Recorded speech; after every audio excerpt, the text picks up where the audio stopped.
on and so forth. Okay, it's going. Hopefully it's go. actually running.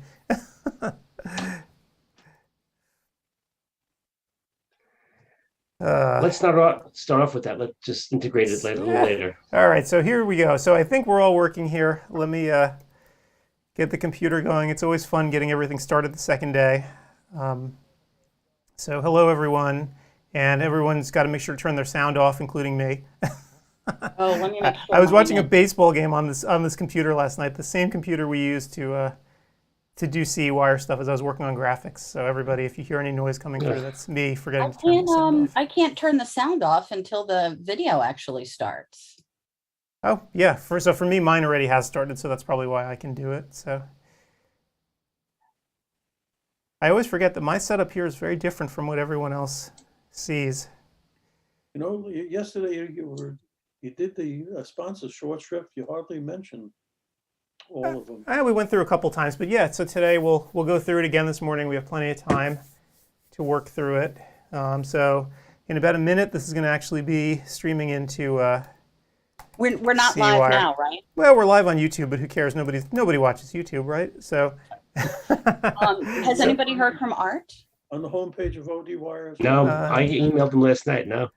Okay, so here we go. We're about to be live here. Let me see if this is going to blow up. And Mine says 50 seconds. 50 seconds. So let's see. And I sure hope I remember to turn the sound off on like every device I have here. By the way, Paul, in case you were wondering, you can use Zoom to enhance your appearance. I call it Zoom makeup. How do you do that? You go under your preferences. You know, Zoom is wonderful because you only see people from the waist up. And video, and then advanced. I can give myself green lipstick if I want. All right, so here we go. So it looks like 10, 9, 8. Yeah, we're not there yet. Or no, it's background and effects, studio effects. Sorry. Okay, guys, here we go. Audentio, don't fail me now. Stream will start soon. Stream will start soon. Yep. And so, you know, the reason it does that, I was talking to the guys about this. You know, they stagger people's start times for the live video to get people in so it doesn't overwhelm the system all in one crush, which I find That's why Audentio rocks. Yeah. Yeah, but the attendees complain because it says it says 10:35 and it's 10:40. Yep. Okay, so we're starting. Yeah. So most the actual lectures themselves, they sync up and people are all, once they're in the same time. So, but what happens is when lectures start, you know how in the beginning, and this is Inside Baseball. Good morning, everyone. So we're streaming, everyone can see this. But I'll tell everyone some Inside Baseball this morning. You know when you're watching CEwire, trick of the trade, when we have that little thing in the beginning before each video where there's a countdown clock, right, where it counts down from a minute, the reason we do it, and you may have noticed as you're watching it, different lectures will start with a different countdown clock. Like you may see the complete 60 seconds, but a lot of times you won't. You'll see 20 seconds or 10 seconds, right? Because everyone's being let into that new stream in a staggered way so the servers don't, you know, have a huge wave and then fall over on themselves. So people are slowly being let into the room. That's why everyone who starts will see a different countdown clock starting from a different point, but you all end up at the same place at 0, and then you're all at the same time. But that's why we do it that way. So that's why there's that countdown clock in the beginning for that first minute. So that's pretty cool. So that's one of those things that you learn by doing. You think about the problem beforehand, and then if you don't think clearly enough about it, you get to the day of the conference and you realize, oh my God, we can't start, 700 people in one room at once without doing something like that. But we thought about it beforehand. So. Is that your coffee cup ad? This is my coffee cup. Did you get 2 today, just like me? I did. I have another one sitting over there. Your idea was good. Although, again, supply chain issues, they still don't have the breakfast sandwiches today. So it was a tragedy. It is a tragedy. But Adam, I need to give you a hard time now for using that cup. So do you know that Starbucks now, when you bring in a reusable cup, you get 25 stars? Oh, really? Yeah, they're really working hard. They have a lot of things in the works to try to reduce the waste of their cups. So get a reusable cup and take it to your local I'll tell you this, at 4:30 in the morning, it's the last thing I'm thinking about. In fact, I I'm very lucky I didn't crash on the way there. So I understand, but the environment is there all, but 25 stars every time. It adds up, my That is friend. true. Okay, Well, so You- Starbucks, except to get this, would you? Oh, yes. So just to get the cup. yeah. for So that food and water. yes, I know you're a big cup reuser It's that too. So small cup. all you guys can cup shame me all you want this morning. So feel free. So next time you see me, I'll have one of those things. So. You better. You better. So let me actually give everybody an update for all the folks who are here this morning, and I haven't even logged into our lobby yet to see who is here. So thanks again for turning out. You know, yesterday was a huge day. You know, I guess it's our last Saturday of the conference was yesterday, and the software, you know, knock on wood, ran just about flawlessly. So I guess the third time's a charm. You know, there weren't really many glitches that people had. Everyone had an easy time getting in, so everything's running smooth today, which is kind of amazing. Yeah. So last day today, obviously, we have a full slate of classes today. I could probably even bring it up, calendar, just to show people. Classes are going to be starting in 10 minutes, so you can dive on in. This Sunday schedule is actually quite similar to the other Sunday schedules at the other two events. Nothing really moved around too much. I think we only lost 2 lectures from today. Dr. Iden couldn't be here, so you can see there's a big divot right here in the middle of the schedule. But fortunately, we have other classes running at the same time, so you can check those out. And other than that, the schedule is looking pretty good. Again, it's a late day today. One of the cool things about the schedule on Sunday, because of the way we had to do it, you can actually get 11 hours of credits today if you decided to sit through the whole thing, because the very last one runs super late, right? It goes to 9:30 Eastern time. So yeah, so give it a shot if you have the wherewithal to sit through. And we're 11 always hours. thinking about people on the West Coast, so it's 5 o'clock for you. Yep. So 11 hours in one day. I mean, where Yeah. else can you get that many hours of CE in one day? Yep. And 21 in 2 days, live, interactive. I mean, that's The pretty much what ones- most states require. We don't have Crazy them this town. year, but Crazy town. Where they come from, Ed? From Estonia, that group that we took in? oh yeah, so it was Latvia actually. So yeah, people come We from don't all have over them the here, world. but It's not remember they do all 60 hours. well. So yeah, so if you have a huge amount of endurance, you can do it. You can sit through all the stuff. Most people don't. I guess what I'll do after this weekend is sort of see who did it this year. Maybe send them a little congratulatory email, because it is a challenge to actually sit through all the stuff. Although this year we were a little more humane. You can see those little white spaces in between each lecture representing a break of 5 minutes in between each one. Whereas before we didn't do that so much. So, yep. And We've all good already got stuff some today. folks in the chat, which is great. See? Oh, excellent. Excellent. And Dr. Ruff, thank you for the kind words. Glad that you're enjoying all the talks. It was a good one this year. I think the curriculum was fun. It was different. You could see all the tracks, look kind of different, the stuff that we were doing this year. So pretty cool. Let me actually bring this up as well for our sponsors again, because Paul was chiding us that I didn't mention our sponsors very much yesterday. So shout out to all of our sponsors who helped make the show possible. We can run through them again in a minute, but I don't want to do that quite yet. I'm running down my laundry list of things to remind people about. One question I got yesterday was, how do I get my credits? How do I figure out my transcript? So as you know, inside of CEwire itself, there's a spot where you can look at sort of your transcripts in progress. So right there, this is kind of a sort of a live look or a raw way to get your transcripts to see what's going on with your account. And again, this can take a little bit of time to pop up as the lecture is going on today, because it's pretty resource intensive. So this is my account, and you can see I earned all this stuff yesterday because I was sitting here, right? So I was able to earn all these credits. So you can see I got my little trophies. But obviously, this doesn't do you much good if you need to actually print out your certificates and show them to people. This is really more for sort of your own information as you're taking the courses, so you can see what you have and haven't done yet. But the reality is, if you really want to get all of your credits and figure out what you're doing, all you have to do is go here to CEwire2022.com, and that green thing at the top that says certificates, click on that. And then you'll get to the what we're calling the Transcript Center. And this is housed on ODwire. It's permanent, right? So the conference comes and goes, but this is forever because it's on ODwire. And so this database will always be here for you. You just click on whatever conference you went to. In this case, it was CEwire2022. Gives you a list of everything you've actually passed. You can pull up individual courses and get your cutesy poo little certificate of attendance, which some people like to use. Way to sell that there, Adam. I guess my feeling about these, we did it because people wanted it, but I'm always trying to think of when would people actually use this? And the only times I can think of where it's really useful is if you don't have a COPE number, right? You don't have an OE tracker number. And you have to like present this to some certifying board that doesn't work with Arbo or whatever. Like I can't really think of why this is useful. People wanted it, so we added it. I'm sure for some people it is. They'll tell me why they need it. But I like this view better, this view transcript view. I find this much more useful because it's much more compact. It shows you everything that you've actually done. Can easily print it out and hand it to anybody that needs it to show exactly what you did.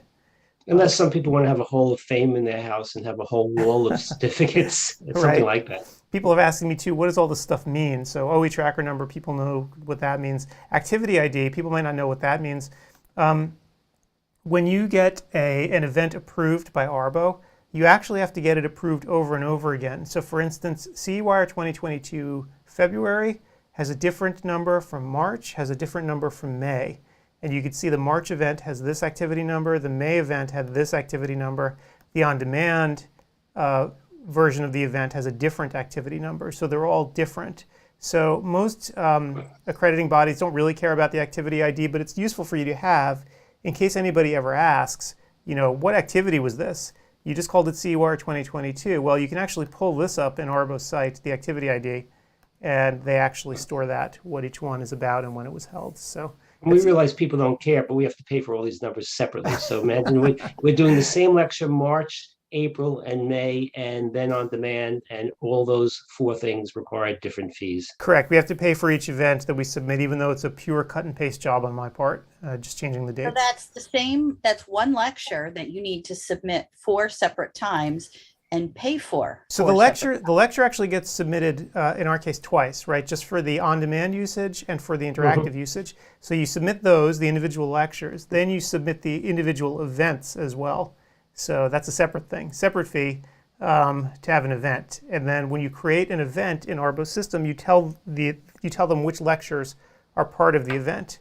So the sequence goes, get everything approved first, all the classes. Then when that's done, create your event. Tell them which class numbers are part of each event, and they'll add those class numbers to each event. That's how it works.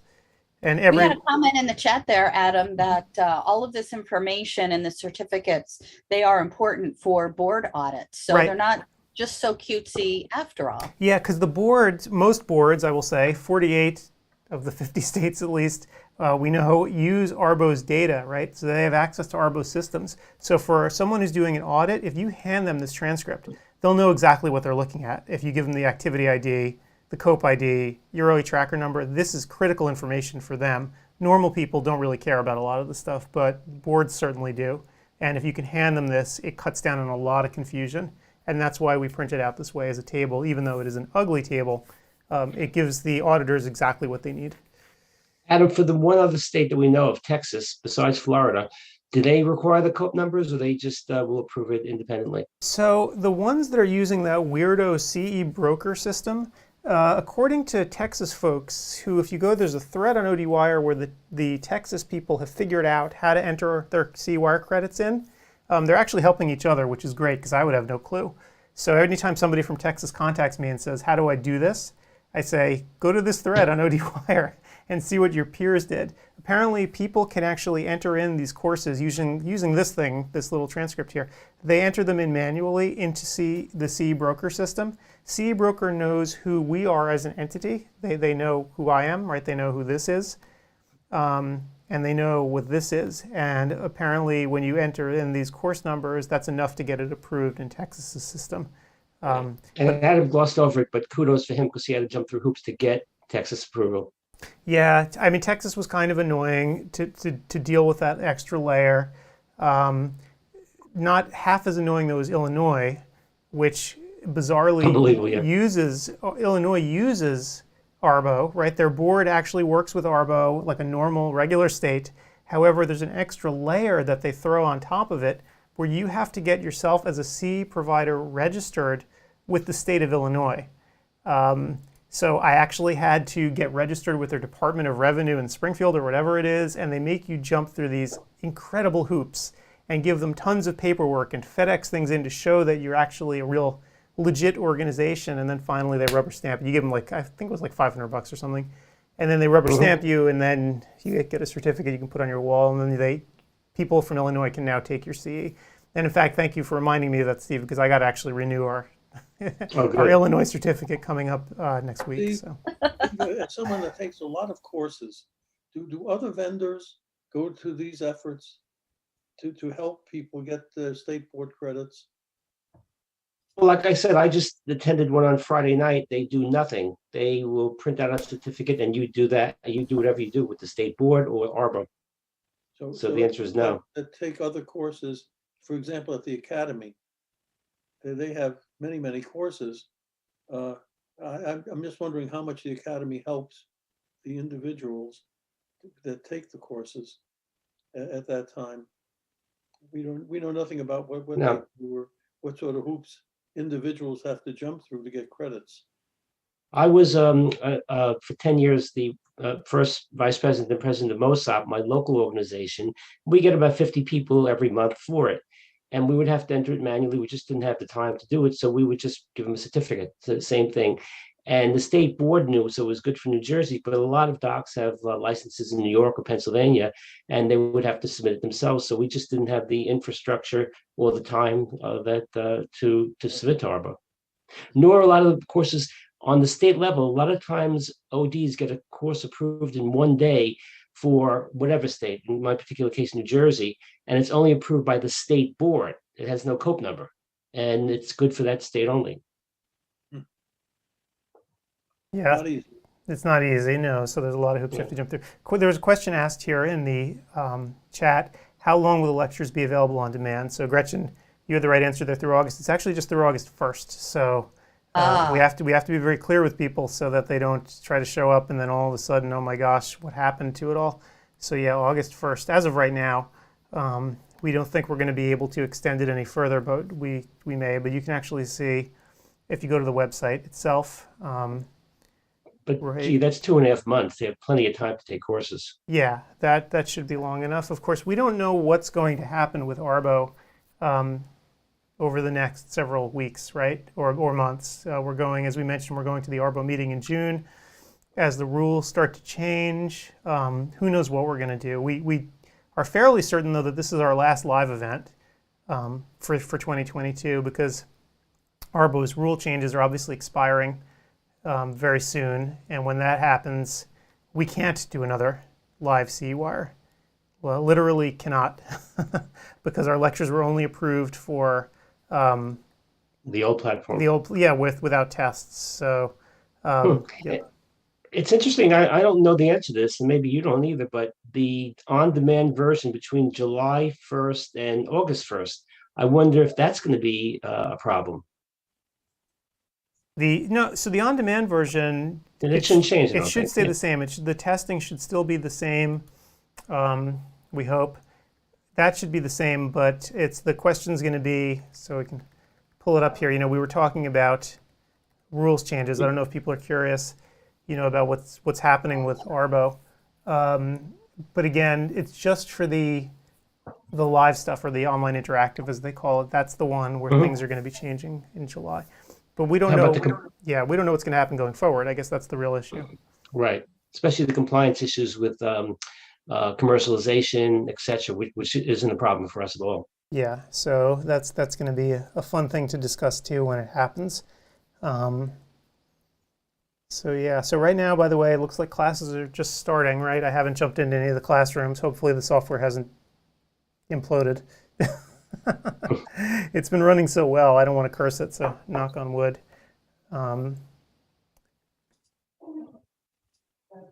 I don't know if you guys have jumped into. I have not, and I usually do, so I apologize. Let me go into the classes and see how things are going. I'll give you a little update of the amount of people. Yep. Okay.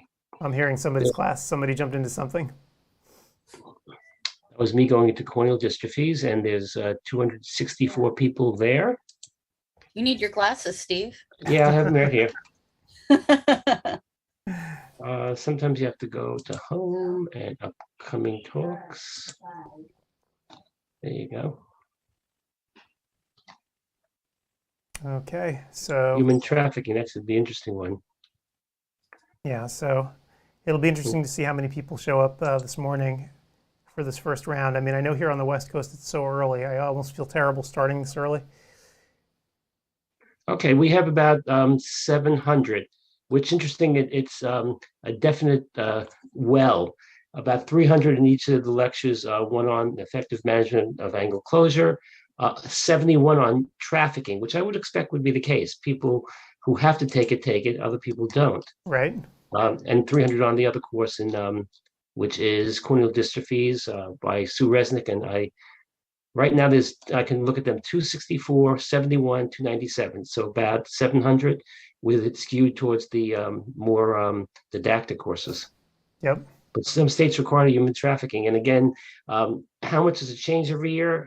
Not too much, but Lillian Kalazinski is the expert, and she changes the lecture to conform to COPE rules and also adds in the old new information. We'll probably have it back next time because the states require it. Yep. Yeah. And for those people who do need it, they're grateful to have it in a class like this because they're able to knock it out and get it out of the way. Yeah. Certain states, though, we'll have courses in narcotics and orals and trafficking, and they it might be the state I live in, I forget, one of them, it's Florida, won't allow our narcotics courses because they want their narcotics courses. I'm sure their narcotics are much different than our narcotics. Absolutely not. Okay. Yeah, that's Adam, we have a question here. Someone said I have 2 courses that have been marked completed, but have a check mark on them indicating that I need to take a test. no. So No. that's only, testing is only required if you are taking the on-demand version of the class. So let me actually bring up my transcript to see if I can make it a little clearer for folks. So each lecture has multiple versions of the same thing, right? So for instance, like, let's take Art Epstein's lecture here, Avoiding Mistakes in Dry Eye Management. You can see here that there's multiple ways to earn credit for this, right? So you can see how it says method 1, method 2, and method 3, method 4. So, right, there's the enduring way, in which case you need to pass a quiz and watch the enduring video. That's method 1. Method 2 would have been to take it online interactive in February. Method 3 would have been to take it online interactive in March. And method 4, which is what I did yesterday, is take the class online interactive in May. And I got a check mark for that.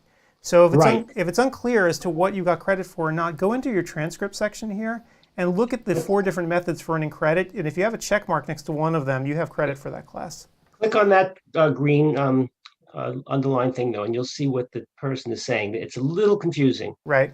So in other words, it says completed, but then it has quiz, which you don't have to take.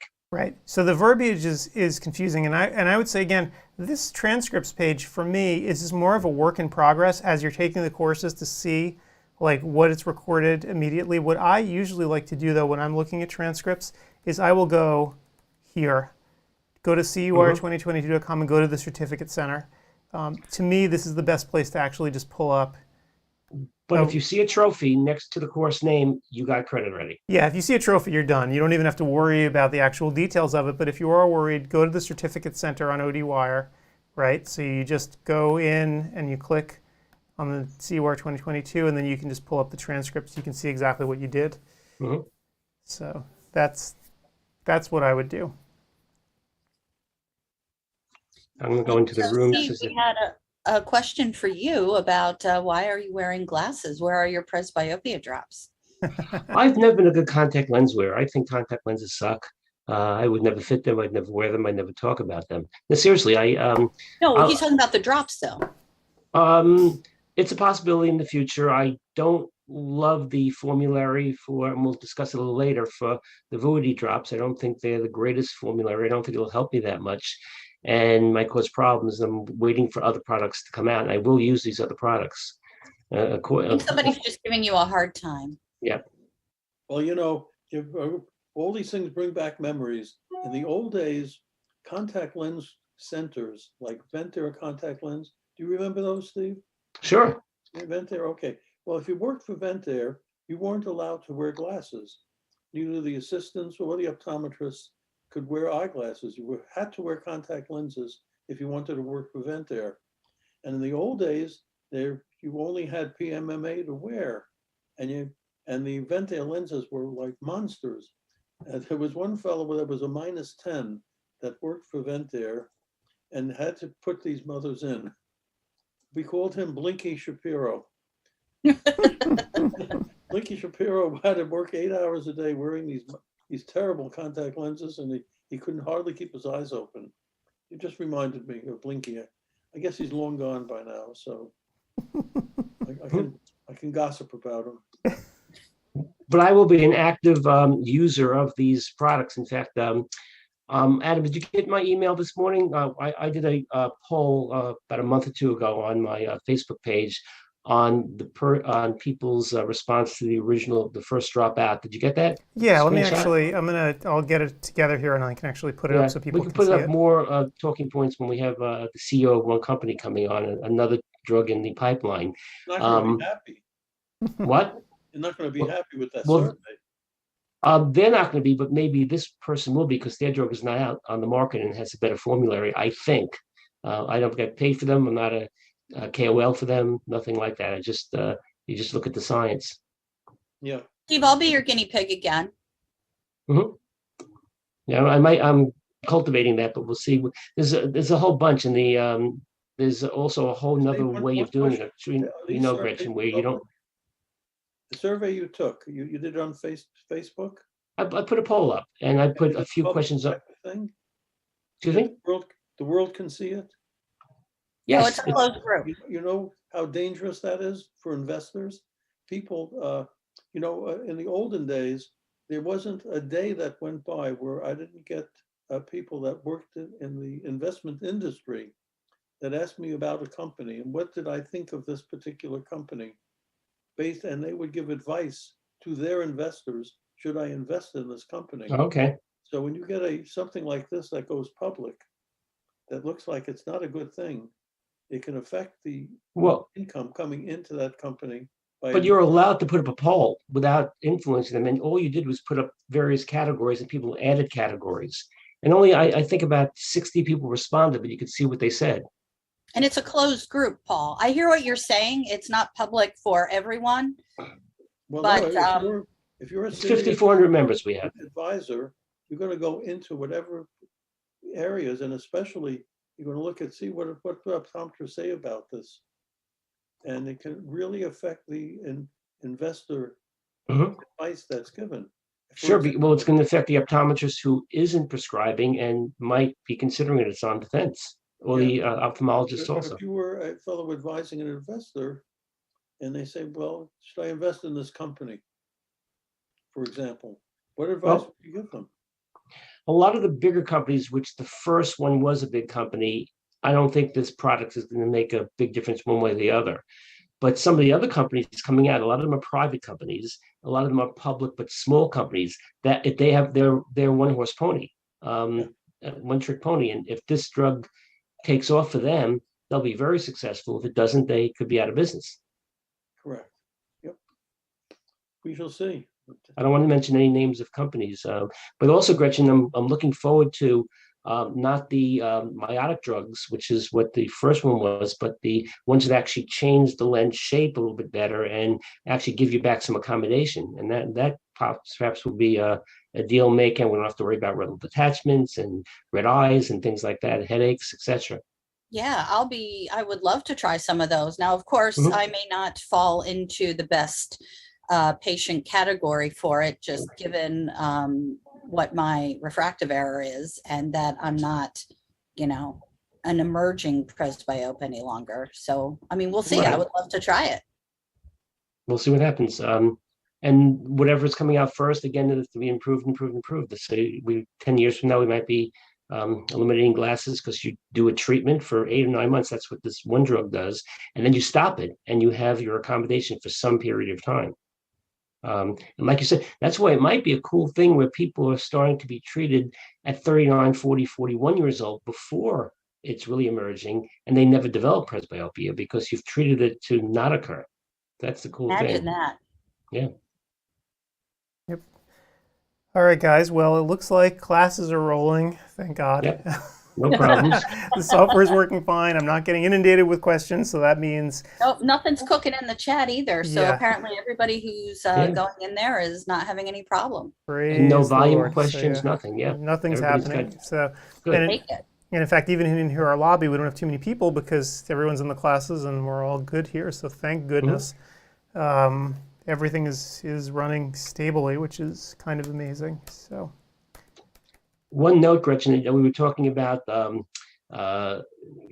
environmental things. Do you know the new laws in New Jersey? I came back to it the day it started.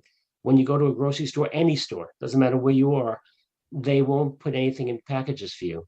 You have to bring your own bags and brown bags or whatever and bring them back and forth. So you have to bag your own stuff, but bring your own bags. CVS, for example, as you're checking out, has brown paper bags to put stuff in.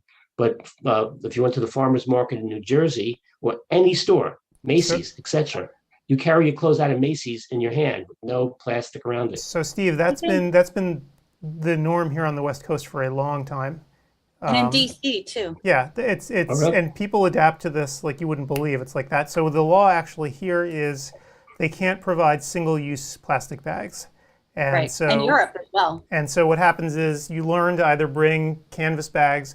They do have plastic bags, but they will charge you for them if you want Yes. them, and they're not single use. These things are tough. I mean, you can actually keep them and bring them back. So yeah, but people adapted really quickly to it. I remember when I guess it was several years already when they came out with the law, people were freaking out, right? The usual suspects were hemming and hawing, but nobody cares now.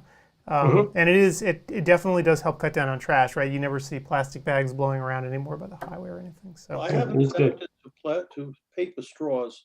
no, those are the worst. Whoever invented those, they're on my list. Can't Yeah.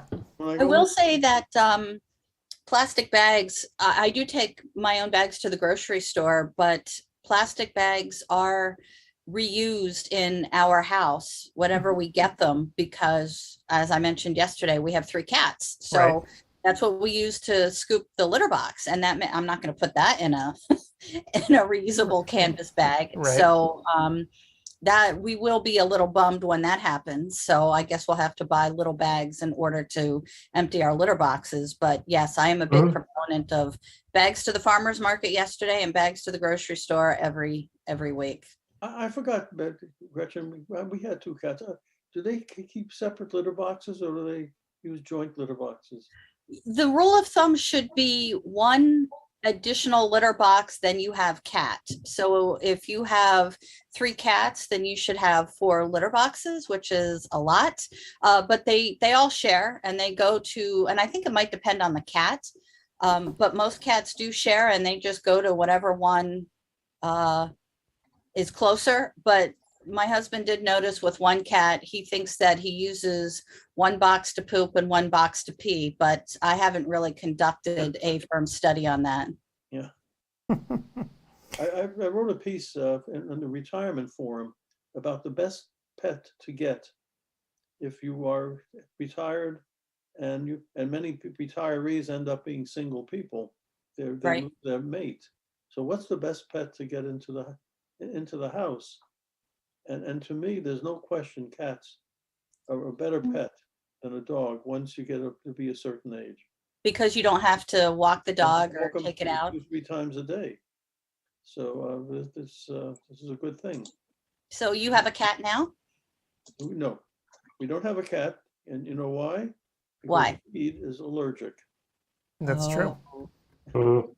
So we would lose our grandson visiting. visiting privileges. So, You know, I think he could show up at your house every now and then and sniffle a little bit. It's fine if you guys Yeah. really want the cat. we'll see, because it's a good thing to have. Unfortunately, we live in an apartment dwelling now. So the problem is, where do you keep the litter box? Well, I have a professional in the house. My daughter is a vet tech and she's hearing this conversation and she's messaged me and said, you need multiple boxes because cats can get territorial.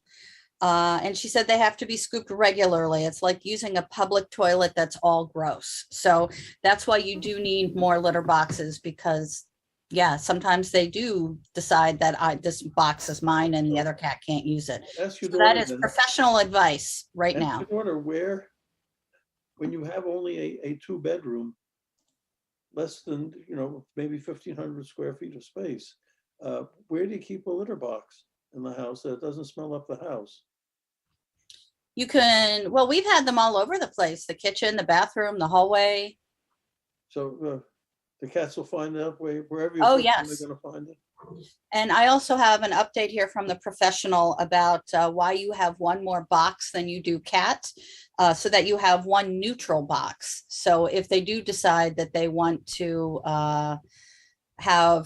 each have their own box, that there's one that is neutral. So This is too complicated, Dad. You need a goldfish or a pet rock or something. but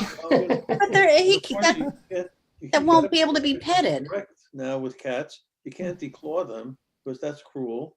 True. But so you have to be committed to having your furniture torn up because they don't all use scratch boards. You know that we have a cat who just turned, what are you doing with your backgrounds there, I'm Steve? just playing. We have a cat who just turned 12 and he likes to scratch stuff, not the scratching posts so much. And then we have 2 other cats who will be turning 3 next week, and they are perfect with using the scratching posts. So you're right, Paul, declawing cats is cruel and you have to redirect your cat or deal with it because you can't declaw them. But Are your cats indoor cats or do you let them out?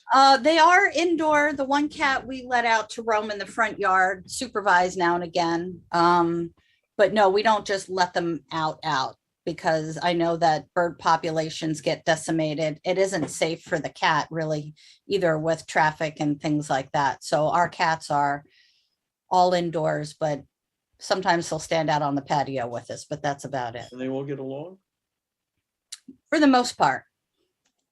For the Well, most is part. one more affectionate than the other, where you have to almost shoo them away because it insists on being with you? Yeah, they take to one is not as affectionate as the others. One is a very snuggly cat and the other is on his own terms. That's the older cat. He's more of a prissy diva that he won't come sit with you if another cat is with him. See, you got cat lessons, almost like going to the musical Cats here. There you go. I live to serve, Paul. Mhm. And a quick Meanwhile, update. I hope we're going to see these comments here. So No, our comments are not complaining about cats, but there is a friend of mine, an industry friend who does refer to me as the crazy cat lady. So there is that. Because I see, we have in our condos here, there are a lot of older people, and I see them schlepping these old dogs, these old people having to take these old dogs on. They're all both limping, but you got to take them out 3 times a day. Now, in theory, that's good exercise for people, but boy, when the weather is lousy, It's not fun. Maybe Maybe you need one of those hypoallergenic cats, that hairless cat, so that Reed wouldn't be allergic. Well, they're ugly as sin, aren't they? They're not as cuddly. I mean, I think the fur is a big part of the attraction, but they might be cuddly. I think that's more of a personality, a temperament trait. Cat fans. We had Siamese, Mhm. and we had 2 other cats, right? yeah, I Adam mean, is saying, will you shut up about the cats already, right? Nah. sorry, I'm still I'm listening to this and smiling while I'm doing other stuff because I'm trying to Or just he's help saying, a couple thank people. God People- you're yapping Yeah. because I can go take care of this over here. Right. Are So people still filtering in because of the How many last hours day? still up here with inane conversation? Yeah. Well, all of 10 people who are in our chat. Mhm. Right. I listen mean, to our it's, chat it's conversation people call. who are just as bored as we are sitting here listening and not in lectures. So And all the lectures are going smoothly with no complaints. So people are getting in, their sound is good, their video is good. So there's That's why just we nothing. can talk about cats, Right. because there's no problem. So let's talk a little bit then about CE, because no one's here to listen to us anyway, and maybe for posterity, people Yeah. will see this at some point. So I can put up a slide here just to show people, because someone asked, because this is the very last time we're doing this, you know, how many people have showed up and so on and so forth. So it looks like we have about 3,400 paid attendees. And again, we're getting more people filtering in. And I put the emphasis. Can I ask you, Adam? Yep. Is that if somebody pays once, so if somebody pays and then they come and take the classes over the duration, you don't count them each time. You count how many times they paid, correct? Correct, because everyone gets it's like you get a pass, right? You get to come to multiple concerts with your one pass. It's always good to ask though, because way back in the day, every time you walked in the exhibit hall, you were scanned and counted as an attendee. Yeah, that's So- ridiculous. Right. So no, that's You beef up the numbers that way. We don't Yeah. have to do Right. that. That yeah. we're retiring on the income coming in from 3,400 attendees. Think No. again. No, it's not. I mean, so obviously this conference is not a huge moneymaker because it's hard to put all this stuff together. But I just wanted to show people the numbers because I thought they were interesting, and we tend not to hold back anything here. The paid part's interesting too. I went on my rant yesterday about why free CE needs to die, and I think one other thing that's really useful to understand is that we had that many people sign up, and nearly all of them attended. We're talking about a fraction of people who have not shown up. And that is radically different than free conferences where maybe 30 or 40% of the total signups actually show.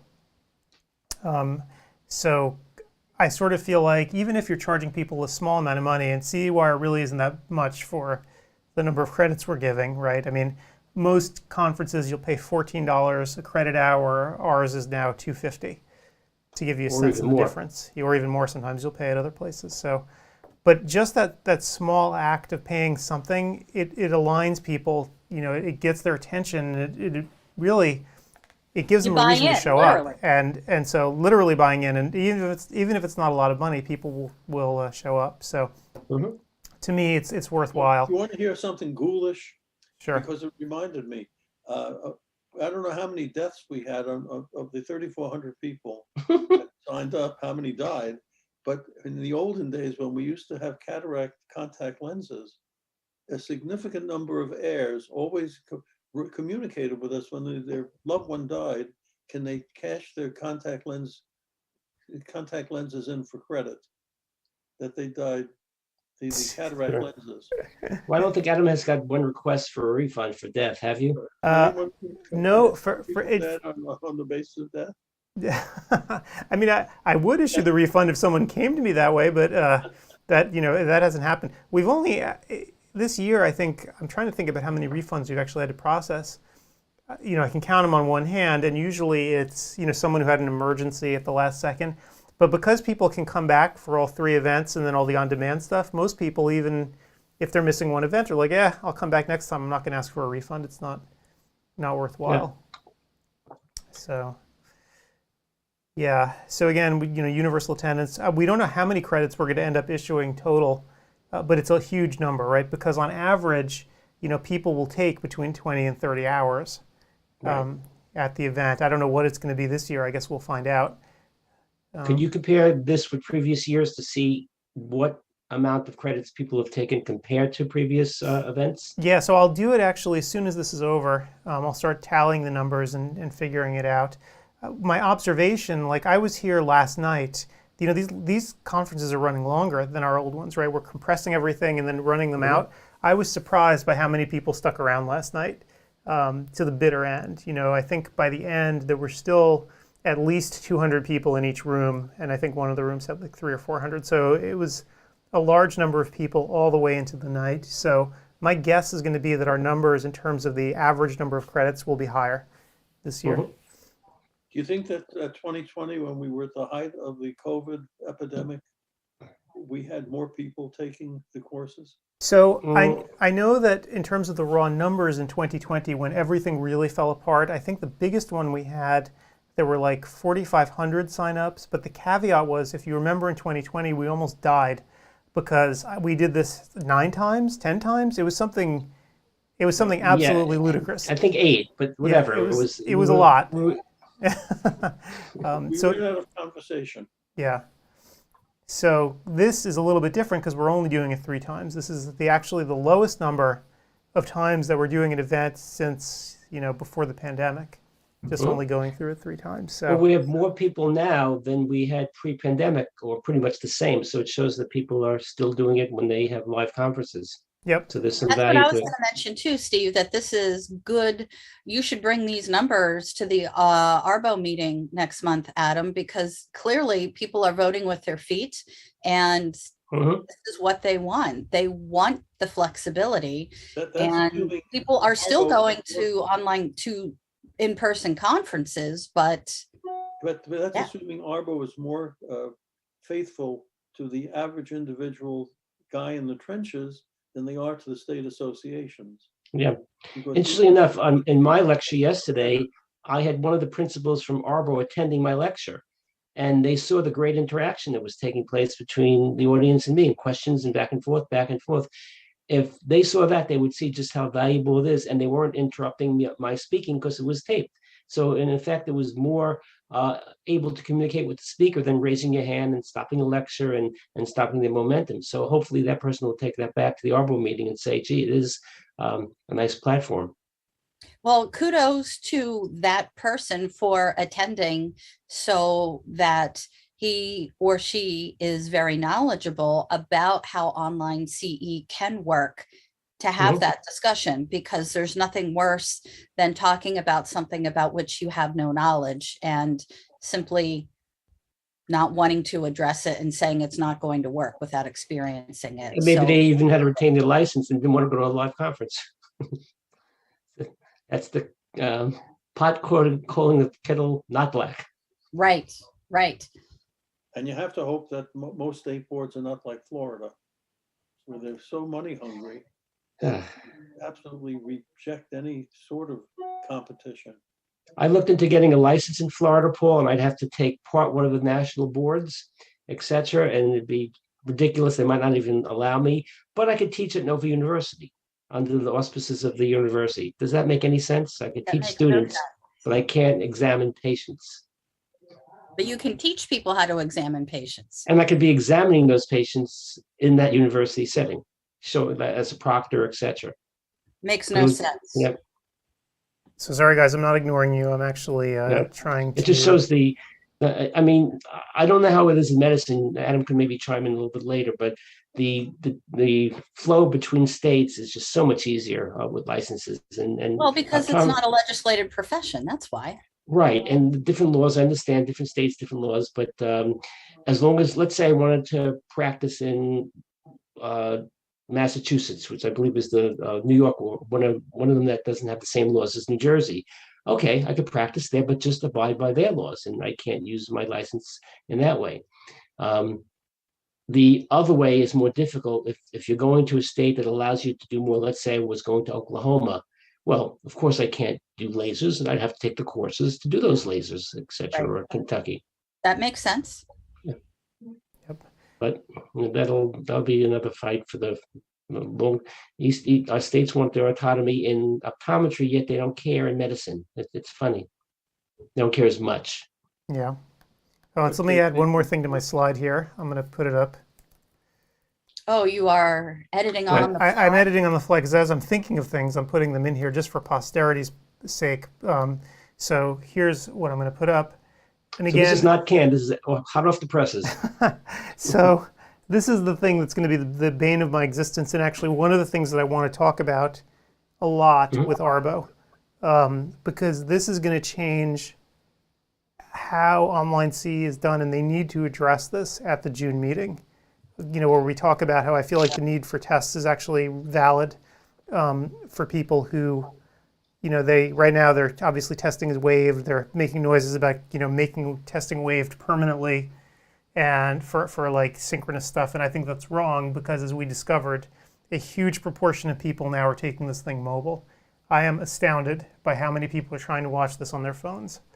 Hopefully not while they're driving. Hopefully not while they're driving, Yep. but even if they're sitting at a desk, using a phone for this is not the optimal way to experience the conference because you're not going to be able to chat easily, right? Even an iPad, the screen is not big enough. And it's hard to read the slides depending upon what's on the slides. Yeah. Sure. So I really, probably when this is all over, I want to survey everybody who took the conference to figure out why they were doing this. Because, obviously everyone here is a professional. They have access to all kinds of computers. Why would you choose to do this on a phone or on an iPad? Is it, are you out of the house? You had to use a phone? Or Convenient? is it a convenience thing that this is just what you had on you? What's going on here? The software enables this, right? But it was never intended to be used this way. I'm glad that it works on mobile, but it was a real shocker to me seeing how many people are doing this. So I wonder if people are watching it, and I use watching with quotes. I wonder if people are having it on their phone so they can attend the class, but also do other things, which is where having the test would come into play, would be helpful to make sure that you pay attention, because it's akin to sitting in a live class and reading the paper, playing on your phone, or sleeping in the back row. Precisely. That's why, Gretchen, it's easier for us not to give a quiz. It's easier not to make sure people know, but we don't want that. We want to make it hard on ourselves so people have the knowledge imparted to them. And it's you're right. quality education, yeah. People are multitasking, let's say, on the phone and the iPad while watching golf on TV or whatever. Who knows? We don't know. And Right. we'd like that to be Adam, something that we diffuse. question, Ed. You Mhm. always have your iPhone attached to your hand. I never see you without your iPhone and looking at it every, minute or so, even when you're in company. Do you think the younger people are now so attached to their iPhone that they can't do without it?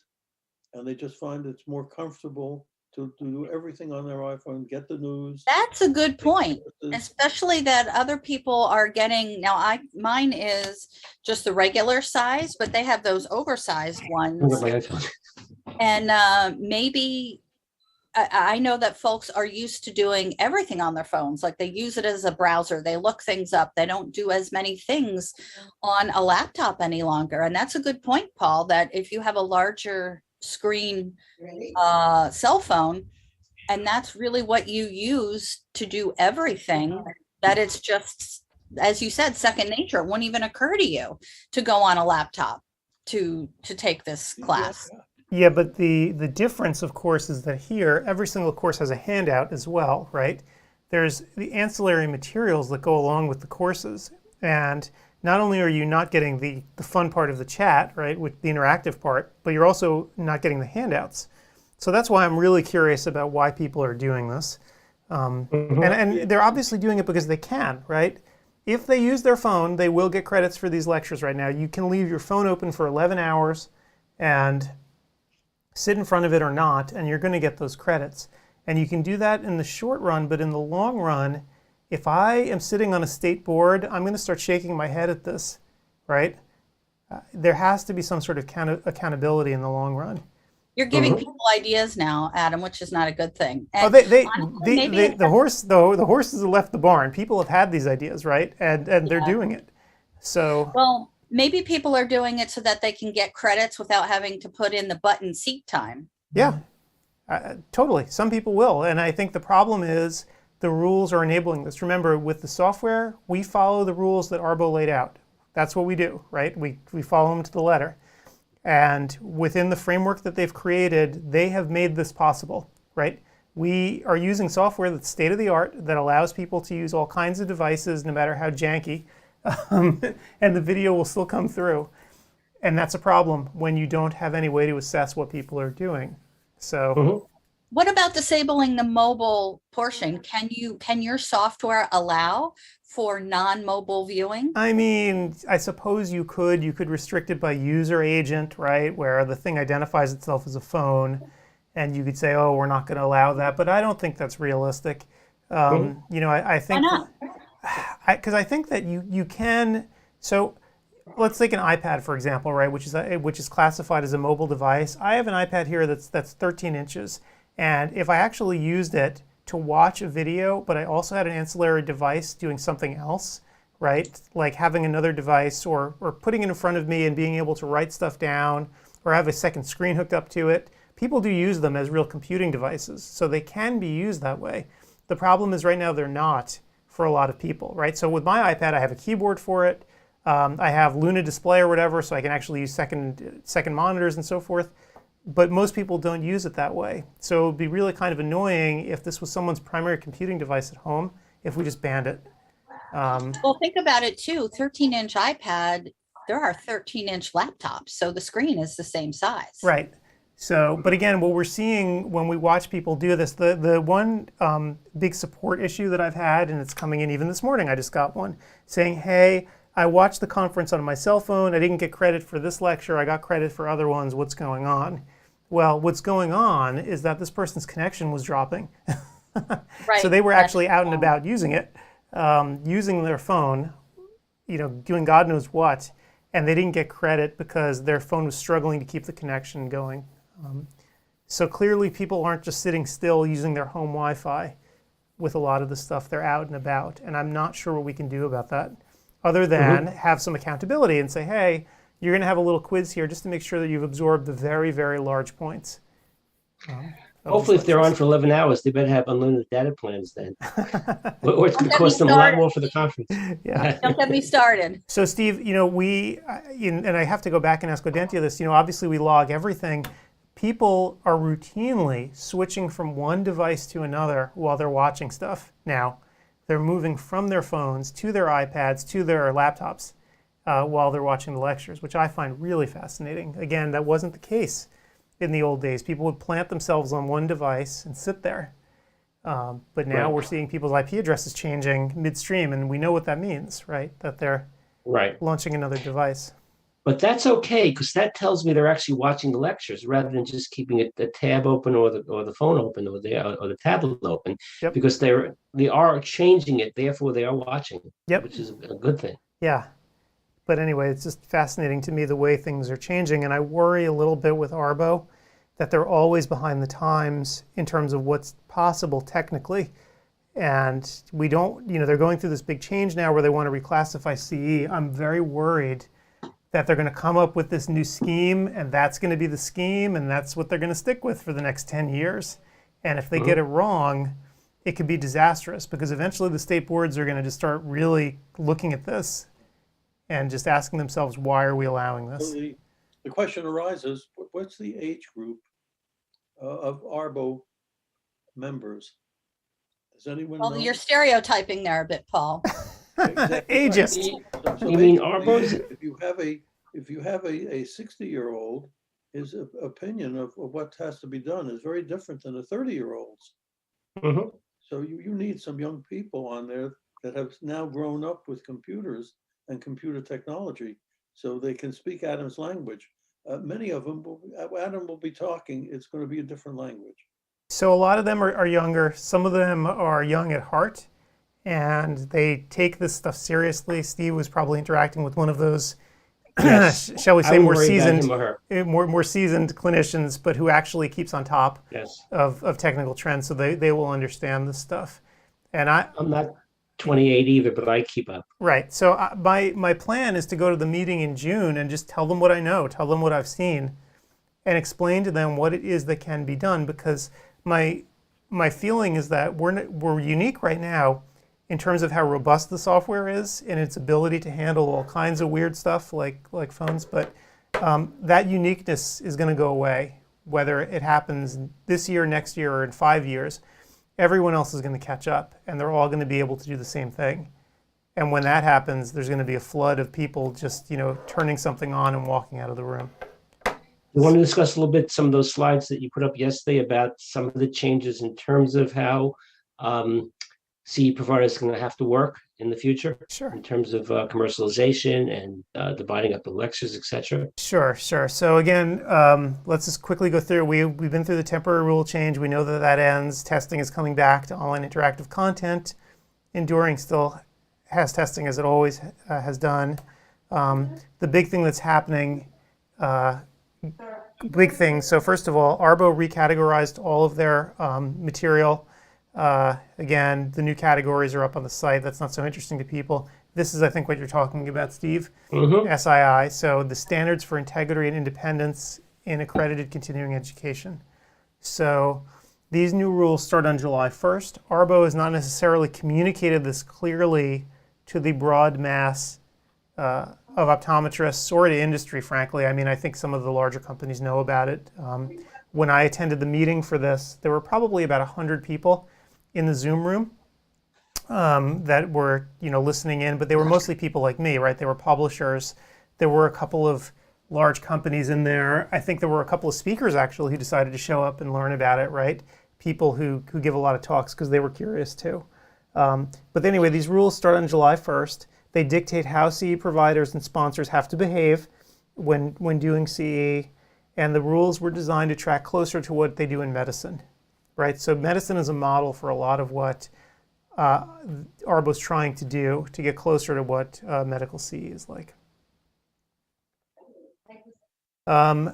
So the SII changes coming in July. Explicit consent as to how your information will be used. So the learner needs to be able to opt out of any use of their information that they don't want. So essentially the provider has to give the person who's learning the choice not to give their information out to sponsors. And that is radically different from what happens right now. Right now, you don't really have a choice. And in fact, we're guilty of this as anybody.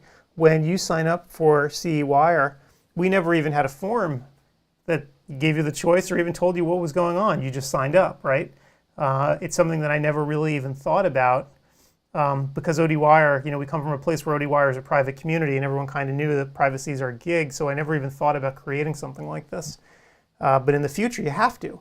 Starting July 1st, when people sign up for these things, there has to be a checkbox that you can either check, yes, I want you to give my information out to companies, or no, I want it to be completely private. And on top of that, the CE provider can't discriminate against the learner if they want to opt out. They have to get the same material that someone who opted in did in terms of the lectures. You can't say, no, you can't attend, even though you opted out. So. And realize that the ramifications of this, sponsors want your information. They want your email address. They want your practice location. They want your demographics. And if you opt out, they won't get it. And therefore, the sponsors might be more reticent to provide CE. Yep, especially at those free conferences, right? I mean, those sponsors are paying huge dollars. And that's why that CE is, quote, free to the learners. And that dynamic may change, which is why I think you're starting to get companies and some speakers get upset about this. The second rule change, again, which is why some people are upset, is you can't mingle non-COPE content within 30 minutes of COPE content, right? So that's going to be a scheduling challenge, I think, and a big adjustment for not only meeting planners, but also for attendees at any of these meetings. Yep. Even live. Yep. So what you can do, of course, if you have a system like what we're running with 3 tracks running simultaneously, you can create a track of entirely non-COPE stuff, right? Where in that track, that's a completely separate screen, a completely separate URL, you can run an entire day of non-COPE stuff that runs parallel to the COPE material. But the idea is that they don't want people conflating and confusing what is certified CE versus what is not. And that's not a bad thing. Oh, it's a very important thing, and I'm glad they're doing it. I mean, again, we are as guilty as anyone else of, conflating stuff in the past because we could. Not this year, but in prior years, we used to run, let's say, 5-minute commercials, right, in between the lectures, right? And that's the kind of stuff they totally don't want, right? They want a learner to be able to attend and never see a commercial if they don't want to see one, right? To never be exposed to any sort of commercial advertising if they don't want to be. That's the idea. So that's going to be the challenge here, is for people scheduling these meetings, they're going to have to put huge buffers around COPE lectures or not offer it at all. And Sue Resnick was on with us yesterday, and she said she was just at a large meeting, the group will be unnamed, where they were threatening to never get their stuff COPE certified again because they were so angry about this. And And that's a challenge. That really is a challenge, because there are other smaller groups that are looking at CE. And let's be real, a lot of people look at education as a revenue stream. And I think people are not realizing that ARBO is there to protect the public, and having all out war over education is going to fracture an already fractured profession, and the end result will be nothing good. Right. And what's crazy about this too is people stomp their feet and they threaten, right? They're like, oh, we're leaving here. We're going to not get stuff COPE approved. We'll do our own thing. The reality is the COPE approved education is built in to the laws of every state. When you look at CE requirements across each state, they explicitly mention COPE in most of them. I mean, I haven't read everybody's laws, but they mention that you need to have COPE approved education. They don't say, oh, you can substitute COPE for X, Y, Z in most states. You have to get a COPE approved. So these organizations can get as mad as they want, but in the short term, people are still going to need COPE approved education in order to get credit. Now, in the long run, obviously that could change, but in the short term, this is the way it is across most states. Now, if you had 4 or 5 of the largest states defect and change their laws rapidly, like let's say New York, California, and Florida decided to go do their own thing, or Texas, let's say, we'll throw in another of the biggest ones, you could start having huge changes rapidly, right?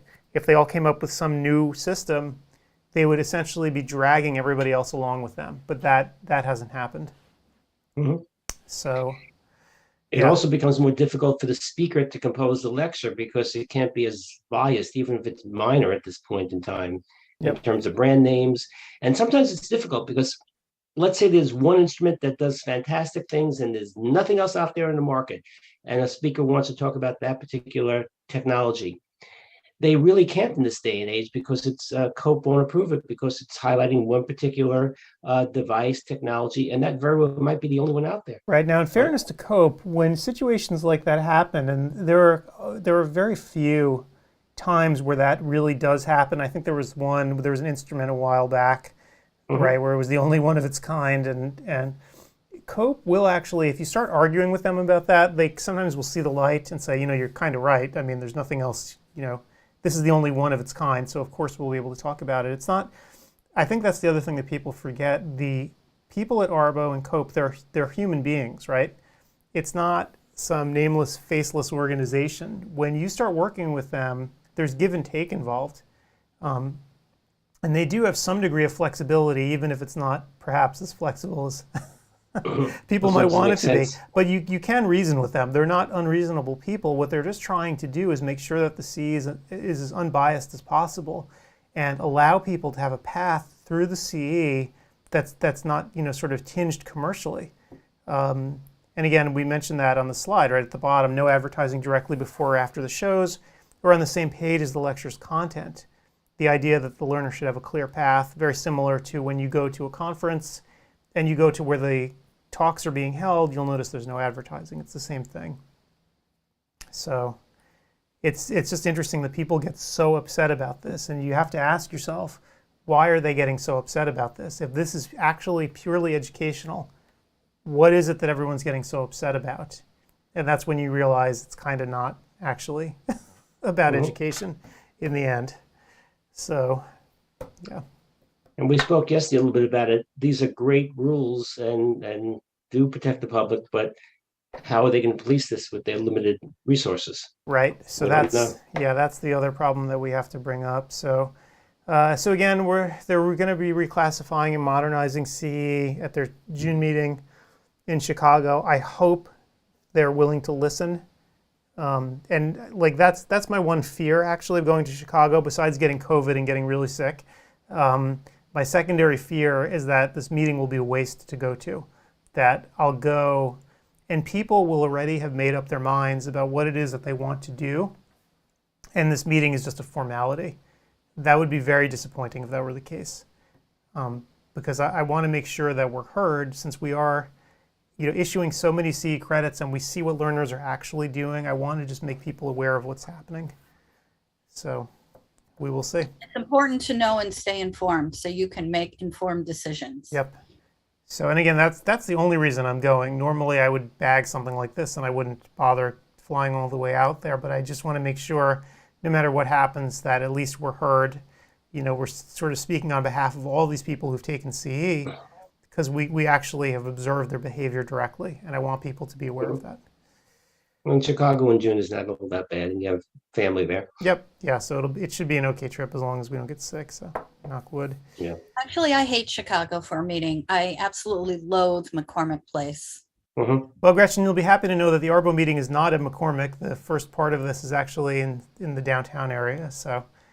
Well, that's a little bit great, but AOA itself will be held there, so I'll have to be there. And then Academy of Ophthalmology is there this year too, so I'll have to be there twice. Oh, lucky you. And I'll bitch about it every time. So again, my first hot take about distance not mattering, sort of for educating. Again, ARBO has acknowledged this, and they're going to have their synchronous versus asynchronous CE. But my other hot take was it's impossible to ascertain whether a learner has actually learned anything without some form of assessment. And I truly believe this, and I believe in an online situation, it's so much worse than in person, because you can't actually see the person and see what they're doing. And in fact, people's behavior online is incredibly different than their behavior in a classroom. You always hear the example, oh, well, you can read a newspaper or something in a classroom, but in a real classroom setting, you don't act out, right? Like you might online. You don't open up 4 devices and start watching a baseball game during the middle of a lecture. One Right? would hope. I've never seen it happen, right? Because you don't, because people around you would start tisk-tisking and giving you crap for it, rightly so. And we had an incident here actually yesterday. Should I bring this up now? Yeah, I think it's a good time. Because Sure, talking yeah. about behavior of people who are virtual versus people who are in your face in reality, it's different. And here's an example. So last night, I got a text from one of our speakers, Ben Casella, and he's like, oh, I'm being murdered out there. And I'm like, what is he even talking about? Ben, why are you, because it's odd. If you ever met Ben, he's a very upbeat guy, very friendly. Most stuff rolls right off of his back. So when I get a text from him like that, I know something terrible is happening. So I immediately jump into his classroom to see what's happening. So there are a lot of people there. I want to say it was like between 400 and 500. It was a lot of people who were actually. That's a lot of people. It was a lot of people. I mean, it was in the hundreds, right, who were in his classroom. So visualize what that might look like in reality if you actually had a classroom with that many people in it, right? A huge crowd. You're in a big room. Yeah, a big room, right? But in this particular case, in the chat window, people were starting to sort of criticize his lecture and his content. And I don't want to get into all of it here. People can look at the thread that was started on ODwire about what exactly it was. But they weren't, disputing him scientifically. They weren't coming up, sort of with a scientific rebuttal to what he was saying. They were trying to make some ridiculous political points and not actually addressing directly the science behind what he was teaching. And they were, really acting out in a way that was disrespectful to him.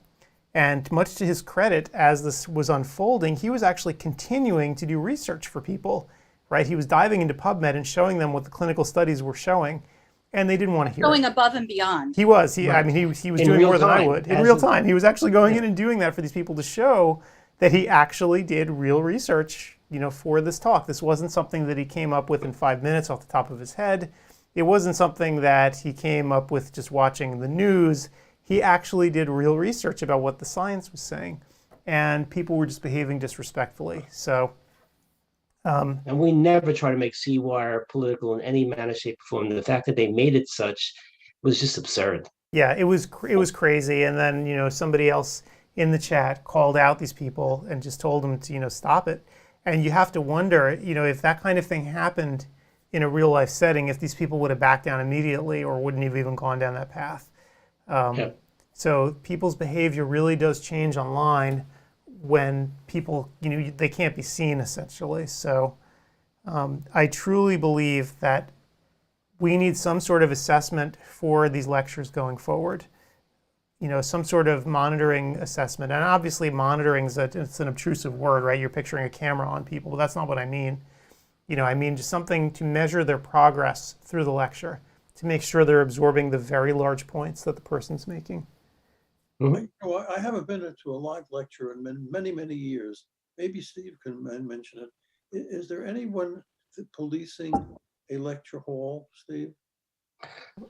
Sure. On a state level, there are always people policing, watching. They send around sign-in sheets to make sure that you are in that course at that time, and they will not give you your credits until as you leave. So Right.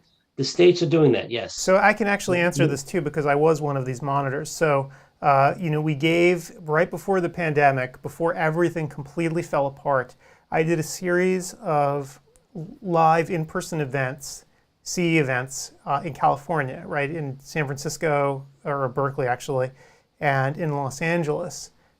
These were, quote, dinner meetings, right?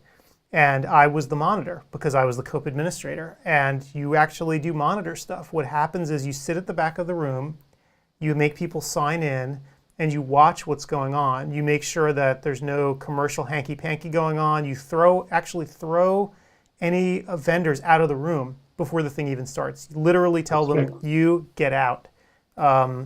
So all this kind of stuff happens, and you watch. Your job is to sit at the back of the room and make sure nothing terrible is happening. So the answer is yes, people do watch. I'll be going to a meeting Monday, Paul. It's exactly what you're saying. It's a meeting of 50 ODs in New Jersey. And I used to be an officer and be in the back of the room and watch and have them sign in and make sure. And if somebody was, in quotes, sponsoring it, a big company like Allergan or a small company, they'd come on, they say 10 minutes of their blurb, their commercial. They would leave, they'd have to leave, and then the lecture would start, which would now, under new COPE rules, would not be allowed.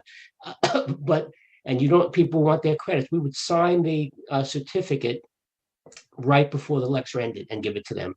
So yes. Basically, if you have a troublemaker that is there just to make trouble, is there someone there to say, it's a fellow optometrist. Strong arm him to get out of the room.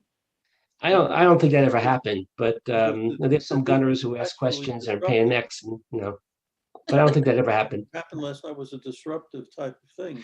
And if it would happen, but now in this new bifurcated society, if somebody's talking about an issue that can be construed as political, it could happen now more so than in the past, I think. Yeah, but I'm saying if I were there in person as the COPE or the ARBO person, I would have stopped what was going on, because it wasn't, and I don't think it would have happened in person. I don't think so. I don't think people would have nakedly as challenged the speaker without coming armed with their own scientific evidence, right? I think that if someone would stand up and say, you're wrong, and as a speaker, I would have stood in front of that person and said, prove it. Show me your research. I just showed you mine. It's up on the screen right now. You can see all my citations. What citations do you have? And you could really embarrass a person, right there and then, and that's what I would have done. But in an online setting, people are much more disinhibited, and they're willing to write nonsense like this. But Ben had the advantage of, because it's online and he didn't have to lecture at the same time, he was able to do research in real time, even disprove him more.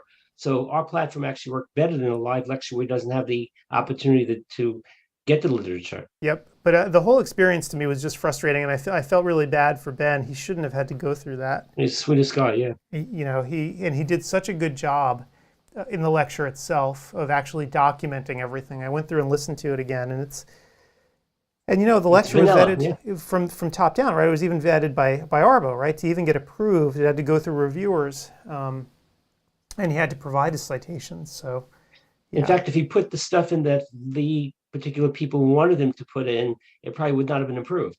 Yeah, because there was not real science. Yep, that's actually true. So, it's just like cyberbullying that teenagers are experiencing now, that it is so much easier to do something like this and to be rude when you're hiding behind a screen. And even here, your real name is up. So John Smith or Jane Doe is making remarks in the chat. People know who you are. It isn't some anonymous name. It isn't Dr. X. It's so you might not be standing in the same room, but I think that this, even with using your own name, it's showing that the barrier of a screen is allowing people to behave in ways that they wouldn't in person. And we're not talking about teenagers here. We are talking about professionals. We're talking about doctors. And I find that reprehensible. Really, I do. And I also give kudos to Ben for trying to do research on the fly, because that's the kind of person Ben is. He wants to make sure that he's giving good information. And nobody should have to take that kind of abuse during a professional lecture. And the fact of the matter is, Gretchen, that that person or people could have private messaged Ben, asked the same things without getting the audience involved. And that would have accomplished the same goal as far as he's concerned, but he wanted to have a big mouth and have 500 people hear what he had to say, when all he had to do was talk to the speaker and the speaker could address that. But I don't think those people were interested in getting correct information out there. I think they were interested in making a spectacle. And I wasn't there, I didn't witness it, but apparently it was more than one. It was quite a handful of people. And that's where groupthink comes in. One person makes a scene and then others pile on and embolden more people and also give positive reinforcement to the original instigator. So it all just feeds upon itself. And that's really a shame that doctors in the profession of optometry were treating a colleague that way. Yep. So well, hopefully it won't happen. Maybe we should put a terms of service in our next registration, where you have to at least be civil and some of the words not political, etc. And if you're going to have a question for the speaker, just address him privately. yeah. So anyway, I think. What does that say that you have to put something like that up there, Steve, at a professional meeting? That's ridiculous. Yeah, but again, it's the internet, right? Like that's the problem that I think we're having here, is that when you remove people from the physical consequences of their words, things really do change. And I also think, I can get on a soapbox, right? People, unfortunately, not everybody, but a lot of people are sort of believing what they see on TV and on Facebook, right? And you can't convince people otherwise. I mean, any schmuck can get into a studio. I'm doing it right now, right? And start blathering and start blathering on about whatever. I am here, like literally, this is what, you know, most of these programs on TV are, right? It's a moron sitting in front of a camera blathering, right? That's what TV is. But some people, I think, are starting to confuse this with reality. And this isn't. Reality would be me actually going out and doing real, actual research and, you know, listening to what the hundreds of scientists are saying about a certain topic and doing the hard work, right? And coming up with something like Ben did. But this, you know. Realistically, aren't you on our front page of ODwire right now? Yeah. So basically, theoretically at least, 26,000 people could be watching what you're saying. Right. So that's what I'm saying. Likely, but not probable. Not probable for sure. Nobody wants to see it, but the idea is the same. If I were willing to, you know, be so brash and to say that my ideas were somehow incredible and novel, you could easily get an audience, right? If I were more charismatic, thank God I'm not. You can actually. Or you are a better marketer. Right, or a better marketer, right? I'm none of these things, so we know this. But if I were, people could start actually confusing this with reality. It is not. Reality is science, right? And it's also our climate, our cultural climate these days that I think people are, and it's not a bad thing to feel empowered to speak out, but it's how you do it. It's your tone, it's your method. It isn't, you need to be respectful. And if you have questions, sure, that's what professional discourse is about. But really, you don't, sorry, Paul, you don't need to be an asshole in order to do it. There's one reality. My background is really my office, right? Yes. Other few of you have a background that is not realistic. No, so. Well, that's because my office is a mess. But that's the thing, though. None of this is real, right? Like that's what I think. The idea behind doing scientific research is to show what is actually real in our physical universe, right? And people just asserting that something is real is not reality. Actually doing the research and figuring out what's happening in nature, that's what's real. And so when Ben researches a lecture and looks at what hundreds of actual people studying these problems say, that's real. That's as real as we can approximate, right? Looking at science. And Ben would be the first to say, oh my God, you're right. Thank you so much for pointing that out to me. I will absolutely make a note of that. I'll update my lecture. I'll put it in the comments. Yep. Ben wants to give good, solid information. He doesn't want to be out there giving his colleagues incorrect information. He would welcome somebody pointing out that something might be wrong. But again, it's the method of delivery. You don't have to be an asshole. I mean, that should be your mantra for every day. Try not to be an asshole. It's not that hard. Yeah. I wonder how many controversial topics have we had in our 60 hours? Marijuana could be one of them. Any more, Steve? That people... Well, human trafficking. Yeah. The one on COVID should not have been. I mean, there's controversial things because of what's happening in the field. My lecture, for one, on presbyopic drops is controversial because some people are happy with them, some are not. But that's clinical. That's a little different than political. But it's not public yet. But things like marijuana, there's great debate. Yeah. Is it safe? Isn't it safe? Who should have it? So there's a danger that our audience, it could become controversial. Okay, but let's take that one for an example, right? The talk that we had on cannabis, right? It's a 2-hour-long talk, right? So here it is. One of the things, if you actually sit on that lecture, and it's available on demand now, is that it is scrupulously researched.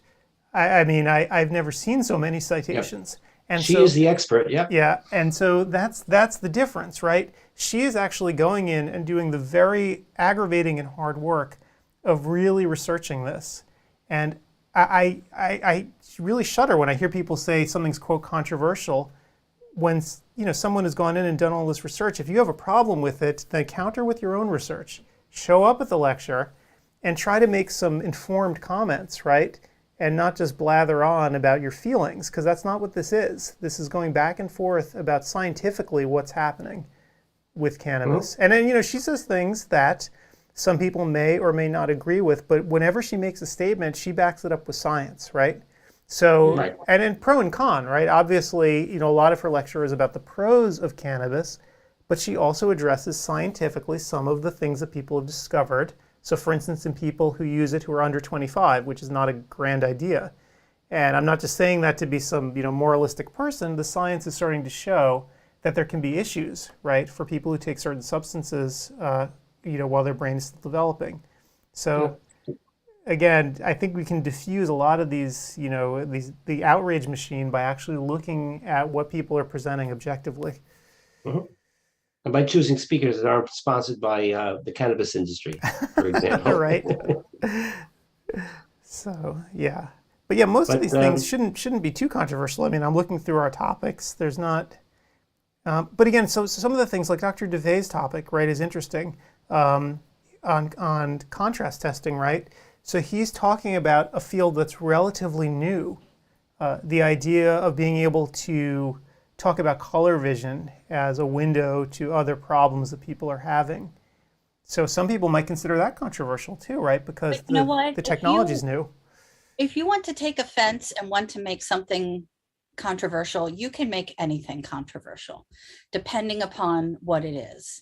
You can complain about reading because you don't like certain books that kids might be reading and ideas they might be exposed to. You can complain about bathrooms. You can complain about women's rights. There are all sorts of things that people can make controversial, and some legitimately are, and some it's really in what you're thinking about. So anything can be controversial if you want to make it that way.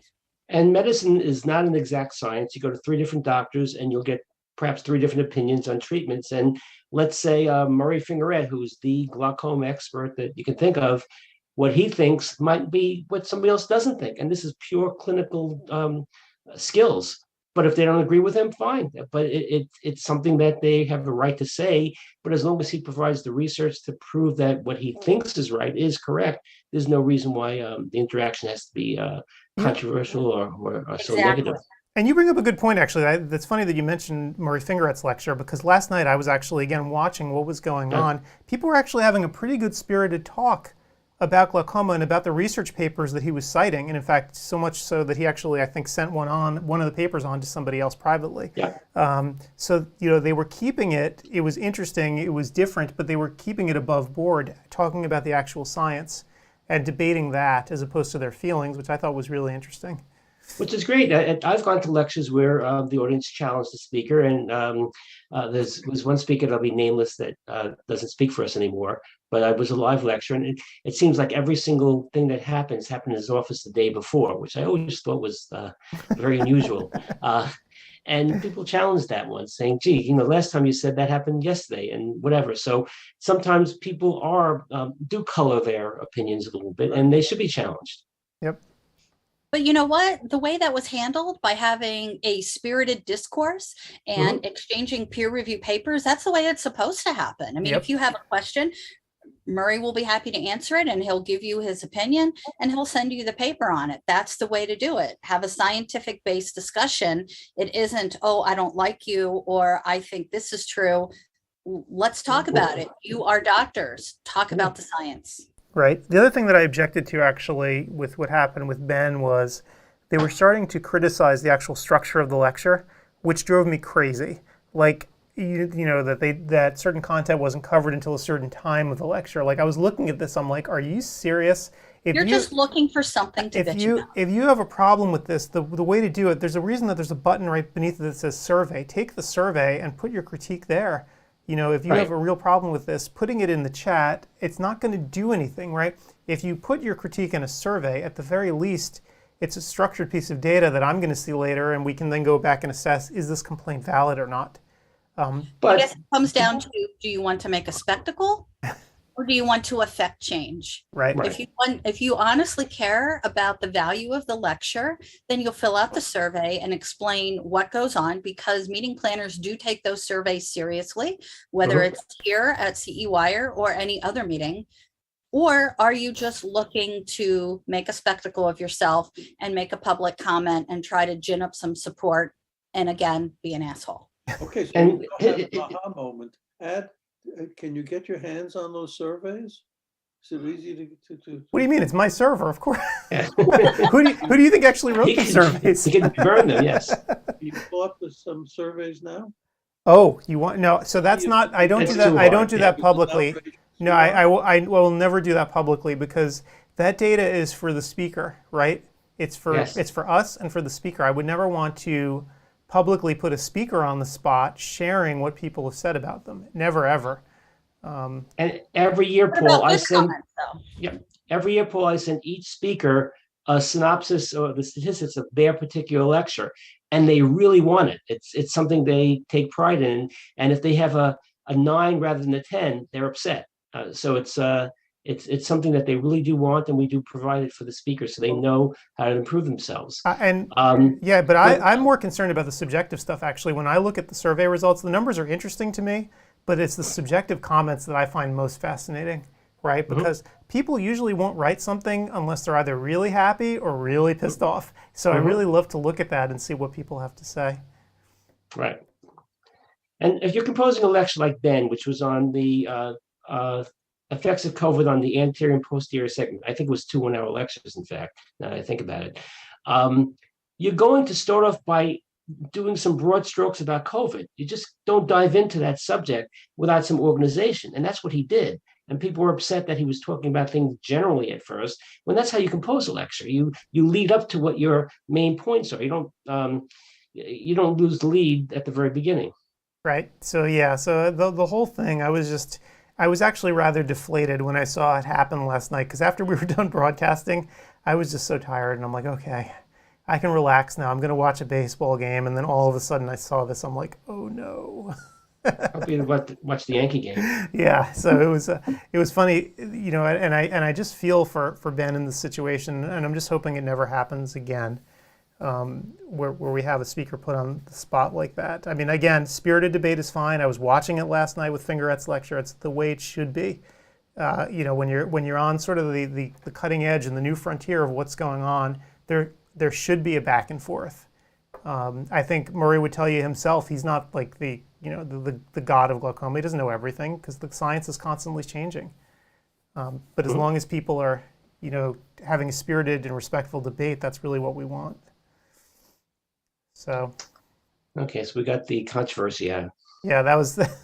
Yeah. We all had a little bit of a rant there. Sorry, but I just it was a little bit dispiriting to me last night seeing that. So Well, anyway, that I guess that just shows how being online is different than being in person in that regard, and hopefully Arbo will take that into consideration when, you know, we talk to them in June.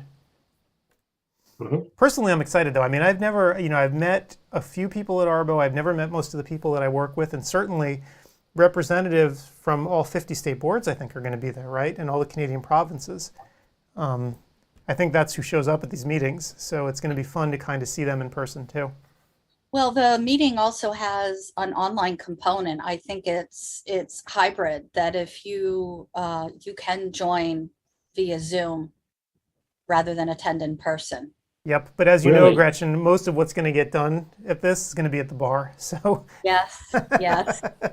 that's really why I'm interested in going, right? Being able to speak to people in sort of that informal setting. And as much as I love these virtual meetings that we do, I miss being able to speak to people sort of informally. Yep, absolutely. That's the best part of industry meetings, Yeah. is the conversations at the bar, walking around the exhibit hall, or in the hallways between classes. No doubt. Yep. So, and again, we brought up before the idea of enforcement. Again, this is another thing I want to talk to Arbo about. I realize they're short of manpower. I know a lot of stuff is expensive, but if you're not going to enforce the rules, then don't have rules, because we need to make sure that everyone's on sort of an even playing field. And, you know, we need to help, at least I feel like it's my job at least to help them come up with creative ways to sort of even these things out, or creative ways, forget about enforcement, you know, even within the system, the OE tracker system, helping them come up with creative ways to make it better for people without spending a huge amount of money. So I now know that any idea that I suggest that requires money will not happen. I've now learned this. So the idea is trying to come up with ways where they can be creative to work around these issues that they might have. And maybe bring up something about having a small army of volunteers who will audit CE lectures. And I'm not sure how to get around the fees to pay these people, because they can't. But that would be at least one thing, that you can have people who aren't getting paid to do what they want to have audited. Yeah.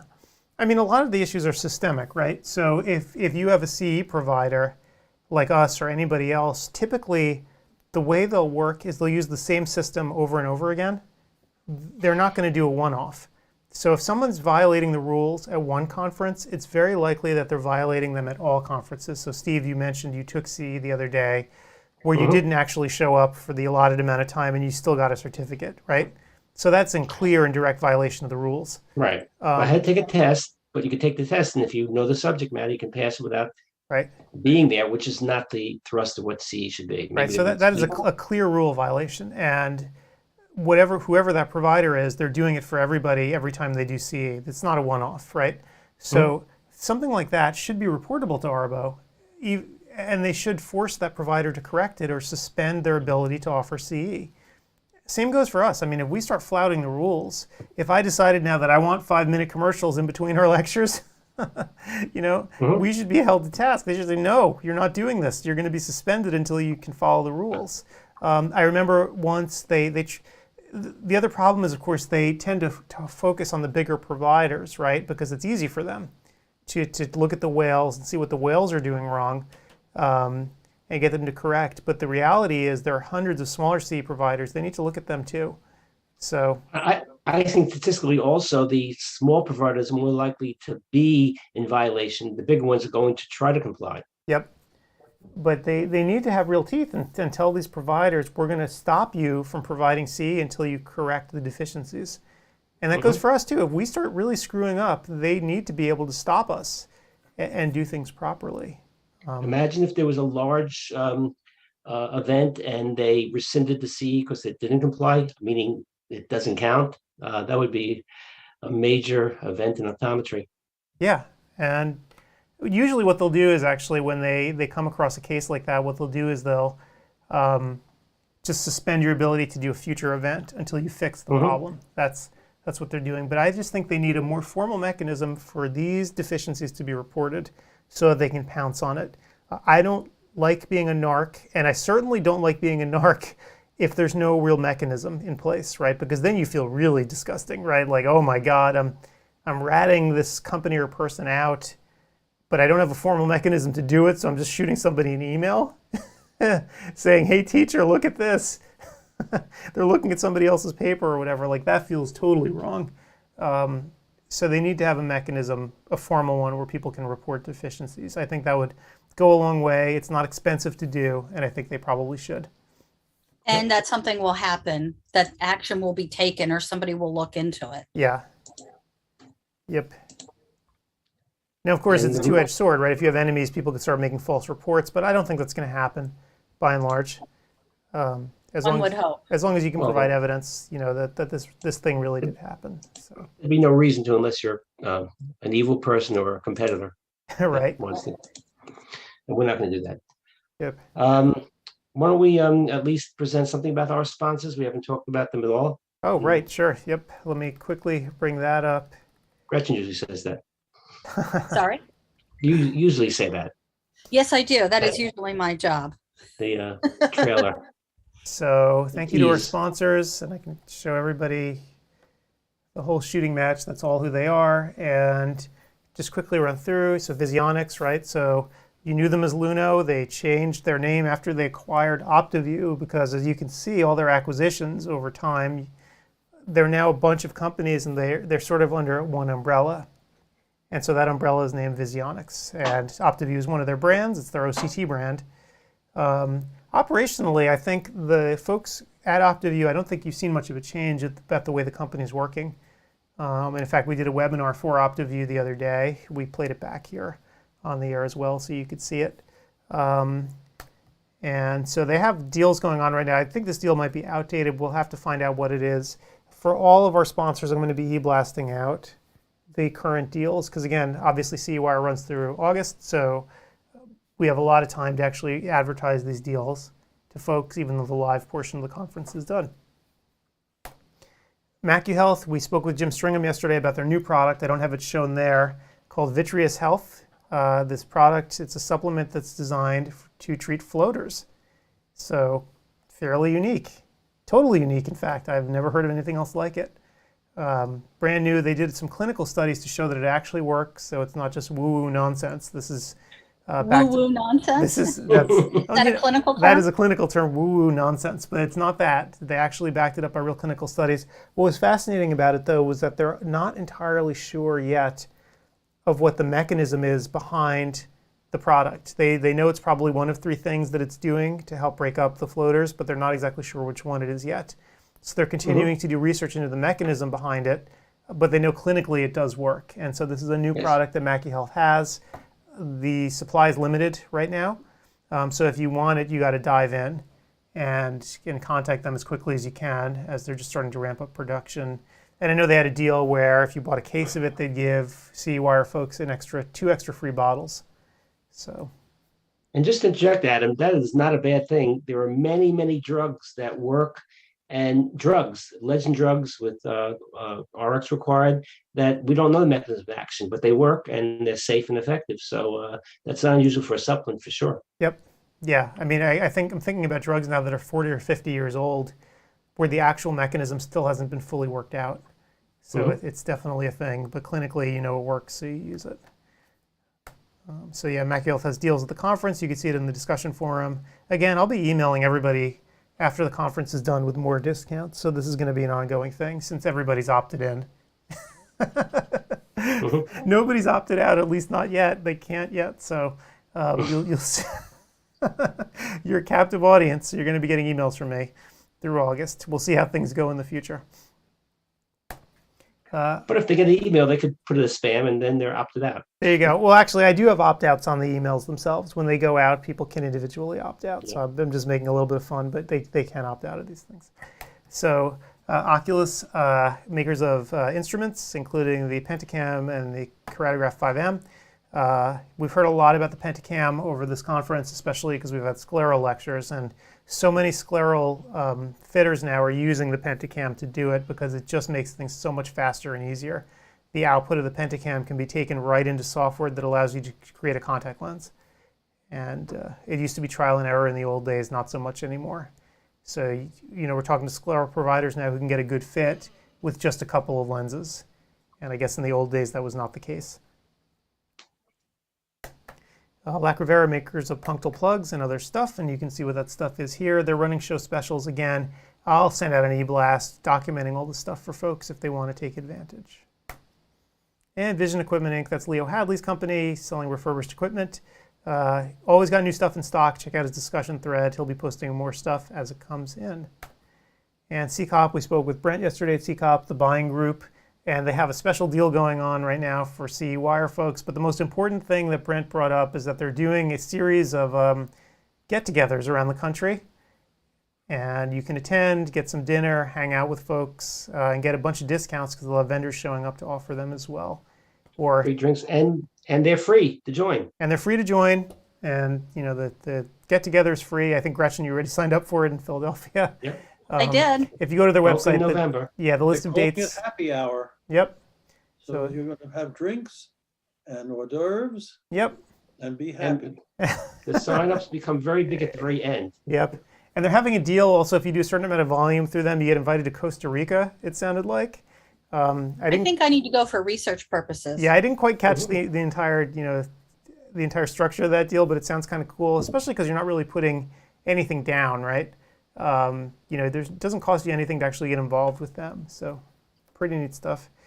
They have deals, again, as I mentioned, for CEwire folks, but I'll be emailing people again about all of this stuff. So Innova, makers of a system that tests color vision and contrast sensitivity to see if there's anything going on. You can detect disease actually before you see signs of it clinically, which is pretty neat. Dr. DeVay gave a lecture about this as well. Innova makes one of these instruments that you can use to detect this problem. And Steve, this is actually some of the problems that you mentioned before about Arbo and unique devices. Yeah. What do you do in this case?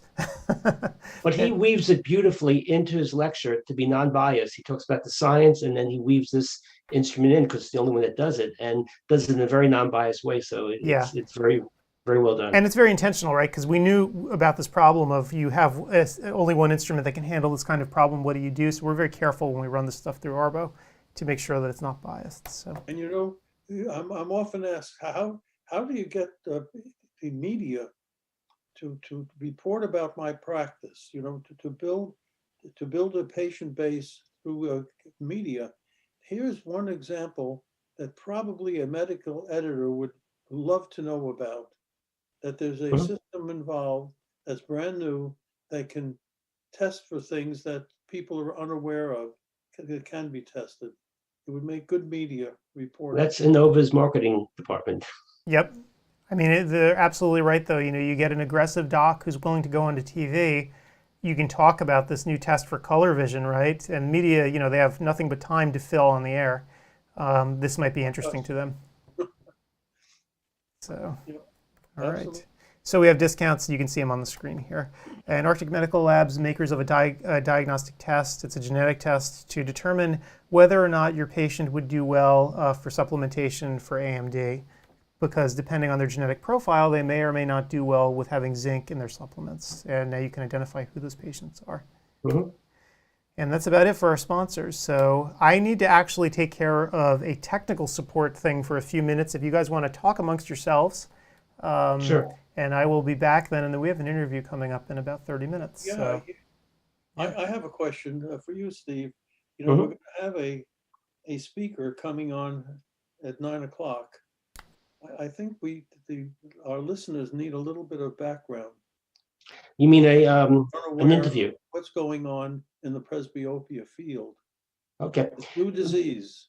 Yes, and in fact, Gretchen and I were talking online, and we exchanged some emails. There actually there's one journal and one e-zine or whatever that comes out quarterly about presbyopia, and it's becoming the new disease that that has been kind of invented because now we have things that we can do with it. 2020 dry eyes in 2020 and Yeah. 2021, 21, 22, we have myopia disease. And coming up in 2023, we'll be at the other age group with presbyopia. Can you give people a little background of what's already approved and what will be down the pike in the next couple of months? Sure, and we'll talk to the interviewer. Now, he's from a company where the drug is in phase 3 trials. The way it works is you have phase 1, phase 2, phase 3. I'm not going to go into the details of what you have to do with these. Listen to the class and you'll find out. That's correct. And after you get phase 3 trials and it meets the points of what you're trying to prove, then you apply for a new drug approval from the FDA. Right now, only one company has had drug approval, and it's the drug that we've all seen on TV, Allergan via Vivify, Vuity, and that drug has met, this is my opinion, I have to say, with some resistance in terms of just speaking to colleagues. We have a poll that we'll present when the speaker comes on, but it does help some people, so I'm going to reserve my complete judgment. But there are literally a dozen other drugs in the pipeline with that mechanism of action as well as others. What this drug does that's approved is it simply makes your pupils smaller with a lower dose of pilocarpine than you would normally use for treating glaucoma, but it's just slightly lower. And the pinhole effect has worked for a long time. You know, you could read better outside, for example, than inside because the sunlight makes your pupils smaller also. Right. So that's the effect. The negatives are forgetting about things that we don't know about retinal detachments. It makes your eyes red because pilocarpine dilates blood vessels. How long will this approved? How long will the approved drops last per day? Okay, that's one of the problems that it takes. First of all, you have to put it in and wait 15 minutes before you put your contact lenses in. That's always a problem logistically in the morning when you're rushed. Secondarily, it takes about an hour to start working and lasts only about 6 hours. And then it varies from person to person. So it's not a long time. And it's approved for, you can put it in a couple times a day. But so the time is not great. But if you're at the office and you need 3 or 4 hours of good near vision and you're getting it in the computer, especially if you're a young presbyope, it might help. But the initial feedback I'm getting, and this is not scientific at all, so don't shoot me. It's going to be, it's like Viagra. It takes a while for it to work, and then it'll be, you put it in 4 hours if you know it's going to work in 5 hours. Correct, something like that. But for example, there's another drug that's about to get FDA approval. It's called Orasis, is the manufacturer, CF1, I believe the name of the drug. They'll make a brand name when it comes out.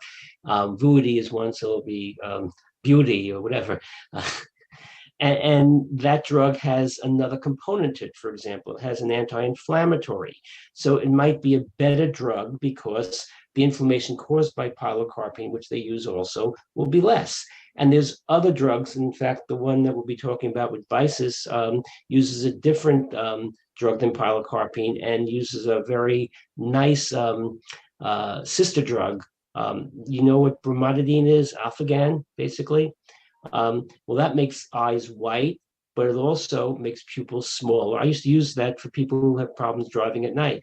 So that formulary might be very good, and they're in phase 3 trials. There's 6 or 7 other drugs. And then there's the whole aspect of Allergan, Novartis, has a drug that they're hoping to get approved in the next year or so that actually works by a mechanism of letting an agent go throughout the lens and makes the lens softer and therefore be able to change its shape better. Another company has another product that does the same. We're going to be talking about the next hour. Yeah. Because this is a representative of the newer drug that's coming on. It's a representative of a newer class of a drug like Vuity, so that That's he'll be the able to the old comment. class that are just about approved. Now Correct. you had the drops put in the second time, so you got through work. You now leave your office and you're going to go to a movie. What happens when you walk into the movie theater? That's what, not only walking to movie theater, driving to the movie theater. There's been complaints about night vision problems, etc. And he'll address that also. And with any drug that constricts your pupil, when your pupil normally dilates in a dark environment, has to cause some sort of vision perturbation. So that's why I'm hoping that the miotic drugs fall by the wayside, and other drugs that actually help accommodation with the lens are the ones that are the last drug standing. And, But we'll we heard some complaints about headache. With the headache? yes. Headache, red eyes, difficulty with driving at night, like you said, not lasting long enough, inconsistent vision. And this is just from the first drug. And the first drug is as simple as you can get. It's basically 1.25% pilocarpine. And the only thing that it's done that makes it different than the drop for glaucoma is they've made the formulary such that it's pH balanced. So when you put it in the eye, it doesn't burn quite as much as the pilocarpine for glaucoma. But that has nothing to do with the treatment of presbyopia. And by making it a little bit better in terms of burning, that's great, but it doesn't help the treatment. I mean, you didn't use pilocarpine when you were practicing because you couldn't, but you had people using it, and they never really not complained, but they never said, boy, my near vision is really good with this drug. So it was nothing, and they were using 2%, 4%, 6%. Excuse me? The appearance got to be weird. Yeah. No one's spoke about what a constricted pupil looks like for many people. One way you check for people on drugs. I was just going to say that, yes. Cops might be with stopping them and thinking they're on narcotics like morphine or any of the oxys, because they make your pupil smaller. So cosmesis there should be an issue. So far, maybe that should be one of the drugs they use for presbyopia. Methadone or something like that. With that lead in, I just wanted to give you the lead in for our next guest. Yeah. And now, he's the CEO of the company, so he might be reticent to talk about other companies, but he'll be talking about his product and the research that's going on there. And I wouldn't blame him you don't want to say anything bad about another company. I could give my opinion, but he's probably more constricted in what he can say. At conferences, though, so I mean, if you think about myopia, presbyopia, and dry eye, pretty much we've got 100% of the population in one of those areas, if not 2 or 3 of them. Especially, I mean, presbyopia as the population gets older, and also myopia as the population gets more myopic. Yeah, essentially, we've hit everybody. The Gomdens would say it's a living. Yep. So we've got to create diseases where before there was just normal aging.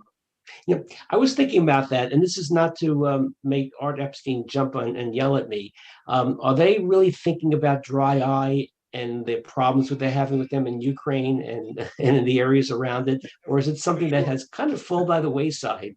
In other words, yes, we've had dry eye for many, many years, and maybe it's getting worse because of our environment and being on tablets. I cure my dry eyes about once a day for about an hour. I swim, put my goggles on, and But again, I know a lot of people are helped a lot, and there's so many really expensive devices and so many treatments out there and so many drugs that people buy, and yes, they're help, but this is kind of a condition that we've not invented, but we've made the public so much more aware about in the last 5 years or so, that if it never was treated or existed at all, would society be that much worse? Art, don't kill me. You're sounding like a cranky old man, Steve. Yes. No, I'm just saying, yes, but I've been practicing for enough years that it wasn't something that was a big problem. Myopia is a big problem that you didn't know how to treat, though? Or did patients not understand that it wasn't normal? Similar probably to a little both. Contact lens discomfort. Both. Well, but myopia and presbyopia, obviously, that was always a big problem. Yeah. You have to write a book. The most useful book you could write is What's Normal as you age. just the aging Get on factor. that, Paul. And everything you fight in medicine and in optometry is to fight this aging, which is quite normal. Mhm. I'm losing most of my moving parts. But I've been reading so much articles on You longevity and things they can do genetically in the future to either stop or reverse the aging process. So maybe all those maladies will go away in, Absolutely. I'm hoping in a few years. But do you get the on your iPad, you get the program called Flipboard? Say it again. Which one? It's called Flipboard. And what Flipboard is basically a whole bunch of magazines that you choose what to get, and most of them are free. And you just, it's amazing the research I get because I put certain subjects in, and a lot of it's on longevity and with CRISPR and some other genetic techniques. And, the future might be brighter, but, and people might be living a lot longer. In fact, there was an article I was reading today because of the formula problem, that women who have been breastfeeding might have a new career of pumping after they're done breastfeeding their own child to sell their milk, because they can now do that if there is a real shortage that continues over the next year or two. Amazing. I'm reminded of a song that Ira Gershwin wrote for Porgy and Bess called "It Ain't Necessarily So." And in Methuselah lived 900 years, Methuselah lived 900 years, but who calls that living when no gal will given to someone who's 900 years? So basically, everything with aging, just go with it. You can't cure everything. I know one optometrist whose mother always used to lie about her age because she didn't want the doctors to start treating her like she was an old lady. But basically, a bestseller would be someone that would write a book about what to expect at any given age, right through life. From the time The trouble, though, is some of it's really variable. I mean, I see people my age and they look decrepit and terrible, and right I see, parents and you live well. yeah. Absolutely So sure. it's very variable. Presbyopia, we're going to cure it, but is the treatment worse than the cure? Is the question. Now, I think with some of the new things that are going to come up with laser treatments of the lens and some other drugs that'll be more effective, that will probably cure it, and it won't be a problem. It won't be something that, let's think of something that we did cure, forget about all the vaccines, something that has to do with aging. Cataracts, for example. I would call cataract surgery. There you go. Call me cured. I had cataracts in both eyes. I had the surgery done. The patches were off in a day, and I see like a normal person. Better than you saw before if you were -5. Cataracts. I put on a pair of reading glasses once in a while. Most of the time, I don't need reading glasses. But so that's to me is a cure. It's not only a cure, it's an enhancement of your life, because if you've gotten a good multifocal lens or that enhanced your vision, you can see far away and up close where you couldn't before, even as a 10-year-old, you're better off visually. And like we tell our patients, that cataract's not coming back. But you have to say sometimes. So this is an example of a change of our technology that has improved people's lifestyle to make them maybe even better than they were before. And I think some things like hip replacements and knee replacements are the same thing, where some people are performing better than before they even had the pain in their hip. I'm going to tell my wife that now. I took a break to give her breakfast. She's in a sling with a shoulder replacement. So she got her breakfast on time today. Just don't put Parmesan cheese in it, please. Well, I was telling my wife, and I love Parmesan cheese and minestrone, so I think she was wrong. This morning, I started off with crackers and hot chocolate, but then I gave her some artificial eggs for right now. That's why I took a break. What are artificial eggs? Pardon me? What are artificial eggs? Oh, they advised her to start losing some weight before she had the surgery. So she went under medical supervision for foods. And one of the things they give her are little things that you put into the microwave for 100 seconds, and it becomes a little omelet. Oh, So it's easy to prepare foods that are certain calories with a certain amount of carbs in it. oh, gotcha. So And is it real eggs or it's artificial stuff? no, it's real eggs and everything is no, but it's balanced. It's Mhm. balanced so that you have the right combination of things.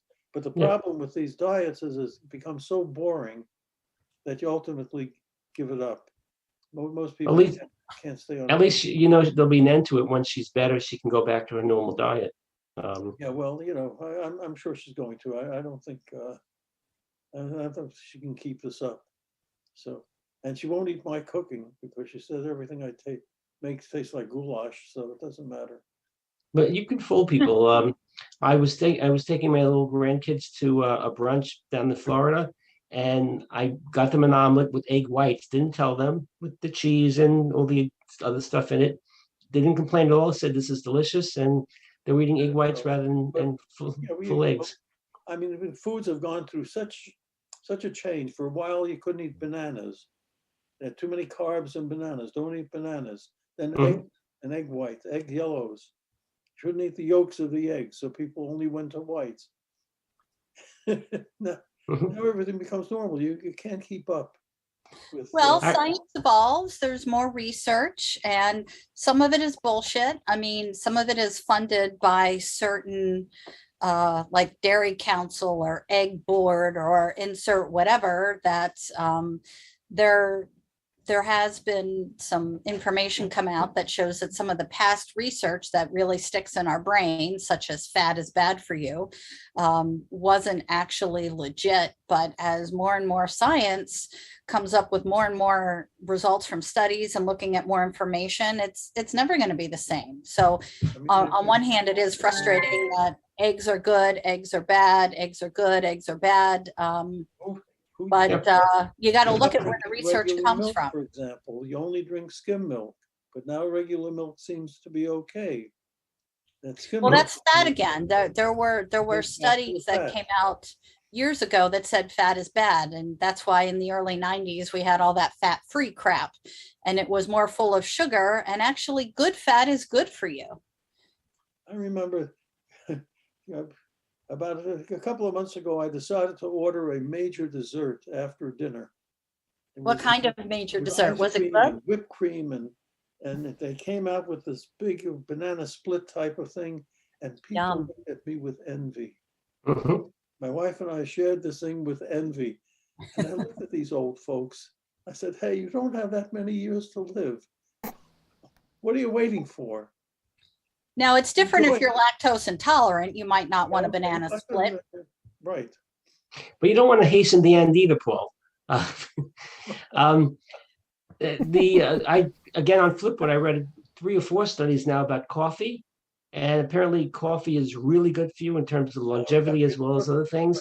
And the optimal amount is 2 to 3 cups a day.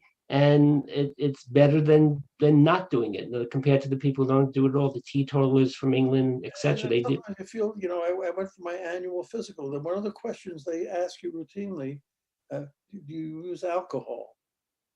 You drink? And the answer is yes, I do drink. I have a vodka tonic every night and wine when appropriate. But you start feeling guilty answering these questions, But then they say, well, wine is good for you, or a certain amount of alcohol is good for you. So who can keep up? Another long Flipboard to help you keep up, according to Steve. Yes, a study I read there. This is on hundreds of thousands of people demographically who drink people who drink red wine, no wine, or white wine.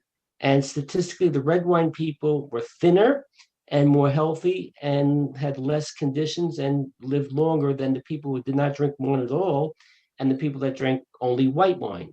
Now, I'm not talking about a bottle and a half a day. We're talking a couple of glasses a day, maybe for a man, and maybe a total of, let's say, a bottle and a half a week. So statistically, it was better to have it than not have it.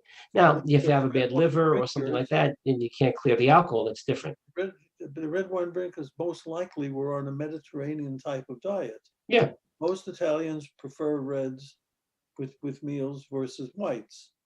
So that would affect it. So, yeah, so you don't know, but, Julia Childs lived to her 90s, and her advice was eat whatever you want, Mhm. moderation, and don't think about it. Yeah. And I she forget had- what network is on, but they have a whole show with somebody playing Julia Childs. I don't know. I think I get it. Are you familiar Never with this, Rick? apologize, never explain. Mhm. Yep.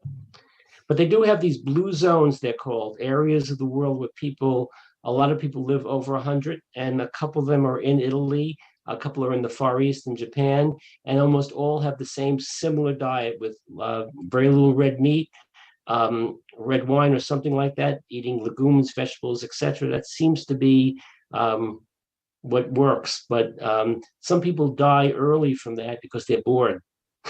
and exercise. And What have I missed here, guys? This is quite a Nothing. We're discussion just that you have talking. going on. We went from presbyopic drugs to these studies of mountainous areas, these people climb hills every day. They mhm, don't use their cars, so there's exercise involved. So Sure. exercising daily is important. Yep. we were talking a little bit about the presbyopic drugs. I don't want to go too much into it, but we're having somebody from a company come on, but I don't know if he can comment too much on the other drugs because he might be restricted in what he can say. Sure. Oh, yeah. So did you solve the problem, whatever it was, Adam? Yeah, so I was working through it actually, so it was kind of interesting. So, I mean, there's always stuff going on here, right? This was an interesting one where you always think that you've worked out everything that could possibly go wrong or a path that a user could take. Here's a good one. So, Steve, as you identified, you can leave a tab open, right, for a long time with this new software, right? So you could actually leave CEwire like this running after the conference is over today. And let's say we were doing another live one, you'll find that it can run for months. So for instance, you had a tab open from the event in February, and it was continuously open, and it picked right up where it left off, right, when we started again here yesterday. Because the software, the way it works is it's pretty cool. You can stay logged in forever. However, what happens if you're watching your stuff at the office on your computer yesterday, you leave the office, you come home today, and you're watching at home, but you forgot to log out of the computer at the office. And the tab's still open. And the tab's still open, and you were watching in a different track yesterday. Then what happens? Right? So what actually happens is the software pops up a screen that says, hey, you can't be in two places at once. Stop doing that. But the problem is the person's at home. They're not near their other computer that's in the office. They don't want to have to go 20 minutes to go turn that machine off. So that's the problem. So the answer is they let us know what was going on, and I know which track they're sitting in right now. Again, we log everything, so I can just manually issue their credits when the whole mess is over tomorrow. That's okay on a case-by-case basis, Yep. but with 4,000 people, if 400 of them do it, that'd be Like very not turning difficult the on your cell part. phone off, Right? I could see that happens all the time. People forget to log off, and especially if they're in a room. Right. If they're in the generic, now if they're in the lobby, it doesn't matter, or whatever. If they're in between like we are now. Right. So, I mean, there's a bunch of different solutions we can implement for that, but it's the first time it's actually come up. And so, which is surprising, right, with 3,400 people. So, but, these are the kinds of things that you discover later, right, as people actually start using the software, the kinds of things that it's really difficult to test for or even think about. Because initially, I had no idea, actually, that this thing would be so resilient and allow the sessions to keep going once you finish. That's pretty remarkable. And to rewrite the software where, let's say it goes to somebody's in room one all day or whatever, or at the end they're in room one, I guess you can write it where they get kicked out of room one and they go into the generic lobby, but that would be a hard write. I mean, no, we could do it for sure. It's just something we never really thought about before. So there's all these little twists that we have to think about that, and again, it's not just for us, right? The software as it develops and it gets used in different conferences, they need something similar. So I thought it's an interesting. The problem really is also that since they were in room one in March, let's say, they already took those classes, and probably, even though our schedule changed, it changed all that much, so they're not going to get credit for it because they already took it. Right, and I know that, right, and we log everything, so we'll be able to see that, and we'll know what they actually were trying to do. We know which computer's sitting at the office, and we know which one's at home too. So we know all this stuff. It's just a matter of manually having to go in and change it now. So I mean, that's the nice part, right? It's not like it's going to disappear forever. Oh my God, I lost my credits. What's going to happen? So yeah, it's okay. We might require remote access to everybody for Yep. all their PCs. Yeah, so it's funny. It's funny actually. So now we've learned sort of the what not to do, or where users are falling into traps that we never thought about, like they're watching a course they already took again, and not realizing that they took that course before, which says something in and of itself, actually. Not about the user, but more about working online, right? And attention, and doing things to force people's attention. Again, I can bring this to Arbo's attention as well. And in fact, I may comb through the logs or work with Audentio to see how many people actually did that, take the same course twice, because that tells you something, right? So, because I'm curious now. So we've learned all the sort of small pitfalls. And some people might even take that course, let's say in March, and not even be logged in or intended to log in for May, and are taking the course over again because they never closed the tab. Yep. So in some computer somewhere in their office, it's the weekend, they're not there. It's just doing its thing. And so, there's ways we can tackle this, but this is so when all is said and done and the conference is over, we just have to think about how we want to re-implement it for next time. But I find it really interesting. These are sort of outlying cases. Like I don't worry that much about it because we're not seeing it that much. It's just happening to a few people. Right. But in the future, we want to prevent all problems. For the most part, the software has worked beyond my expectations in terms of its stability. Yeah. Did that person realize what was happening, that he had logged in the office, or he just was really upset with the software? No, they contacted us. They realized what they did.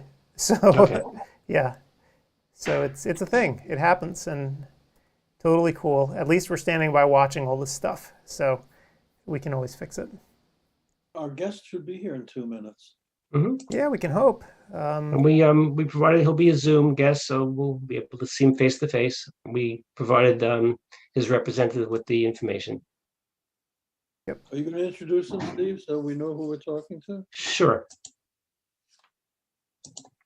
Yep. So he's not here yet. I obviously have to let him into the Zoom room when he arrives. So he's not here. But let me just get interview scheduled. It's 12 o'clock. Yes. Yep. So hopefully he'll show up, because I'm curious to learn all about the meds. Well, he'll be able to discuss his drug and probably the field in general. Yep. Without getting too specific. And I would think that it's hard for a company like this to be a sponsor for the conference, because they're a one-trick pony at this point in time, and they're not taking in any revenue, and they're probably just working on getting this drug approved. But hopefully they'll, if it is a better mousetrap, they'll come on next time. Is this a separate company, or is this a division of ISIS? No, this is... Visis is this drug. That's it. That's all they do. So this is a standalone company. Yep. And it's privately held company? Yep. You can't buy stock in it.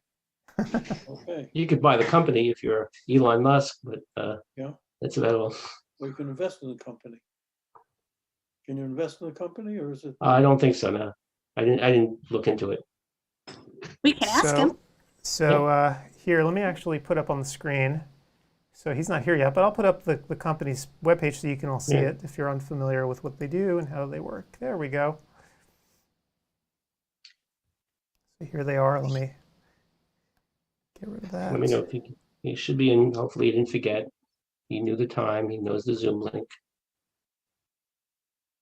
I'm just gonna. I'll wait 1 minute, then I'll email Michelle. I can text her. Oh yeah, you did great. Why don't you do that just to make sure? I'll give it a few minutes, because sometimes people have to get the Zoom link, get everything started. So Ben is the guy we're going to be meeting with. You can see him up on the screen. Yeah. So hopefully he'll get here soon. Is Carrie Powers there also, or is she just a salesperson? She was one of the representatives. Yeah, she's at that company as well. Yeah, she was Carrie Reynolds. She was at Allergan. She switched over. So you can see they just have this one drug in the pipeline. That's about it for right now. That's a cool image. Yeah, I like their website. Getting dizzy actually looking at it. So maybe go to the page that talks about the product. So it's interesting. They're in my neck of the woods here. Oh, they are? Well, So I they're could in Seattle, so do a little lead, and we had talked about it before. The drug is a combination of carbachol, which is the same mechanism of action, same drug as pilocarpine, a little bit stronger. And they've been experimenting on different combinations and different percentages that work the best, along with brimonidine, which everybody knows as Alphagan or Lumify. It's been reprocessed for various uses. It's a glaucoma treatment.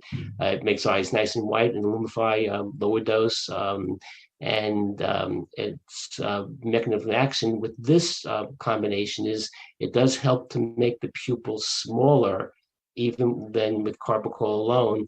right. And it potentiates the action of the carbachol. So this drug is a once-a-day drug that can last up to 12 hours, Paul, just to make you happy about. Like, Right, and I think Ben is here. I just let him into the room. I Yes. think he's connecting. There we Um, go. And so we can say So hi. I don't want to steal his thunder, so I'll let him continue. You've already stolen all the thunder, Steve. You've told us all about the drug. I'm sure Ben's going to be happy, actually. You've laid the groundwork for him. So, Hi, Ben. Nice to meet you. Hi, Ben. Good to meet you. Just a second. Okay, take your time. I think that works. yeah, Good morning. How are you all? Good. doing I great. just prefaced everything. I kind of said some things about your drug, the formulary a little bit, but I'm sure you know a lot more. So why don't you tell us what your drug is all about, what you expect from it, how's it going with the trials, and so maybe some opinions with respect to things that are out there and things that are going to be out there. Okay, great. So as I think you're all aware, Visus Therapeutics is a clinical stage company. We formed the company in the fourth quarter of 2019, and we acquired patents at that point in time, covering a combination of carbachol and brimonidine in the treatment of presbyopia.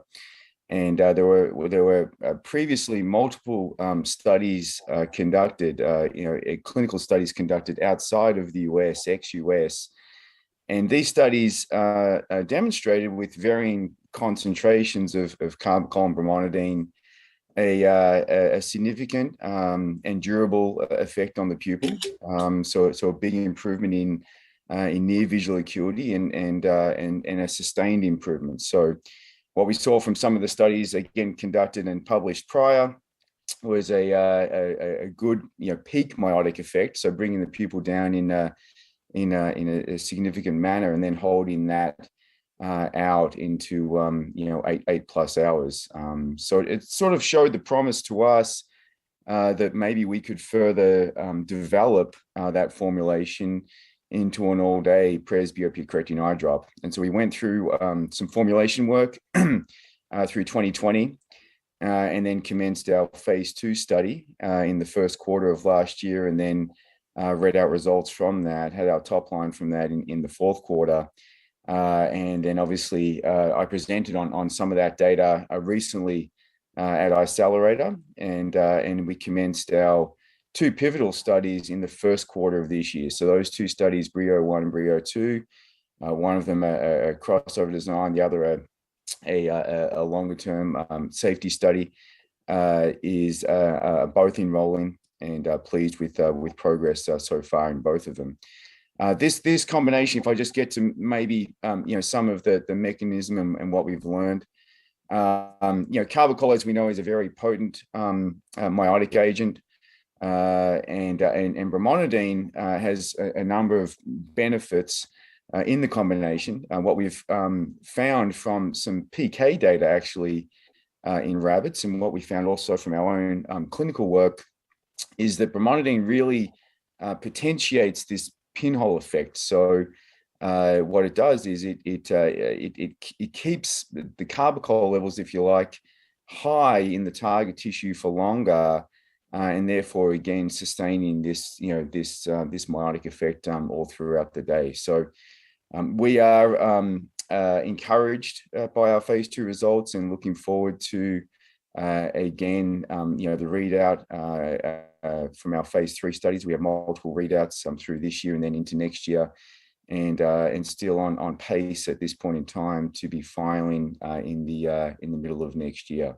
And the one thing, a couple of things we learned, I guess, from that phase 2, if I could just add, we did learn that the addition of BAK, which is a known corneal penetration enhancer, didn't seem to add to either the peak myotic effect nor the duration.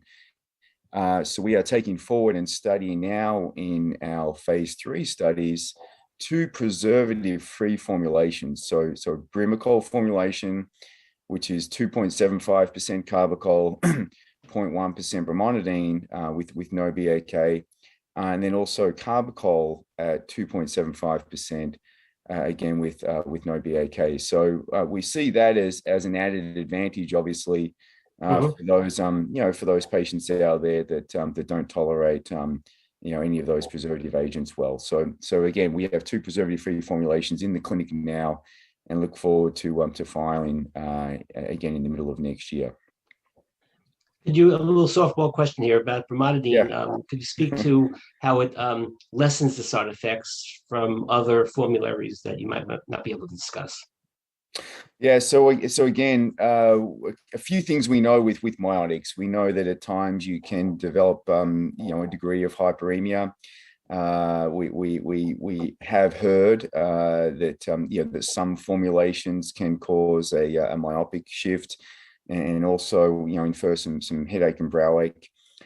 We have seen from our own clinical data that, and we also know obviously that brimonidine is in Lumify, so we know that brimonidine whitens the eye. So we do decrease that level of hyperemia some. We've seen no myopic shift from our clinical data, nor from the prior studies conducted before we formed VISUS. Subjects in our study had to be 20/25 or better at distance, and we saw them gain sort of 2 to 3 letters on average in distance visual acuity across the various time point measurements through the day. Again, we measured visual acuity at half an hour, 1, 3, 5, 7, and 9 hours, and if you look across those time periods, again, subjects gaining 2 to 3 to 4 letters. Which is good to see, and that makes sense too. I'll just add, if you think optically about what's happening, we're creating a pinhole effect. A pinhole effect sharpens, all of these different planes, obviously, of your visual acuity. So it makes sense that if we're gaining, 15 letters in here, that we're able to gain a few letters at distance and sharpen up the distance vision also. So we did see that. And with regards to headache and brow ache, we saw a fairly favorable profile overall. I believe all of the myotics in this category can experience some degree of headache and brow ache. We saw that obviously from the one drug that's on market. There is some mild headache and brow ache reported, but it's not a significant issue that we've seen from our data. How do you see it playing out over time? As you know, there's other drugs in the pipeline that are myotics, and there's other drugs that are not myotics. But let's just speak to the one that you're, the area that you're in. 2 years from now, there'll be 7, 8, 9 drugs that are myotics on the market with different formularies, which I believe yours is one of the best, if not the best, just my own opinion. And that's not being nice, I just feel that way. How do you feel, how do you see it playing out in terms of the practitioners? Are they going to be inundated with 6, 7, 8 drugs with 12 samples and just try this? How do you must talk about this in your meetings, how you will be positioned and how you'll gain market share with respect to things that are out there and the things that are shortly going to come, things that come down the road. Yeah, that's a good question. I'll speak a little to that. When we first formed the company, we all knew, the founders. I'm one of the co-founders. So is our chief medical officer, Rhett Schiffman, and Rob Sambursky also. And we were discussing with a lot of KOLs at that point in time. What are the tastes and preferences of the patients who may use these eye drops, right? Some very early sort of discovery work, if you like, to just understand the market a little. And We hadn't conducted any market research yet, but we knew obviously there was a very large opportunity out there, just given the sheer number of patients in this country, 130 million or so when we launch in 2024, 2 billion globally. We know this is a huge indication. What we really wanted to learn, and we did our first large body of market research in the second quarter of 2020, and that was with 1,000 confirmed presbyopes across the US, fairly balanced on gender, fairly balanced across splits of income, fairly balanced across splits on age, going from 40 all the way through to 80. What we found is that, uniformly or unanimously, if you like, whether you are earning a lot of, have a lot of income or a smaller amount of income, whether you're a more progressed presbyope or more mild early presbyope, in that study, we learned that the prospective patients really do desire and would be very, very keen to try a presbyopia correcting eye drop if it existed.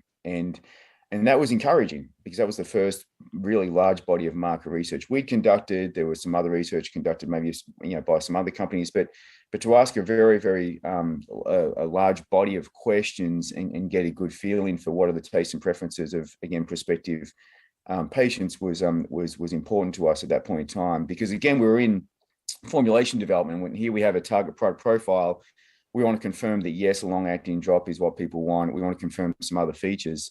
So that was good to see. What we found from that also was that, approximately, 85%-ish, 85 to 90% of those subjects out of 1,000, again, confirmed presbyopes, preferred a long-acting drop. So we said, would you prefer a drop that lasts 8 to 12 hours versus one that lasts 3 to 4 hours? And again, in a very big number, if you like, a large chunk of those subjects said, yes, we prefer something that's longer acting. There were about roughly 10% that said we prefer a shorter acting drop, and I can see that, and I call that situational use. So you want to go out to a restaurant with some friends, maybe it's or a club, and play tennis, and then go out and have lunch. And you don't want to be wearing your reading glasses for 3 or 4 hours. Maybe you elect to take a shorter acting drop, let's say. But the use case that we saw from that first study, and then we conducted a large 524 subject conjoint analysis here in the US also, and then another 200 subject conjoint analysis in China. We did those studies to understand what would be the potential behavior of these, again, prospective patients when they are faced with multiple choices. So when you're faced with different products on market, how are you thinking about what you're going to use? And what we found from that was that yes, if faced with the option to use a longer acting eye drop, we learned that these, again, prospective patients would want to switch. So maybe they've been offered something that's shorter acting. Maybe they're using that regularly every day. Maybe they're dosing once. Maybe they're if permitted, in the label, their BID dosing, potentially, if they want to get a longer effect through the day, and then they're presented with something that lasts 8+ hours. Let's assume that we're able to get out to this sort of longer time point. What we learned was that yes, we see that a large number of subjects, these patients would want to switch. So I think in terms of if we think about eye care providers, what are they going to do?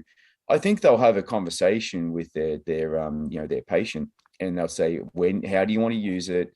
What are the circumstances? Do you want to be potentially reading glasses free every day, all day, or a big large proportion of the day for work?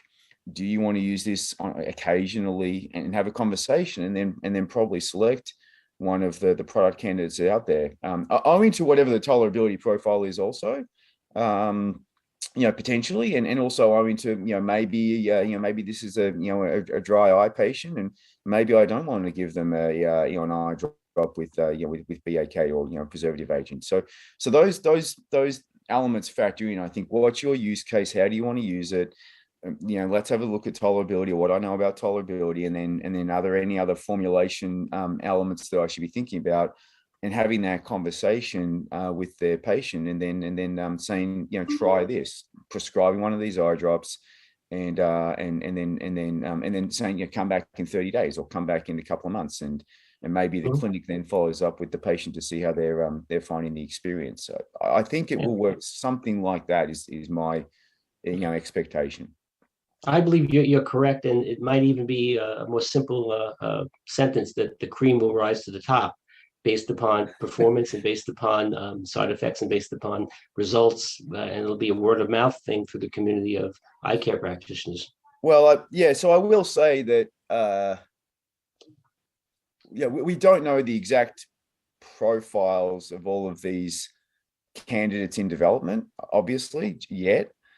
But there may be some profiles that are pretty similar, and if that's the case, then those different candidates are going to have to look at, how do we compete, how do we position, what do we have, and again, obviously there are always different ways of positioning a product in the marketplace. But yes, if there are a very large number of these eye drops that get through to approval and are going through obviously a launch process, but positioning the drug relative to whatever the competition is will be obviously an important consideration and factor. Now, in phase 3, what will be the age group that you'll be selecting for this? So we're enrolling subjects between 45 and 80. So we've taken fairly wide age range. We've taken we went through obviously our phase 2. We learned a lot from that phase 2. We did make some protocol amendments through that phase 2, and then got to a final set of criteria, obviously that we believe is going to best maybe meet the needs of the category, and also be able to obviously give us a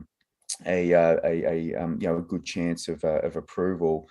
So that is the age range. We do believe that there are a couple of things here, or there are 3 key things we believe that patients want. You want as large a peak myotic effect as you can get, owing to the fact that you don't want obviously a very tiny pupil. There's a trade-off there when we recognize that, but you do want to gain, and you do have to gain obviously 15 letters, otherwise you don't even make it into the the responder analysis for FDA, right? So if you gain 14 letters, you don't make it into the responder analysis at all. You don't get any credit for reading 13 or 14 letters, even though that's not a bad improvement. So we do need to get as many subjects as possible in this study to get a good peak myotic effect, and that peak is somewhere around half an hour or an hour or so from our data, all the way out to sort of 2 hours. But in those early hours is obviously where you're getting the biggest peak. We do want to get as many subjects into a good peak myotic effect, and then you want to sustain that for a large period of time. So that's the second thing people want, we believe, is that again you want to gain as much as you can, again with some trade-off and sensitivity to pupil size. But you want to gain as much as you can, hold that through the day. Number 2, 3, then with an acceptable tolerability profile. So if we think about our the prior clinical data, again, from some investigator-initiated studies which were done prior to us forming Visus, and we looked at that and we thought, okay, if we have the opportunity to address a larger age group, some more progressed presbyopes, we should do that. We should look to enroll those subjects in our study, and if we can give a bigger peak myotic effect and hold that again through the day, more prospective patients are going to gain, versus maybe addressing a more mild presbyope or an earlier subset of patient candidates. And how about male versus female? Will you be having equal numbers of men and women in the study? We're not. I don't think we're. What's the right word here? Yes, we didn't have any significant difference to. I can't remember the the numbers in our phase 2 exactly, but that's not what's the right word? A significant element, if you like, to the study. It's not a factor that's going to influence the ultimate pupil size under a drug effect. So yes, we will look to be balancing some of those other demographic features across the study, and we did reasonably see that in the phase 2. Are you going to have a card to identify these people as being on this particular drug in case they're stopped for a traffic violation, for example, and the policeman will check their pupil? And sorry, what the question is, are we going to have a, sorry, think that they're under the influence of a drug? Are you going to have some sort of identification for them that they're a part of a study? Well, think about that. That's a good question. That's a good. Narcotics make people smaller. Yeah. They're gonna look like they're high. So we think out of the box here. Yeah, it's good. That's a good question. It's the first time I've had that question. So one of the studies is just an in-clinic study. Okay. So we're measuring, we're measuring, visual acuity in clinic. So there's not going to be an opportunity for someone to be driving around on one of the drug candidates. I will maybe remark that this is a randomized double masked study. So these subjects aren't going to know what obviously what they've been dosed with. One of the other studies does include, again, a sort of a safety portion, and yes, subjects will have the ability to be dosing from home. Are we giving them a card so that they can show some evidence to law enforcement? I don't know the answer to that. I don't believe so. Maybe there's a. I do know that they're obviously keeping a diary at home, and they're able to record some of their experience.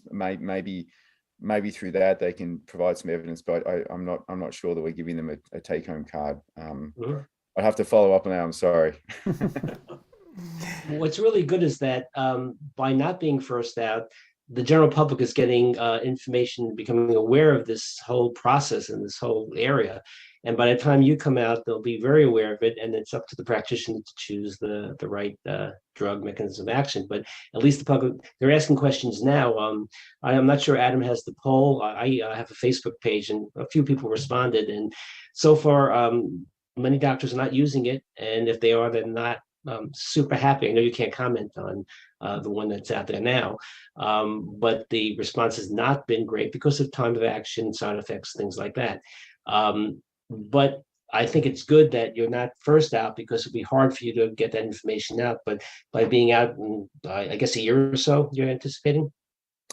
Yeah, we'd expect to. We'd expect to launch in the first half of 2024. So okay, so 18 months or so from now. Filing next year, and then obviously provided obviously we demonstrate what we need to. The first half of 2024 would be an expected sort of launch. I don't know if you could see the poll in the upper left-hand corner. I had a very non-scientific poll, but can you see the data there? I can't see the data. I can see a box. Basically, to summarize, it was half the doctors are using it, and only one loved it, and many others did not, which is, it's very non-scientific. It is double-blind. That people said what they wanted and whatever. So I think I think patient selection is important. I think working out which of my patients are going to do well on a particular on a particular drug is important, and this is a new category. So I do think we're going to learn a lot in the first couple of years about patient selection, what's going to work for different patients. So okay, great. Any other piece of information? I guess you covered it all, and we wish you luck, and hopefully things will go as smoothly as you anticipate.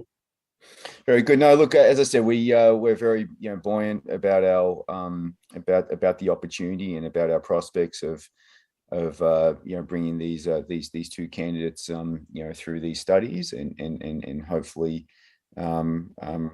be able to launch an eye drop that again shows an 8+ hour effect. We sort of are seeing that this is what again these prospective patients want. You can drop early in the morning and have this sustain a good myotic effect all the way through the day. So we're looking forward to that, excited about that. We have some milestones and some readouts through the back part of this year and then through into the first half of next year. And then at the same time, I'd say maybe one or two other things. We do have a pretty broad pipeline of other therapeutic candidates, both for the front and back of the eye. So as we move through these major sort of catalysts in presbyopia, we then start to get towards filing INDs for these other candidates. So we have a fairly rich collection of let's call it news flow and again catalysts in the company as we continue to move forward. So excited by what we've achieved so far and by what's ahead. I'll ask a question before to me, and I know you're privately held. Can people invest in your company? They can invest in our company. Maybe. That's not. They can't just. Well, obviously, yes, we're privately held, so there's no. We're not on a stock exchanges yet, so people couldn't. Just buy the stock each day or sell or whatever. Obviously, we do rounds of financing. And then in those rounds of financing that there have been various different investors, obviously, and some very large investment funds. Maybe we could follow up on that, Steve. Right. Okay. All right. Well, Ben, thank you so much for doing this today, and we're going to repost this when all is said and done eventually. And so hopefully people on ODwire, if they have any other questions, can type some stuff out and get some follow up. And wanted a copy of this video. Could you provide that with him, Adam? Oh, sure. Yep. Absolutely. So, Thanks so much, Ben. It was great to hear more about what you have coming down the pike and when we can expect it. So a little bit more of a wait, but I'm looking forward to seeing more data come out. We are too. We're excited and look forward to further follow-ups. And thank you for the time. Great. Have a great day. Thank you. Bye now. Okay. Well, enlightening. Yeah. I basically really said the same thing he did, Gretchen, right? Well, you could be a spokesperson. It's my field. Inside information, Well, I did speak to it, Michelle and Carrie. Well, it's really not inside information. It's on their website, pretty much everything you said. So meanwhile, as things have been going on, just to let you guys know, the lectures have been going on smoothly. I've actually just sort of dropped into different places right now. In track 2, nothing's going on there, so there's a little bit of a break. Yeah. But in track 1 and 3, we have some pretty large audiences. We have Mark Friedberg's lecture, which is always a thing. So what is that, and what do I do? I think it's amazing he has a lot of people because he had tons last time, so there's just less people to choose from. My suspicion is just about everybody who registered for the conference, like 90% of people at least, are going to be watching his lecture at some point. It's the most popular one that we've had so far. So yeah, so I'm not surprised actually that people are getting it in. Last licks for that one. And then the other side of things, Craig Thomas is talking about what is a diabetic eye exam, and then followed up by is there a dry eye in the house? So, and then Craig, I think, is going to join us later. Actually, he's on his dry eye one now because it's 12:30 Eastern, and the dry eyes lecture started at 12:10. Oh, it just started. So yeah, so he's on the last one. So cool. So I think what we're going to do now is take a break for a while, since we don't have any guests coming on. And when should we be back? So I have a webinar here that Luno did, more about their technology, and it's about an hour and 20 minutes. So maybe we'll see you guys back here in about an hour and 20 minutes, and I'm going to go answer more support stuff in the interim. How does that sound? There's been a lot of nothing in the chat for quite some time. Yeah. So once again, very few problems, nothing going on. Another boring day. Yep. Yeah, the only problems that I've seen, just hanging out in the rooms for a little bit, is occasionally people's videos will freeze. That's probably more due to a function of their bandwidth and their connectivity than the actual platform itself, right? Because if you actually saw a real problem with the platform, you'd get 100 people, right, screaming and yelling, "Oh my God, what happened?" But when you're trying to push this much data to a connection that might not have the capacity for it, then you can get freezing, and I think that's what's happening. Although you don't see it very frequently, and that's because the system is designed to scale it back progressively. As your bandwidth situation gets worse, the video quality gets blurrier and worse, right? So it scales up and down. Most of the large services like Hulu or whatever, they do the same thing, and we do the same thing here. It's only when you get to a really terrible spot where your connection really stinks and you absolutely can't buffer anymore and so forth that you'll get those dropouts. But for the most part, people don't have that if their connection's good. So yeah, so far so good. So I guess we'll be back in a bit. When do you want to come back? An hour and 20 minutes is how long this webinar is. And so that'll be right around just before 11 o'clock Pacific time or 2 o'clock Eastern, right? And lunchtime for us, Gretchen. That's right. Okay. Yep. All right. And, So I'll see you guys in about an hour and 20 minutes. All right. See you in a bit. Hey everybody, it's Adam Farkas. Welcome to another ODwire webinar. Now tonight, before we get started, let me just lay down some ground rules here for everyone. First and foremost, I know everyone here is asking themselves, where is my Mike was Starbucks traveling card? today, and he was going to let us know if he was congratulations back. on making it out tonight. I think it's and, not that will likely be he'll be emailed here. to you tomorrow, Okay, so be so on the I'm gonna- lookout for it, and thank you for being here. Second thing, tonight, before we get started, I want to remind everyone that this is an interactive session. And you'll see on the right side of your screen, there's a questions box. Feel free to type into that question box. I will take your questions and hold them aside. And then at the very end of the presentation tonight, we're going to have a little Q&A with the panelists who are here. And speaking of the panelists, let's just dive right into this. So tonight's lecture is all about, as you can see on the screen, growing and scaling your practice with wavefront-based technology. Now, it feels kind of strange actually because of the pandemic. I know most of us are not traveling, right? And it almost feels like we've been in timeout for the last couple of years. But despite the fact that we're not going anywhere, technology has moved on, right? And new products are coming out all the time. And in this past year, we actually started returning to conferences. A few of us anyway, we dipped our toes in the water. And so at these conferences, there have been panels and a lot of really interesting talks that have been given that unfortunately many people haven't seen, right? Because so few people are traveling. But fortunately, through the miracle of technology, a lot of these have been filmed. And tonight what we're going to show you is one of these panels that was actually done at Vision Expo West, all about growing your practice with wavefront-based technology. The folks at Luno Technology recorded it. And it was a panel with some folks that I think everybody here at ODwire knows very well. We have Dr. Rasa, Dr. O'Connor, Dr. Gerson, and Dr. Hoff. You've all seen them before in other ODwire shows, and they're here on the panel, and then we're going to do a Q&A at the end. And I just have to let everyone know that unfortunately Dr. Gerson can't be here with us tonight, but you'll see him in the video. So we'll go over some more introductions in the video itself. And again, if you have any questions, just use the question box. I'll hold your question aside, and then at the very end, we'll have a pretty spirited Q&A. Welcome, everybody, to our presentation. My name is Dan McNulty. I'm president of Luno Technology North America. Our company has brought wavefront technology to the U.S. market way back in 1994. I'm excited to have on stage with me four clinical excellence leaders, each of whom use Luno technology products in unique and innovative ways. I'll go ahead and ask maybe the panel to start introductions. Dr. Ross, you want to introduce yourself? Sure, I'm Dr. Rasa. I am the owner of Big City Optical from the Chicagoland area. And I'm Greg O'Connor, and I've been in private practice in Malibu, California for 41 years. Jeff Gerson, and I'm in practice in Kansas City. My name is Michelle Hoff, and I'm a clinical instructor at UC Berkeley School of Optometry, where I just recently retired after 30 years. I'm going to breeze through our introduction slides because I forgot. So there's Dr. Rasa. We met Dr. O'Connor. And if you see anything that you want to cover that we missed, because I missed the slide, go for it. Anything you want to cover, shall I move? Move. Dr. Gerson and Dr. Hoff.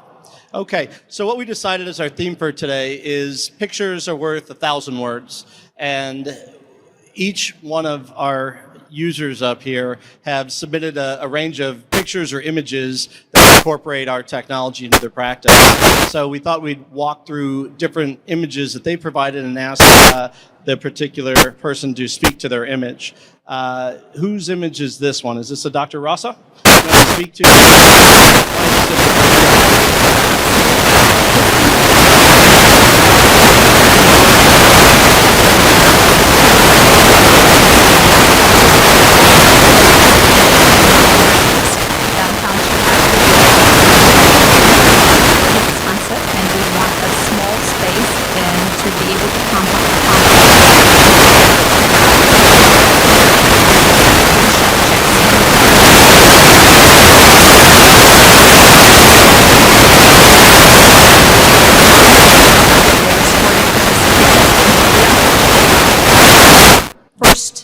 Analyzed with the lens analyzer, their habitual RX.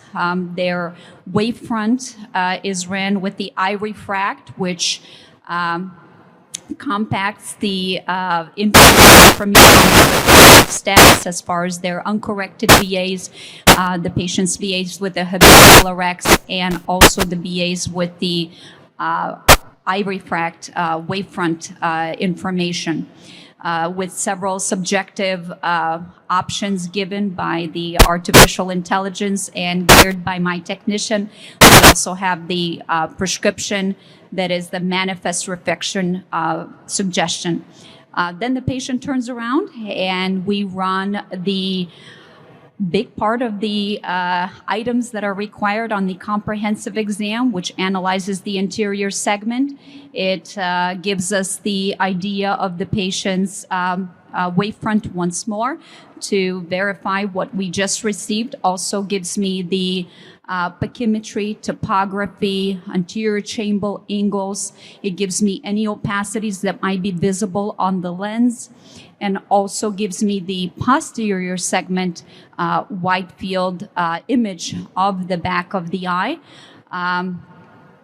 and also the NCT readings that are recorded at the same time. All of this information is uploaded into my EHR within seconds.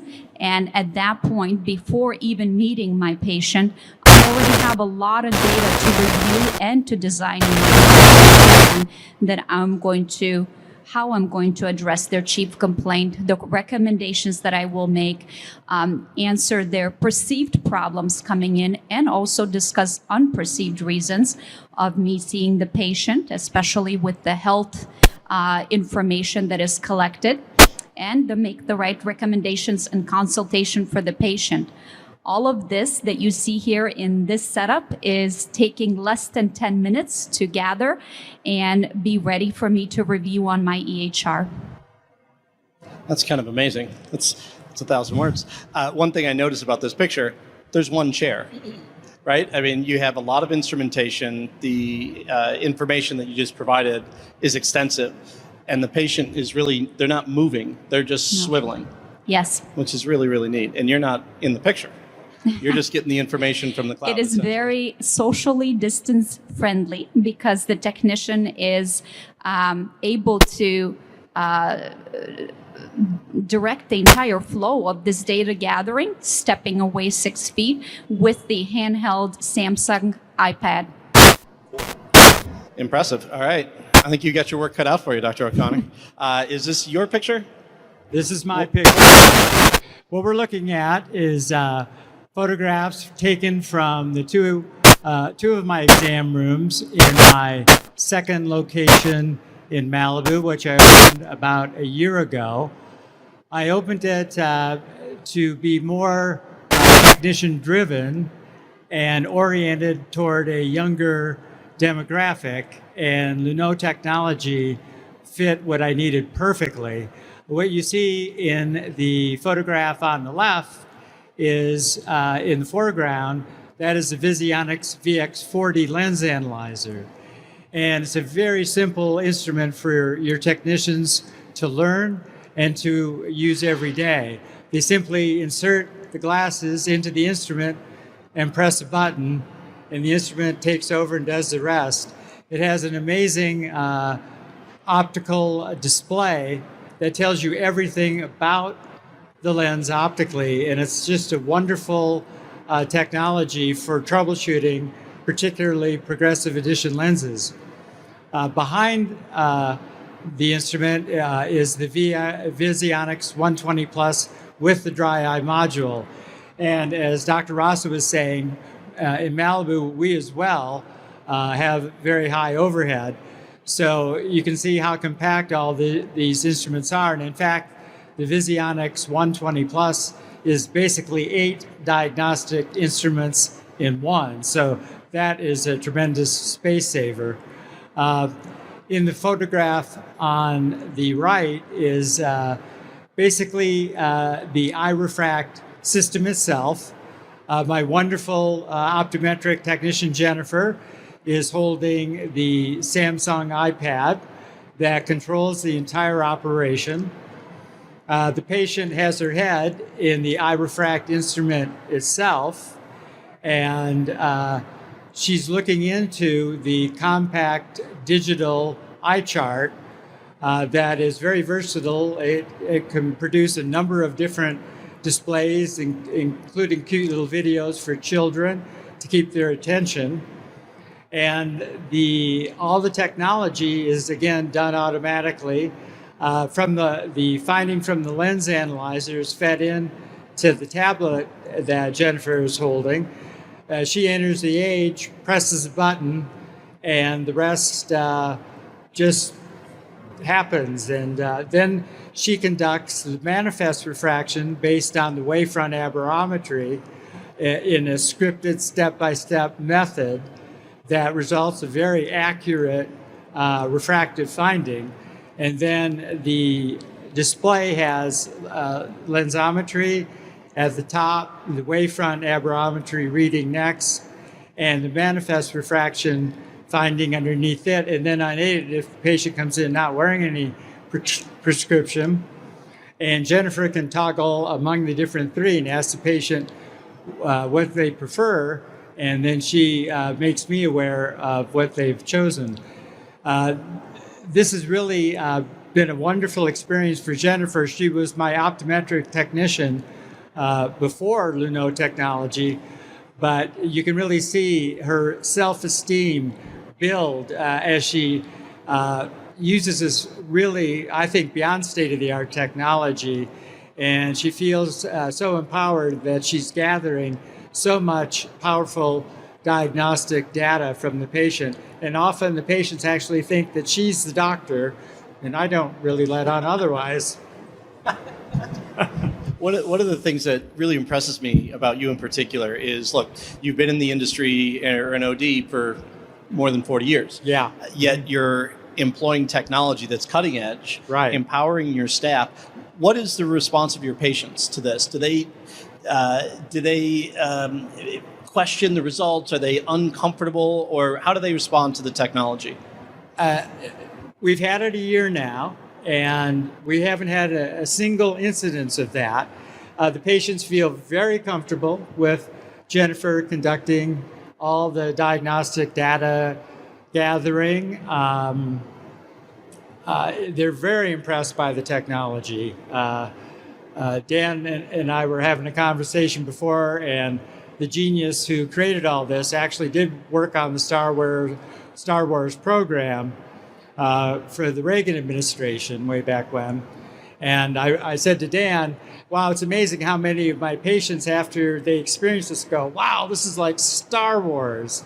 So no, they don't miss me at all. Doesn't bother me. You're just in the back, well, waiting for the data, right? Yeah, and I love it because, as Dr. Rasa was saying, it's all the presentation anymore. That's what's important.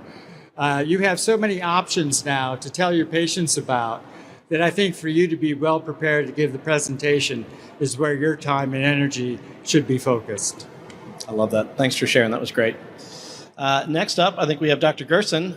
This is your image. Why did you pick this one, and what are we looking at? Yeah, so luckily in Kansas City, we're not quite as space confined as you guys are. but it's obviously still an issue. But kind of along the same lines as use of space, for me, a really important term is efficiency. And how can we create efficiencies in our office, whether it's with our space or it's with our time or our technicians' time. And so what I really like about this picture is it shows my technician, Kira, that she's using the lens analyzer that you described to read someone's glasses at the same time while someone's having their autorefraction done and the eight instruments in one. And so getting all those tests done at once with one instrument, with one press of the button, takes about 90 seconds or less. And so within 90 seconds, I have autorefraction, topography, Ks, pachymetry, and some anterior segment data, lens opacity data, NCT if I want it. And at the same time, Kira is reading the patient's glasses. So right away, we have all that information in less than 2 minutes. And so to me, what this picture shows is just a model of efficiency. How much information can we gather in how little time? And as we've already heard, having it all put into our electronic medical record so that when I enter the exam room with the patient and I pull up on the tablet, I already have all this information. And it makes doing the digital refraction that I do so much easier, because not only do I already have a starting point, I essentially already have my ending point before we ever start. So that's why I like this, just because of the efficiency that it really provides. And I want to tease a future picture that you have with the digital refraction, but I won't because I think it's too good. But let's keep in mind efficiency and Dr. Gerson. So now this is an interesting one. Dr. Hoff, everybody knows a lens analyzer is a lens analyzer is a lens analyzer. They're boring and not that important. That's not true. That's not true. Right. You're right. I do have to say I bring a little bit something different to the panel here.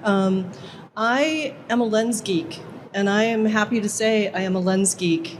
I've been in the vision care industry for over 30 years. I started in vision care in 1984, and I just love anything that has to do with vision correction, and specifically lenses. By the way, this is my superpower.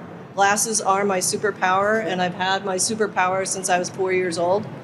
And so I love to share anything I can about lenses and how lenses are made and what they do. And so when I got my VX40 lens analyzer at the university, I mainly bought it because we were putting lenses on a manual lensometer 6 millimeters apart and looking at what happened to the prescription 6 millimeters apart, spaced along. And I found this instrument and I was blown away. So a lens analyzer is not the same as a lensometer. As many of you know, manual lensometers require a high level of skill and training to get reliable information. Automated lensometers, same thing. It's a little more convenient because you can push the button and you might get a printout. It might send the information to your autorefractor or your autophoropter. But the wavefront lens analyzer that Luno has, the VX40, is by far light years, to use the Star Wars analogy, light years ahead of itself. Wavefront is, you can measure a much larger area. As you can see, it's a 44 by 65 millimeter swatch of the lens. It's got a point matrix to it, and it's super fast. So again, you get the convenience of information in about 45 seconds.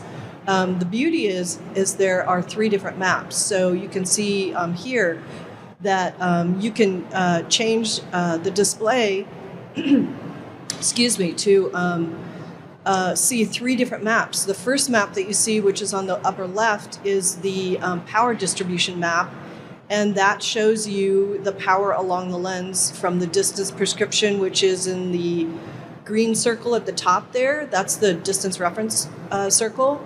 The cross that's just below that is the optical center, or position of zero prismatic effect. And then the blue circle at the bottom is the near reference circle, or where the optimal or greatest add power is located. So having those landmarks is very important, and I'll talk to you a little bit more about those later. But the next map over from that is the cylinder map. We call it the delta cyl because it's the change in cylinder from the actual prescription, what's happening on the lens. So that map to me is worth its weight in gold. I've learned so much about lens design and lens performance and lens characteristics from that. The scale that's over there on the left hand or the right hand side, the delta cyl scale, if you think about it in terms of colors, pink, purple, and coral are really friendly colors because they're the areas of clear, comfortable vision for your patients. So if your patient's looking through pink, purple, or coral, they will have a good visual outcome. The other colors, the yellow, the orange, and the green, I call those cautionary colors. And those are where your patients are going to have symptoms of blur or swim. And so you want to stay away from, or you can predict what their visual experience is going to be if they're looking through those areas.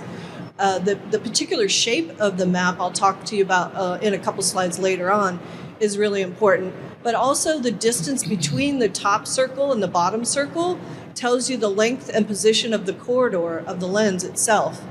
And lastly, the bottom map is your prism distribution map.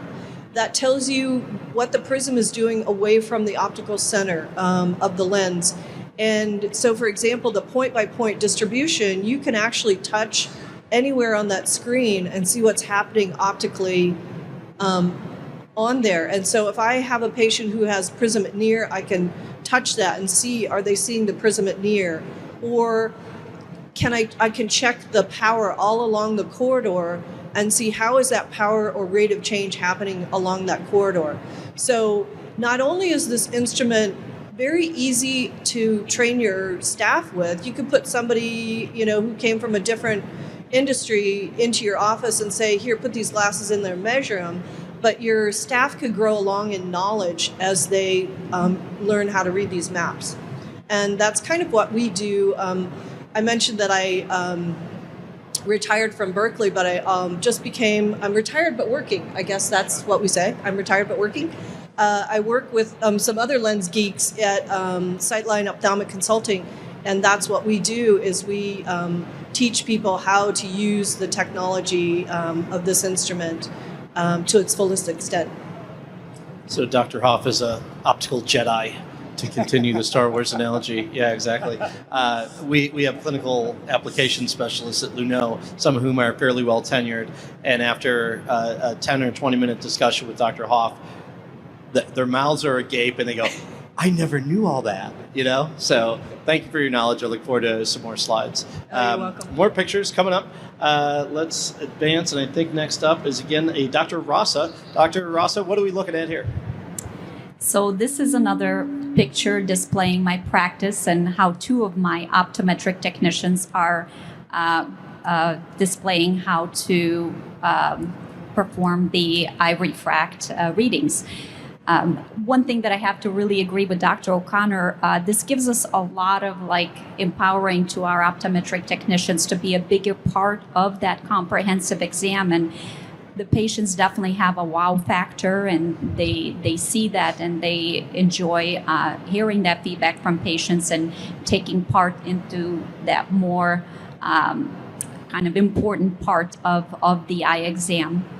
This data, of course, is in the last 2 years that I've used the equipment in seven of my locations at this point, is giving me accurate, reliable, consistent data that has allowed our practice to have a remake rate of less than 1%. That leads to very happy patients and is a very big practice builder because they refer their friends and family to come and see us. So this picture to me is really representing that ability to grow and scale our practices because of the reliable, accurate data that we get. And also the technicians too, they're able to learn how to operate this technology very fast because it is simple to use, and it has been really taking a lot of anxiety for me starting a new practice and training the new staff on how to get started fast. So, I've spoken with each of you a little bit about kind of the labor market right now, right? We're in this funny time where we obviously have COVID and a huge disruption of our labor force, and it's had Starbucks lines are really long. You can't find waiters at restaurants, and technicians. The churn of techs seems to across the country, regardless of demography, et cetera, it's hard to keep a tech. Can you talk to me about your experience with, you talked a little bit about it's easier for a new tech or a technician to operate the instrumentation. What's your experience been in Chicago with turnover? And normally that would be crippling for a practice. You might have to train a technician for 3 months or 6 months to start refractions. What's your experience been with the instrumentation? Refraction takes years to master for an optometrist. So for somebody who has not went through optometry school to understand the intricacies and that art of refraction is difficult. So to train anyone to do it takes time. I think the iRefract really reduces that need for time to get somebody on board really fast and produce those results that are something I trust quite a bit at this point after having the experience of using it for 2 years. Now, this technology obviously gives us a little bit of an edge to be competitive for the technicians that are looking for a job too, because we offer this technology to work with, and we perhaps look a bit more Star Warsy, and most of our patients are young professionals that have the latest iPhones, they have the latest technology, and they're seeking other businesses or places where they go to be something of that as well. So for us to get more patients and to have the staff that wants to be part of it does definitely put us at a little bit of a higher edge than some traditional practices that might be struggling perhaps a little bit more. And I still don't see you in the picture. You're still back waiting for the data to come, and you just trust that it comes. That's really cool. Yes. I like that. Any other comments, guys, or should we go to the next picture? Great. Okay, Dr. O'Connor. Yeah, this is a close-up slide of what I had mentioned earlier, my optometric technician Jennifer holding while conducting the iRefract system. And as powerful and as this technology is, and the wealth of information it creates, the elegance of the way it displays the information in such a simple and straightforward manner, I find very appealing. As I mentioned before, on the very top, you see the information fed in from the VX40 lens analyzer. In between is the patient's distance PD, automatically calculated, brought over from the reading of the lens meter, and then below it, the PD that the iRefract system finds. So you've got the distance PD very accurately determined. The next level down is the wavefront refraction finding. And the August 2018 ARVO study found that wavefront aberrometry was just as precise as refraction done by expert optometrists, but actually more repeatable. So that is a very, very accurate finding. Below it is the manifest refraction that is rendered after the technician goes through the scripted step-by-step method that Luno technology has built into the system. And then again on the bottom is the unaided acuity. And my technician can toggle among the different options and determine which of the four the patient prefers. Below it, we actually have the findings of visual acuity and the keratometry findings. The middle tab, measure, will actually show you, among other things, the Zernike coefficients. So if you have a patient that still, even though you've refracted 20/20 fields, they're not seeing as clearly as they feel they should.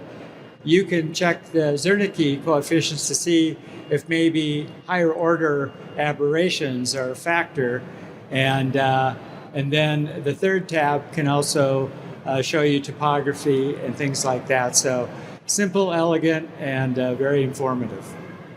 So for all the Star Wars front-end design that people are wowed by, you're still getting information that you recognize, that's Right. easy to interpret, Right. and it's at your fingertips. Yeah, and this is very familiar to most technicians. They'll come in with a little experience. So yeah, makes them feel comfortable. Great.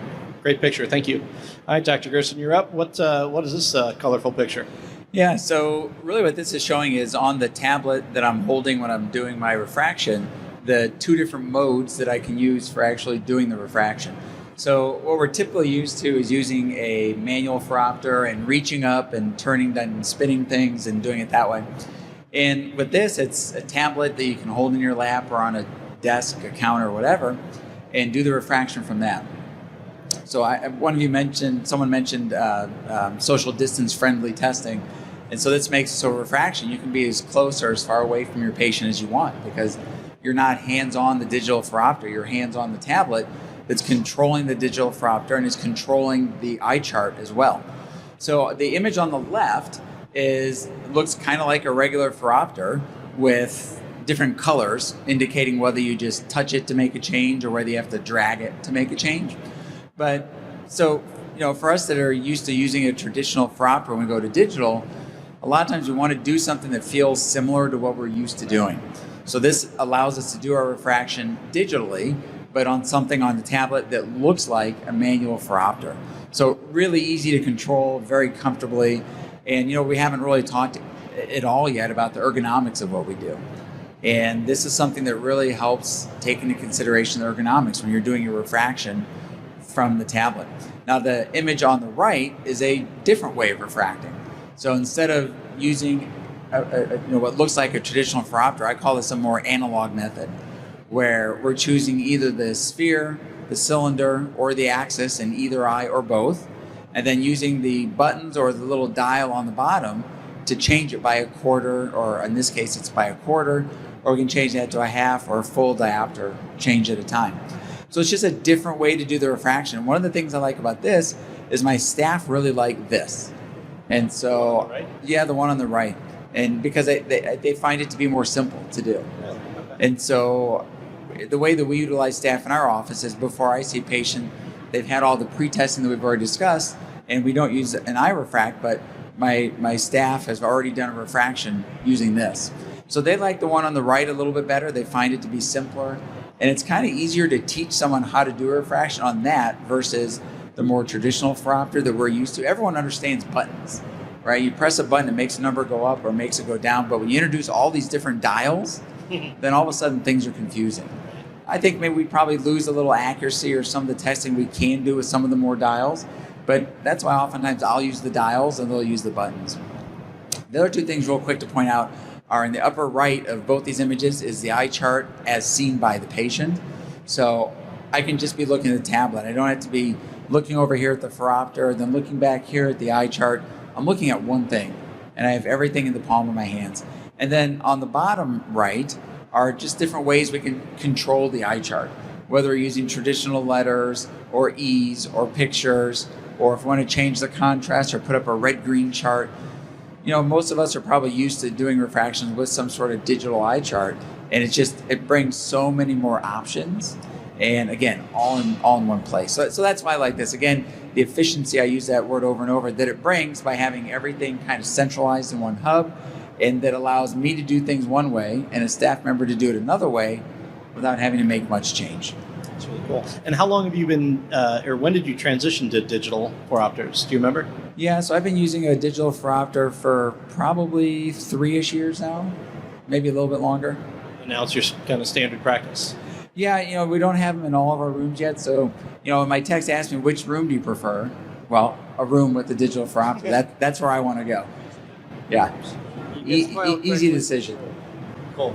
All right, Jedi Hoff, what do you got? Oh no, we're missing something. Click the button and see if it Oh, comes up. you want me to? I think it's just automated. Do you want me to? I don't know. Oh, there we go. There you go. Yeah, it had some animation left over from another talk. So this slide I chose because of problem solving. Problem solving can be a big issue for you and your staff. And one of the things is knowing how a lens is put together and how to diagnose it, but also how to take it apart. So I have a lecture that I give that's called Deconstructing Progressive Addition Lenses, and we pull progressive lenses apart into their DNA components or concepts, surfacing, design, aberration, drop, and then of course the power change or the corridor. And so if you have a patient who comes in and says, I'm having trouble with this lens, I don't understand why, or you have a patient that comes in with specific visual needs, you can talk to the patient, see what they're wearing, look and see how that lens is put together, diagnose it, take it apart, and then say, well, maybe Mrs. Smith, because you're having trouble reading and getting to your tablet and some of the other things, I'm going to recommend a shorter corridor lens design that's going to give you a wider field of view for your distance, but it also gives you a wider field of view for your reading. And you can show the patient that based on the color chart. You just explain the color chart to them, say, look at where all the pink is. Pink and purple are your clear visible colors, and then the yellow colors are where you're going to have not the greatest experience. You can show them how that change is going to occur and recommend specific lens designs to the patients based on those lenses. You'll notice that the two circles on the left-hand image, those circles are very far apart. That means there's a very long corridor, and the patient's reading area is at the very bottom of the lens, so they're going to have a difficult time. They're going to do what I call the chicken dance. They're going to have to move their head up and down to find that sweet spot. But the lens on the right, you can see those images are closer together, wider corridor, and wider reading area. It's going to be a lot easier for them to get to where their reading level is, and it'll be a better visual experience. And as eye care professionals, you can do the best refraction in the world, but if you can't help them see with the device that they leave with, they're not going to be happy. And so to me, this is the end result. This is the superpower right here. And it sets the stage for all your referrals and your patient satisfaction and the growth of your practice. So having this technology to educate yourself, your staff, and your patients is so invaluable. And that's what one of the things I appreciate so much about your knowledge is our focus in at Visionics, or what I've learned in my 3 short years in the industry, is so much time and attention is spent on the refractive process, on things, dry eye, myopia management, all of which are super important. But when it comes to delivering the product, your superpower, we end up sometimes saying, well, just give it another week. See if you get used to it. And with your knowledge of the data that we provide, it really just is that last mile, which is the most important mile of a marathon. Is this the right delivery of the care that I've reflected or prescribed for you? And I think you just put it in such a great way. It's a really important topic, and one that I really appreciate. Well, what's really important is that, these guys they're getting all the great data, and they're making all the right decisions. They're getting good refractions and things. And then you're following it up with this technology. And like Dr. Russa said, she has very few remakes or redos or rechecks because of the technology that she's using in the exam room. And then having the staff and making those recommendations, those lens recommendations are very important from doctors in the exam room, that follows it up with the staff in the optical, being able to troubleshoot, or it's maybe not even as much problem solving as there was before, but it's so much easier to problem solve when you have this type of information. Great, thanks for that. All right, next up, we've got, didn't mean to jump. Hold on a second, did I jump? Sorry, I clicked too many times. Dr. Russa, this is you. Yes, so once again, this is a lot of information on one screen, but what this screams to me is that I've changed the way I practice optometry, and I do encourage a lot of my colleagues to rethink the way they practice optometry. I'm no longer a data gatherer. I am here to consult, educate my patient from all the information that is presented to me. I can restructure my exam flow, that 30 minutes that I have with a patient, to spend a bulk of my time interpreting this data and educating them on their perceived and unperceived reasons for coming to see me yearly, by just having this at my fingertips before I even see the patient. So on the very left here, it gives me the information on the patient's uncorrected VAs, their VAs through the wavefront reading, their habitual RX, and also the suggested manifest refraction. I can put my logic together and already know what my final prescription will be for that patient and how successful they will be to see out of that final prescription. In the middle, we can see the front of the eye analysis here. In this particular case, I can see that the patient has pathology on their corneas, and I can already design a plan in my mind to talk to that patient ahead of time. On the very right side, we have a little bit more on the anterior segment. Let's say my patient is interested in LASIK. I can talk to them about their corneal thickness. I can talk to them about angles. Most of them don't even know they have anterior chamber angles in their eyes, so that's something new that they find out. Of course, any pathology on the lens, there might be some opacities. Maybe we want to talk about why they're not correctable to 20/20 vision. Maybe there is a start of a cataract. And then, of course, I can see some pathology in this case in the patient that we scanned the retinal imaging here. So there's a lot of information here, and let's face it, the eye care world is changing. There's a lot of changes that are happening in optometry and how we approach eye care today versus what it was when I first became an optometrist 2 decades ago. Today, we have more patients. We are the primary eye care physicians.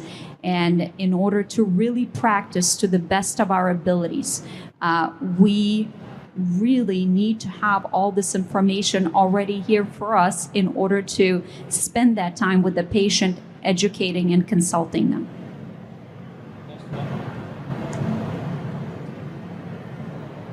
Dr. O'Connor? Well, Dan, you said the theme of our panel discussion today is a picture is worth 1,000 words. Well, when you look at some of the displays that Visionix technology creates, I like to think when I show one of these pictures to my patients, it's worth $1,000. And the reason is, on the left, you see the product of a wonderful anterior segment camera that really captures the tear meniscus, the lid margins, the lashes, everything in great detail. Then to the right of that is the Efron clinical grading scales. And you can show the patient in terms of the level of red eye, the level of dry eye, the amount of blepharitis they have, and meibomian gland dysfunction. And so when you tell them they have these problems and they can see where they are on the scale, then your recommendations are complied with on a much greater basis. And in our second location that we developed, we put in a full ocular pharmacy. So we sell all the products that we recommend to our patients. And just for convenience sake, they usually purchase them right there. They really want to come back then for the progress evaluation because they want to see how much they've improved. And all these conditions, remember, are chronic conditions. So once they return to your office out of convenience to run in and purchase the product that you recommended, they might see a sunglass they really like.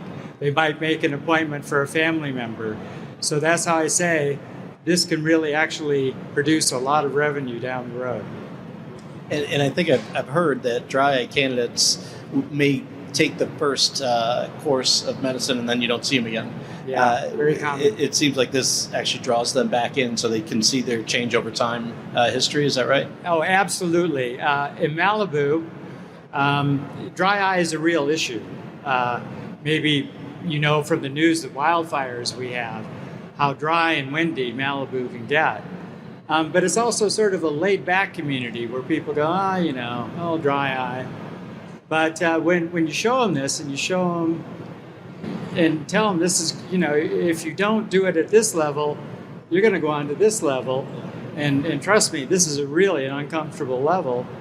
To your point, Dan, yeah, they get the message. Motivation, right? Motivation, That's you cool. bet. Great, thanks for that. All right, Dr. Gerson, you're up. What are we looking at here? Yeah, so what we're looking at here are some comparison maps that I can show my patients from the autorefracting unit. And so the one on the left is essentially how somebody sees uncorrected. So it shows an eye chart, and then it shows on the bottom right of each of them, it's supposed to just be a point of light, but it shows how they see or perceive that point of light. On the right is showing, well, through refraction and corrective lenses, this is what your vision should be in each eye. And this is also what a point of light should look like. And actually that point of light one actually resonates with a lot of people. We'll talk about that instead of, when you're driving at night, if your glasses aren't on or if they're not right, instead of seeing that point of light, that it's kind of a bunch of rays coming out. And that's something that surprisingly people can really kind of relate to. But again, I just like this because it's really showing people the benefit of having proper eyewear. It's also sometimes really useful with parents and kids that they'll say, well, gosh, I didn't know that do they really have an eye problem? Are they really not seeing very well? And obviously this is one where it's fairly dramatic. But even in ones where it's not this dramatic of correction, even if it's only a half a diopter or a diopter, it can really illustrate to somebody how much of a difference it can make if you have eyewear that corrects your refractive needs. And so do you use this frequently with kids to help the parent understand what the kiddo actually sees? Yeah, we do, just so that they can understand. And sometimes with some parents, and I think sometimes it's even a cultural thing, they'll want to delay glasses and say, well, I want to see what happens, or do they really need them? I want them to try to work their eyes. It'll get better, right? Right. And so by having something like this, it's able to show them, well, this is how you should be seeing something, and this is how they are seeing it. Thanks for that. All right, Dr. Is there animation on this one? Or? Oh, click it and see. There is. Yeah, just keep clicking. Sorry, I didn't check my animation. Here we go. I think that's it. Right. Okay. So, we practice by evidence-based optometry, and I'm always looking for, something to support what I think or what I feel. And I think you mentioned, Dr. O'Connor, you mentioned a study that came out about wavefront refracting and how. And so this study came out from Optometry and Vision Science, and they studied the comparison of progressive edition lenses for general use to personal computer lenses. And they sampled a bunch of people. I can't remember the exact number of it. I think it was like 85 or I don't know. But anyway, the subjects, 84% of the subjects preferred occupational lenses to general wear progressives when working on computer-specific lenses were statistically chosen higher. And it's interesting because the subject said that only 14% of them were actually told about computer-specific lenses, but about 80% of them said, I wished I had known about it. And so, I guess the take-home message for me, and I'm shocked to say, is that my colleagues are not talking to their patients about their visual needs and explaining these task-specific lenses. And so there's studies out there that support that, but then we can also use not only the marketing material, which you see on the right-hand side, but you can also use the imagery from your lens analyzer on the left-hand side to describe how these specialized task-specific lenses are going to work for the patients. And so I think it's really important that we keep asking those questions. How am I practicing and how can I support the way that I practice through evidence-based through my industry leaders and also through the instrumentation that I have in my office. And end up supporting your patient's needs, right? Absolutely. Just Yeah. if I'm on the computer all day, I want those. Yeah, that means that 76% of the patients are not being offered task-specific lenses. Can you imagine having to use a progressive lens and work on your computer like that? Chicken It's- dance. The chicken Oh, dance. chicken dance. Yeah, it's awful. It's awful. Which is great at a wedding. Yeah. Right. All right. So our time is running short, so I'm going to click maybe more quickly. Finally, we get to see Dr. Ross's face because so far we've seen only data, and I'm so happy to hear you talk about why that is. What are we looking at? Yes, so this image here, I have to tell a tiny bit of a backstory here. 5 years ago, when the idea was born to start Big City Optical, my partner and I, we brainstormed a model of optometry where we imagined a neighborhood optical that provided very high quality service and easy access to eye care. Today, we span 15 locations across Chicagoland area. 5 years later, part of it is through the pandemic. And ability for us to grow this way and to provide that high quality of care, obviously technology helped, and the ability to do the remote exams. With all of the description that I described of how I'm able to have the data at my fingertips while taking a look on EHR and everything already uploaded before I even see the patient. In this case, I'm seeing the patient through a HIPAA-compliant way via Zoom. I'm in the exam room with them, and we discuss the chief complaint. I pull up on the screen all the images that I have. I discuss with the patient my plan and the recommendations that I am making for them during that visit. The entire visit is about 30 minutes.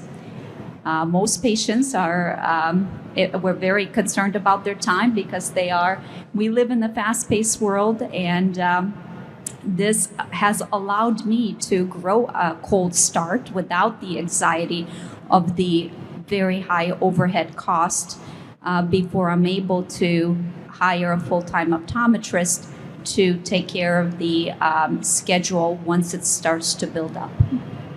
So at a cold start, you might have a technician running tests. You may be at a different location. The patient goes into the exam lane and whoop, you come up on the screen. That's great.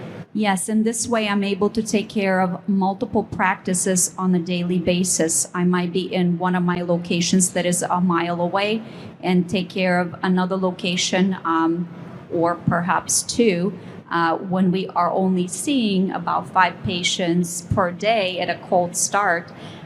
This has really allowed us to grow at a rate that we have been. Thank you for that. All right, next up, I think we've got one for Dr. O'Connor. What are we looking at?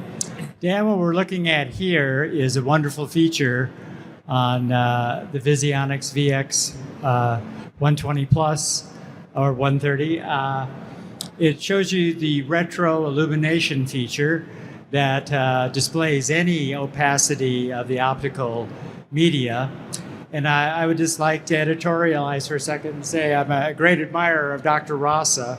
I really feel that she's a pioneer in the profession of optometry and showing how the independent optometrist can not only survive, but thrive. So I'm going to take lots of notes and follow Dr. Ross's career. But to her point, and what I think we're trying to emphasize today, instead of just being data collectors, we need to be in a position to interpret as much data as we can and educate the patient about all their options. I think back 40 years, Dan, when I started practicing optometry, I think of the choices in spectacle lenses, basically glass lenses, standard flat top 28, 35 bifocals. Progressive edition lenses were just being introduced. CR39 lenses were just being introduced. In terms of contact lenses, PMMA lenses ruled the day. Soft lenses were just coming in. Well, today, think of all the options an eye doctor has to educate his patient or her patient about. First off, all the spectacle lens options, as Dr. Hoff has so carefully educated us about. This is important to educate the patients about. And then we have all the contact lens options today that we can help so many more patients with. We have all like vision therapy options if you have the right eye system. There's a lot of way we can help people now with binocular vision and traumatic brain disorder problems. You have all the refractive surgery options now. You, as a medical doctor, are making now medical decisions, and you have to explain to your patients the pros and cons of the different pharmacological choices that they have to address their issue. And then finally, you have nutritional options to educate your patients about. So your time should be spent analyzing what's presented to you and preparing a presentation for your patient than just collecting this data. Now, in the bottom slides there, those happen to be images of my eyes.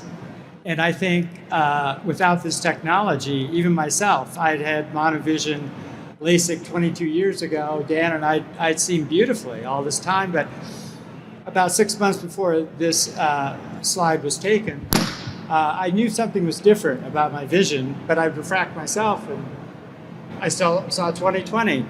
So when Deidre Huff came to my location to train my staff and myself on this new technology, we discovered those are opacities, and those are the reason that I am not seeing the way I thought I used to be able to see. So subsequently, I've undergone successful cataract surgery and have had extended focus and multifocal implants, and I see beautifully. But this would be the type of thing that I think a busy eye doctor could easily miss and just say, you'll get used to it. You'll get used to your new glasses. The new prescription will make all the difference.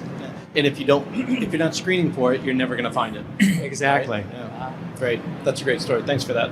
All right, 6 minutes, 4 slides. This one is one of my favorites. Yes. So it's the reason it's your favorite, and you've teased me about it, is because I love to do a refraction with my feet propped up on a drawer. You don't have repetitive stress on your ankles or anything from that? No stress on my ankles.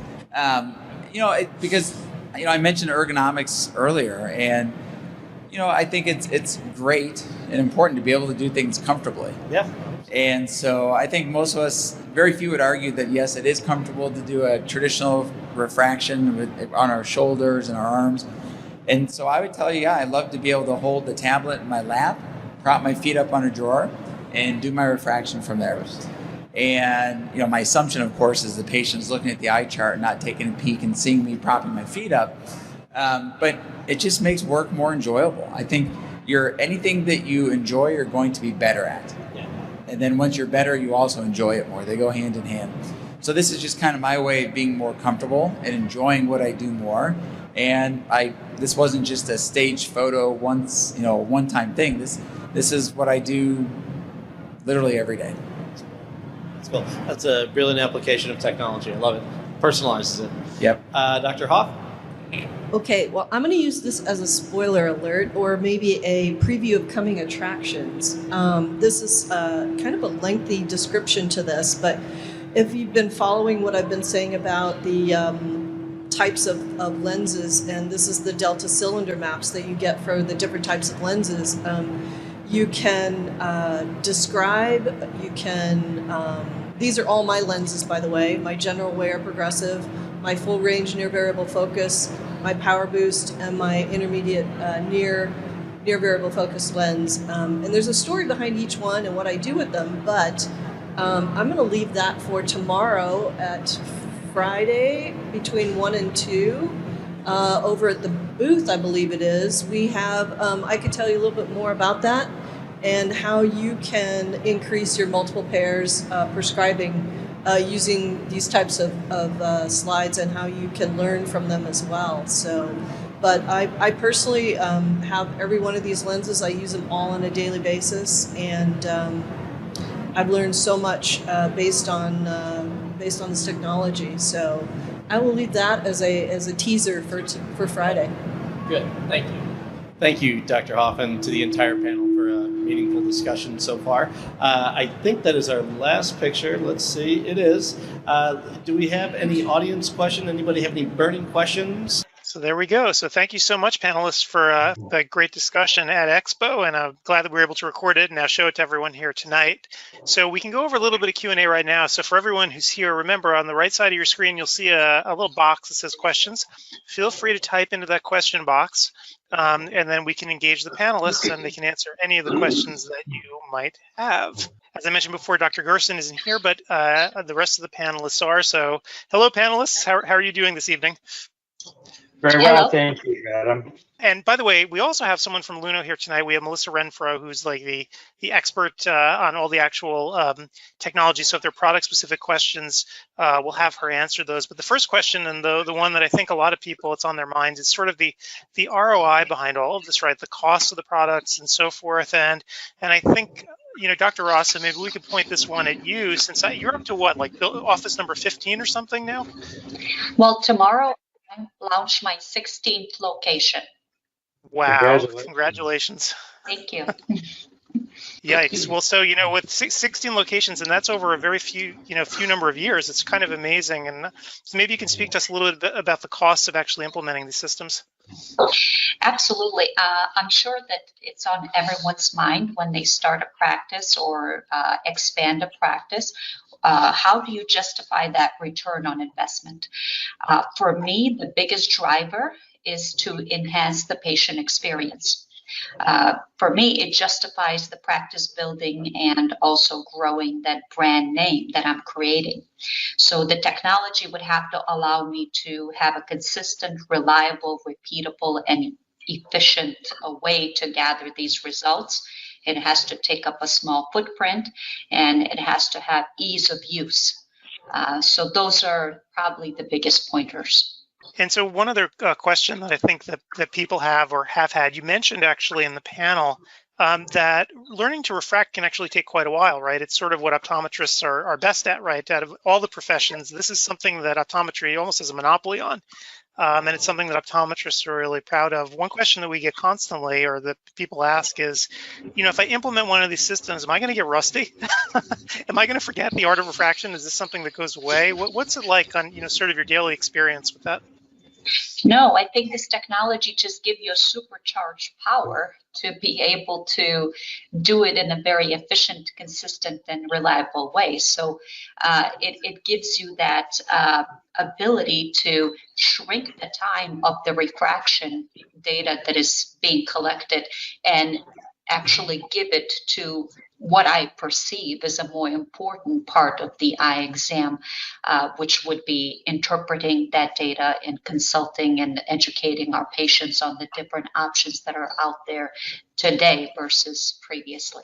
So this refraction gathering via the eye refract, to me, was the missing link that I was able to incorporate into the practice.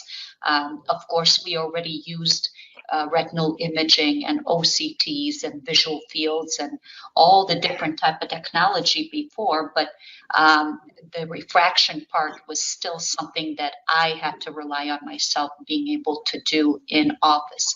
Now, with the eye refract available, I can shift that to my pretest area.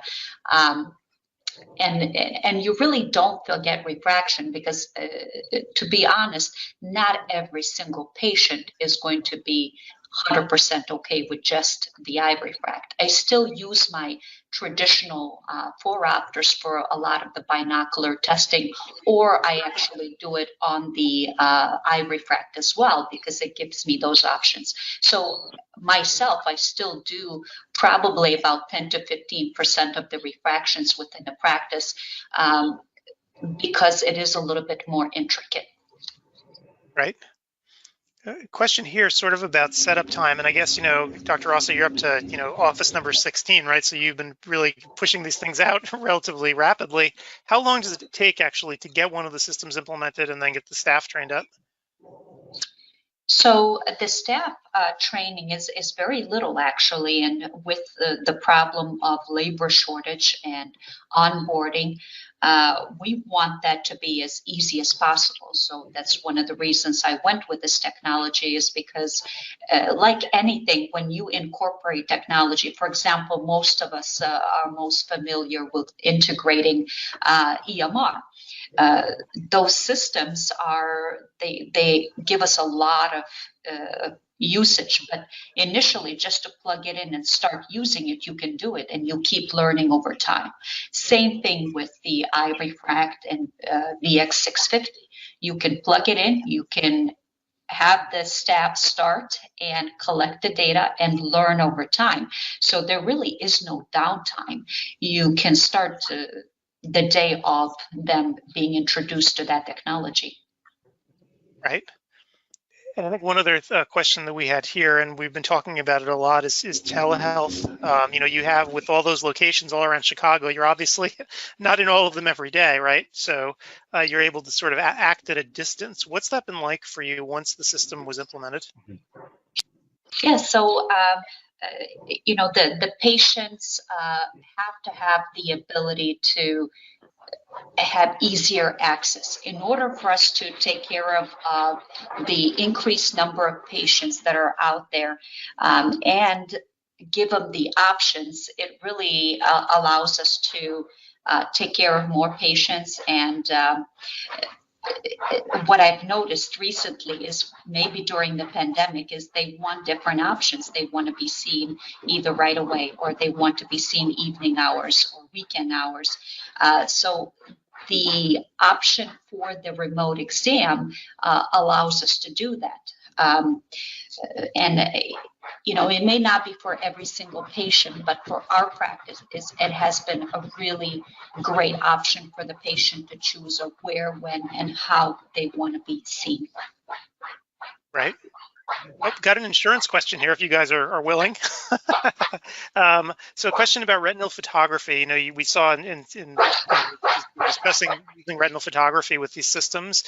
Can you bill insurance when you make a medical diagnosis with the pictures that you take with the systems, and have you been billing for medical insurance? So Dr. Ross, if you want to jump in, or Dr. O'Connor, you know, feel free. Yes, I can answer to that one. So recently I've seen a patient who is type 1 diabetic. He's young and he just wanted to come in and get the contact lens updated. He was about to do it on some sort of online platform, and we were able to get him easily into our schedule, and he came in for a remote exam. I was looking over all the data gathered, and I've noticed that he is definitely experiencing diabetic retinopathy, and changing his contact lens prescription would not do, and it would not give him the results he wanted. So we were able to right away put together our protocol to send these images to our retina specialist and have them evaluated and set up an appointment for him right away to be seen. Also, care coordination was put together for his primary care physician to be aware, and all of that is very simple when you have the EMR and all the technology available to do that. So yes, you can bill for these images to either medical or however you end up billing. Of course, for a patient like that, follow-up care is needed. So there's going to be more visits that you can start medical type of billing. Yep. And somebody actually just made a comment here. You know, that it sounds like, you know, teleoptometry is definitely here. Perhaps it's time for a national optometric license. So I agree, but that's for another talk. But yeah, so, you know, Dr. O'Connor, now, you know, your mode of practice is really different, right? You know, you have your 2 locations out in Malibu. And one question, you started talking a little bit about dry eye in the panel before, and I think you have the VX120 Plus dry eye, And I'm sure that we can go over sort of all the different kinds of models and stuff, but having the technology in your practice, did it really change sort of the way you manage your dry eye patients? Absolutely. Historically, what we've had are like Schirmer tear tests and applying different dyes through strips and evaluating. Patients really, especially here in Malibu, don't like that. And so to have a totally non-invasive, easy, pleasant experience for the patient where you can really demonstrate with that Efron scale and show them pictures of their eye, it just makes dry eye management much easier for the patient and for the doctor. Once they see for themselves where they're at on that scale, you know, it really saves a lot of time. It's very difficult to try to explain dry eye to a patient or blepharitis to a patient, or especially meibomian gland dysfunction to a patient. That's why the pictures are so effective. And again, we try to make the treatment for it very accessible by having a full ocular pharmacy. We found, especially during the pandemic, a lot of our pharmacies, if people go in, we recommend an eye drop, we recommend this, or if it's prescription, the pharmacy doesn't have it. So we have it, and we make sure we have it all the time. And we, you know, so the patients love it. They love the convenience of being able to just come into our locations and get what they need to manage their dry eye, and then to monitor and see how successful they are. So yeah, it's totally changed my approach. Right. To the best patients, for sure. Yep. And there was a comment here just quickly sort of about the pandemic as well and the incidence of dry eye. I think we're all kind of zoomed out at this point, right? Sort of being sitting in front of screens all day. And I don't know if you've actually seen it as well, sort of an uptick that other people are noting. Well, that certainly sustained our practice through sort of, you know, when things are really shut down in Los Angeles. People were still, they were just, their eyes just dragged them into our locations because they were really hurting. So digital device, eye strain, and dry eye really was sort of the meat of our practice there for a while during the pandemic. And so, yeah, it's you know, and also the masks, wearing the masks, the mask-induced dry eye. That's a real issue too. Right. And so a question here. So again, Dr. O'Connor, your mode of practice is a little bit different. You know, you had a practice that was already established where you then implemented this technology. And question about sort of staff pushback, right? So we all know that, you know, buying the piece of equipment is the easiest part of this, right? It's actually implementing it and using it and making sure nothing becomes a paper. So your experienced employees, you know, who are already used to working in a certain way when you implemented the new tech? Oh, they were thrilled. They loved it. And Deidre did such a beautiful job. She you know, it was really fun, the training and everything. We made it very enjoyable. It really, there wasn't much. I mean, it's so straightforward, really. And the technology is so sophisticated. I mean, the technicians, you know, their minds were blown too at the amount of information that, you know, they now would be empowered to gather for the doctor. You know, I never liked that term pre-testing. What was that about? Pre-testing? It's like is that pretend testing? You know, it kind of is demeaning. Oh, you go do the pre-tests. I'll do the real tests. This is very serious information that they're gathering, and they can do it in a way they feel confident in doing it. The no technology makes it very straightforward for the technician to gather this information with confidence, and so it really builds the esteem of the technicians. So it really, there's no pushback coming from my staff at all. Right. And Deidre was physically in the location as well, or do they do a lot of the training Just sort for a of on the couple internet days, as yeah. well? No, she was physically in the location for a couple days. Uh-huh. Right. And then And she sort of was very afterwards. accessible after, like, here's my cell phone. If you have any questions at all, don't hesitate. And we took advantage of that, and we didn't hesitate. And she answered immediately. It was, so it was really, it was a joy to implement. Yep. And again, these instruments are mostly are entirely internet connected too, right? So they can be Sure. addressed remotely if you're having issues. Yeah, absolutely. Which of course leads to another question that people are asking, of course, is what happens when the internet croaks? Which, for some of us, our internet is not as reliable as others. I'm no stranger to this, actually. Having Comcast here. What happens if the internet dies? Does the equipment work? I mean, how does that work if something dies? No, it's dead. So fortunately, Malibu, people are used to it. Right. Okay, we'll just come back another day or whatever. But we also had manual backup. I mean, we have manual instruments available to do at least the baseline exam for the patient, and then they can come back at a time where the internet's up for the rest of it. Right. And again, sort of in the same vein, we saw pictures of the interface, which is tablet based, right? We saw Dr. Gerson, right, with his feet up. Yeah. Stuff happens, right? I've probably Yeah. dropped 3 of them so far in my life. How Yeah. does that actually work in your office? Do you keep tell your staff to be careful? We keep extra. They're kind of like standard tablets. I know somebody mentioned Samsung, I think. So these are sort of off-the-shelf tablets that they just program to work with the system.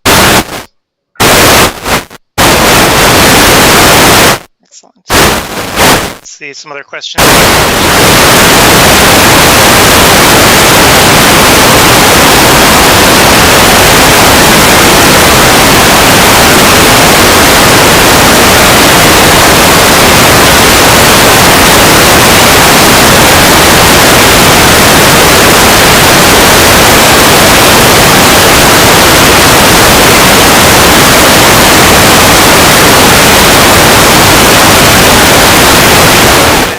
Probably work with them all, right? So is it have you or is it pretty straightforward usually to do the integration? Hi Adam. Usually the most common ones, iFinity, Crystal, some of the MD ones like NextGen with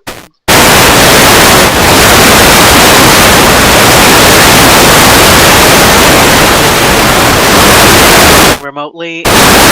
They've got everything set up, and then we just come to their IT department, and between the doctor's IT and our IT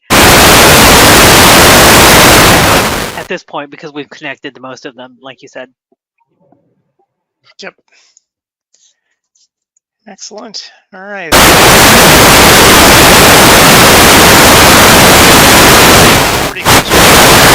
Any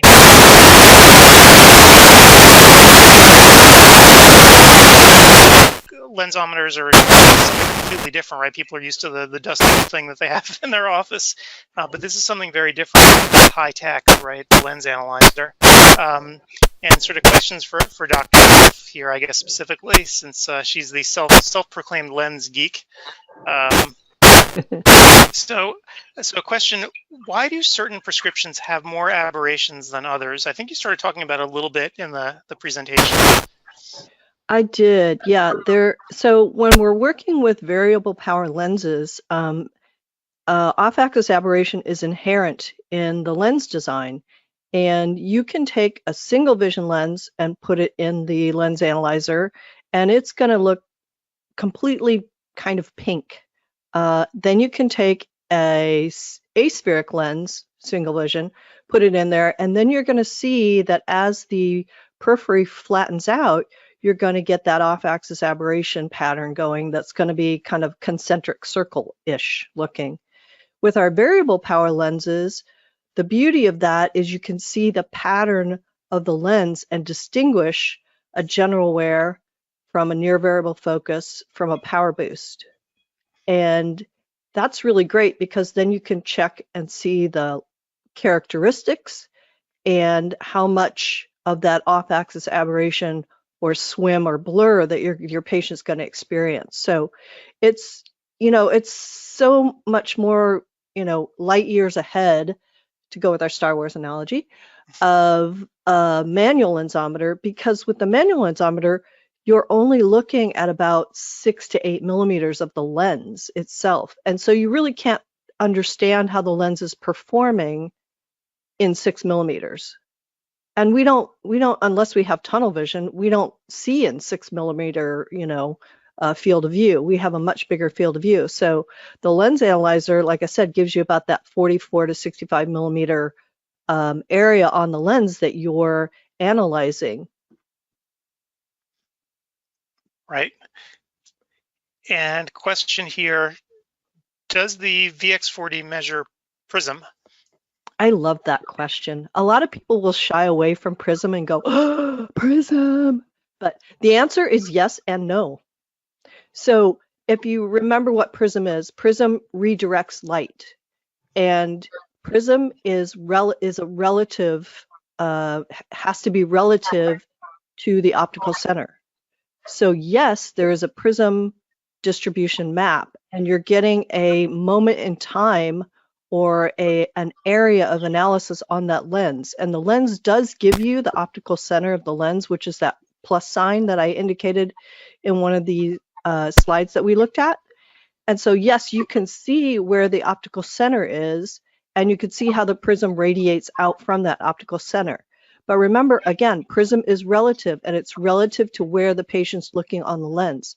So if you know the interpolar distance and the patient's, well, not the interpolar distance of the lens, and you can actually input the patient's PD, which I think you can do in the single vision lens mode, you can kind of check the prismatic effect, and it does give you vertical imbalance. But at this point in time, the best way to measure prismatic effect is still with the manual lensometer. But that, like I say, that's just at this point in time. I know that there are going to be some advances, hopefully, in the future with the lens analyzer that lets you do a little bit better way, have a little better method of checking the prism, but not to put pressure on Leno to improve on that. But I mean, this instrument gives you so much more information, and this is just one little facet that we could probably make some improvement on. But in the long run, the idea that you can see the performance and characteristics of a progressive lens is mind-blowing. Absolutely. Question here about how long it takes, and again with the VX40, since this is probably one of the instruments that most people are not familiar with. If I had to guess, and how it works and everything else. So I'm very glad, Michelle, you could sort of go over this with us. How long does it actually take to analyze a lens, and is it difficult for the staff to actually use the device properly? Well, I mean, to physically analyze the lens is about 45 seconds for a pair of lenses. And I like to call it, not to be demeaning, but it's like a PhD. Push here, darling. Put the glasses in and push the button. And that's really all the training you need to get information. So that's really quick and easy. But then you can grow along with the instrument once you understand how it works and you have the knowledge of optics behind you. You understand lens prescription and you understand optics, then you can grow the. All right. So conversation is back on here. I turned off the movie because I was tired of sitting here. So let me unmute you guys, and we can all hear you again. Are you Matthew McConaughey? All right. Yes, and as you can tell, my tolerance for shenanigans has hit an all-time low during the break. I was dealing with stuff support-wise, which is nothing because everything's going too smoothly to believe, but I was actually on ODwire talking to folks about the little episode we had before with some rudeness. So, yeah. Oh, any feedback? Any I didn't see any. pushback? I just saw a couple things. I didn't see your most recent. I know Olson posted, and you said there. I didn't really see anything. Yeah, so I've just been trading emails with people about it. So I privately, thought you posted something. I don't see anything. I just posted. People suddenly had a morbid interest about what was going on, so they wanted to watch the lecture on demand.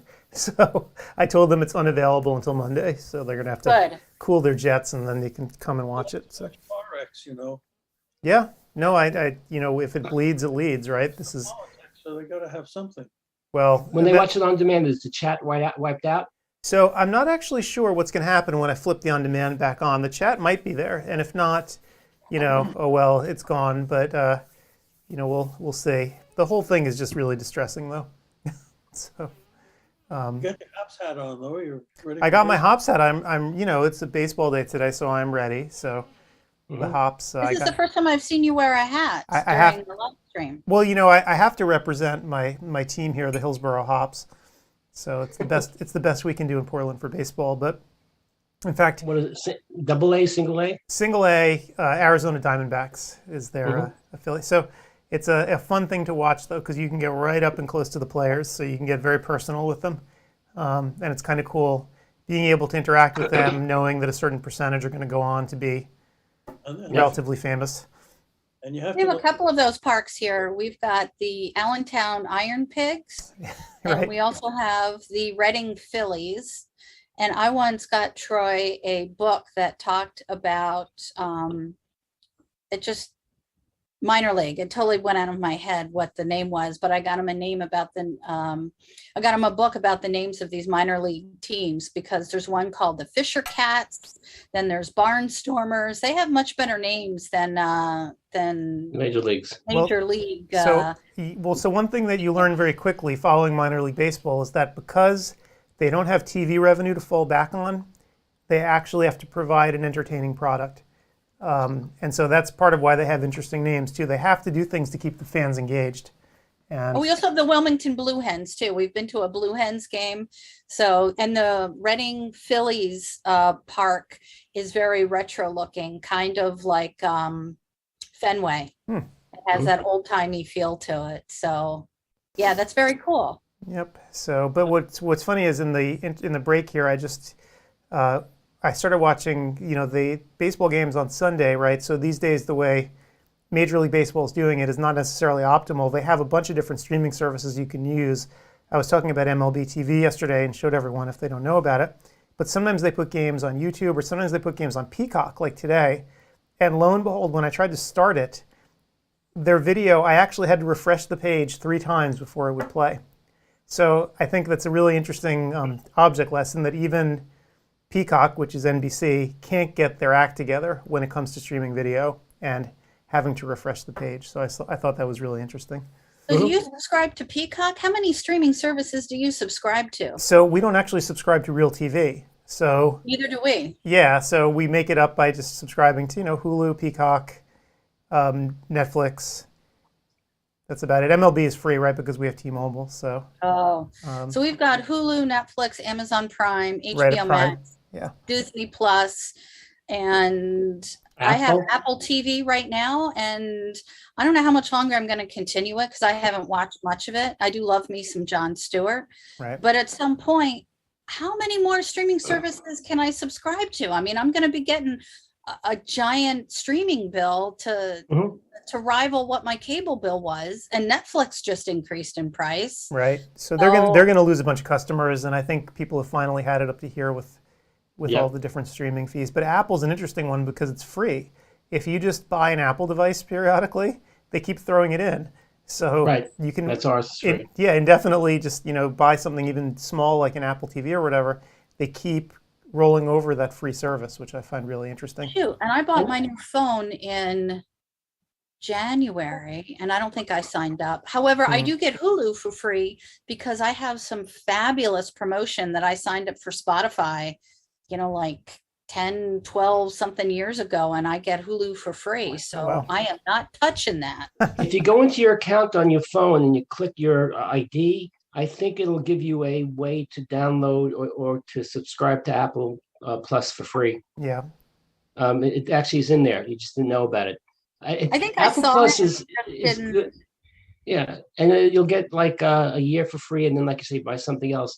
Apple doesn't have a lot of content, but the stuff they have is really good. Ted Lasso was fantastic. There was just the Elizabeth, what's her name? Holmes. You know what that is? Who she was? Elizabeth Holmes.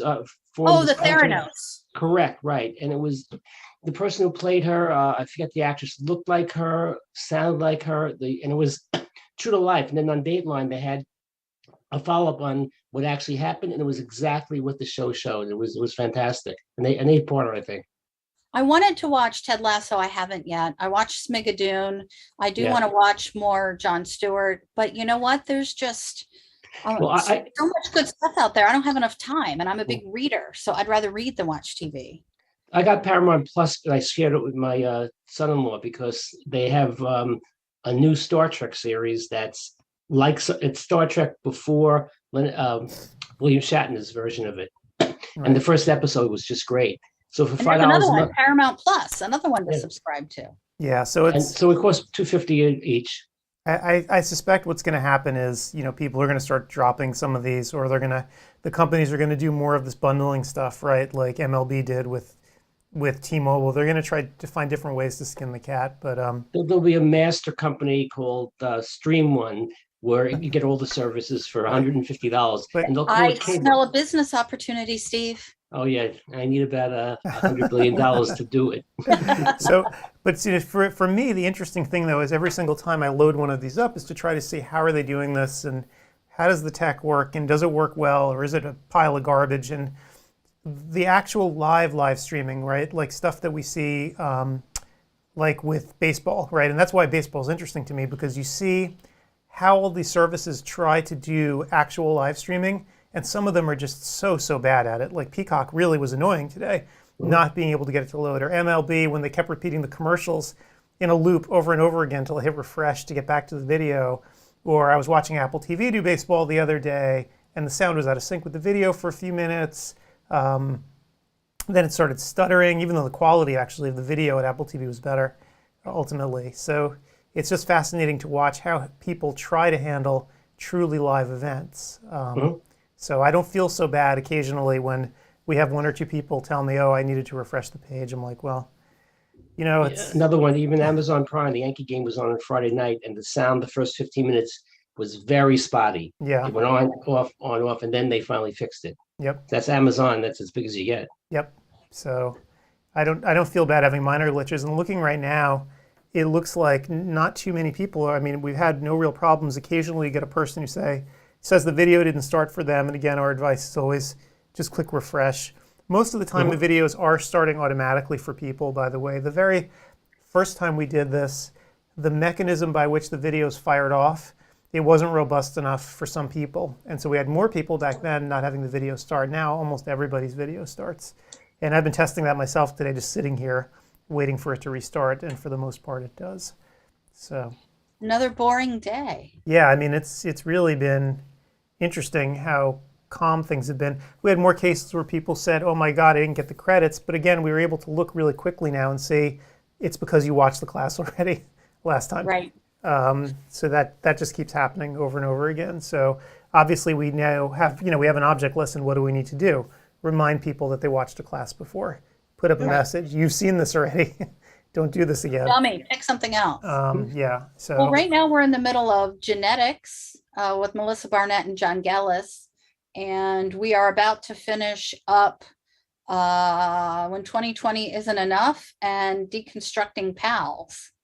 And then in 15 minutes, we're going to start with a specialty lens for kids and demystifying near task specific lenses for today's work. So we are just plowing right through our classes today. And pretty soon we're going to be on the last page of the schedule. I know. And so it's funny, we really still have a huge audience today. I just popped into some of the classroom. Each one of those still has several hundred people in them. So Wow. people really are still watching. Yep. 428 in Melissa's class now with John. How many? 428 in Melissa and John's class. That's a Gellis. lot. Yep. About 1,000 again, continuous, and there's, like you said, Adam, a lot of sporting events, and still people are here. Yep. So yeah, it's kind of amazing to me. I'm very gratified. I mean, in some respects, I almost thought, should we do it again one more time? Of course, we're out of time, so we can't because the rules are changing back in July. So we literally run out of time here. And the Hey, speakers you might could kill do it us. again at the end of June, right before that last weekend. Let's see here, Adam. You could do that. Let me tell you, I'm going to be in the desert actually that last week of June. It's, so, as you know, summer break starts, and I am out of here taking a vacation, going into the deserts of Oregon. or you could really piss off people and do it the weekend before AOA, like the 11th of June. No, thank you. Like So this is, I am finished with this, but I'm glad it all worked. And I think that we were actually saying, we can't plot too much, right? Because the problem is the rules are changing, and there's the Right. ARBO meeting where they're going to come up with new ones. So we don't know what's going to be for next year. But I keep thinking to myself, if the rules change enough and the software is flexible enough, which it is, we may want to do something small even in the fall. Just because usually in the fall we do these kind of weird off, sort of these off-schedule programs like NORA or ISFA, right? The Sports Vision one. We do these weirdo things in the fall that are smaller events, and I think we might want to try doing something like that in the fall if they change the rules, because I know that we can be fast, very fast, in actually getting up to speed with the new rules, faster than anybody else. So How about a presbyopia conference? there you go. Oh. I mean, we could, right? And we know. Yeah, we know we could do it, because I don't think no matter what ARBO decides, as weird as they make the new rules, we can probably adapt to them pretty quickly. So we'll see. I mean, for all I know, they're going to have no rules, right? They're going to be totally unrestricted and no testing and no nothing, and then, well, The wild, wild west. yeah, There'll be a lot of providers. I truly hope they don't go in that direction, because you're going to see. You're going to see, like, sort of in the dictionary, the word dilution. You can put a picture of this right next to it, right? Because what will happen is just everybody's going to try to do it. The quality is going to fall through the floor, and I don't think anybody's going to learn anything.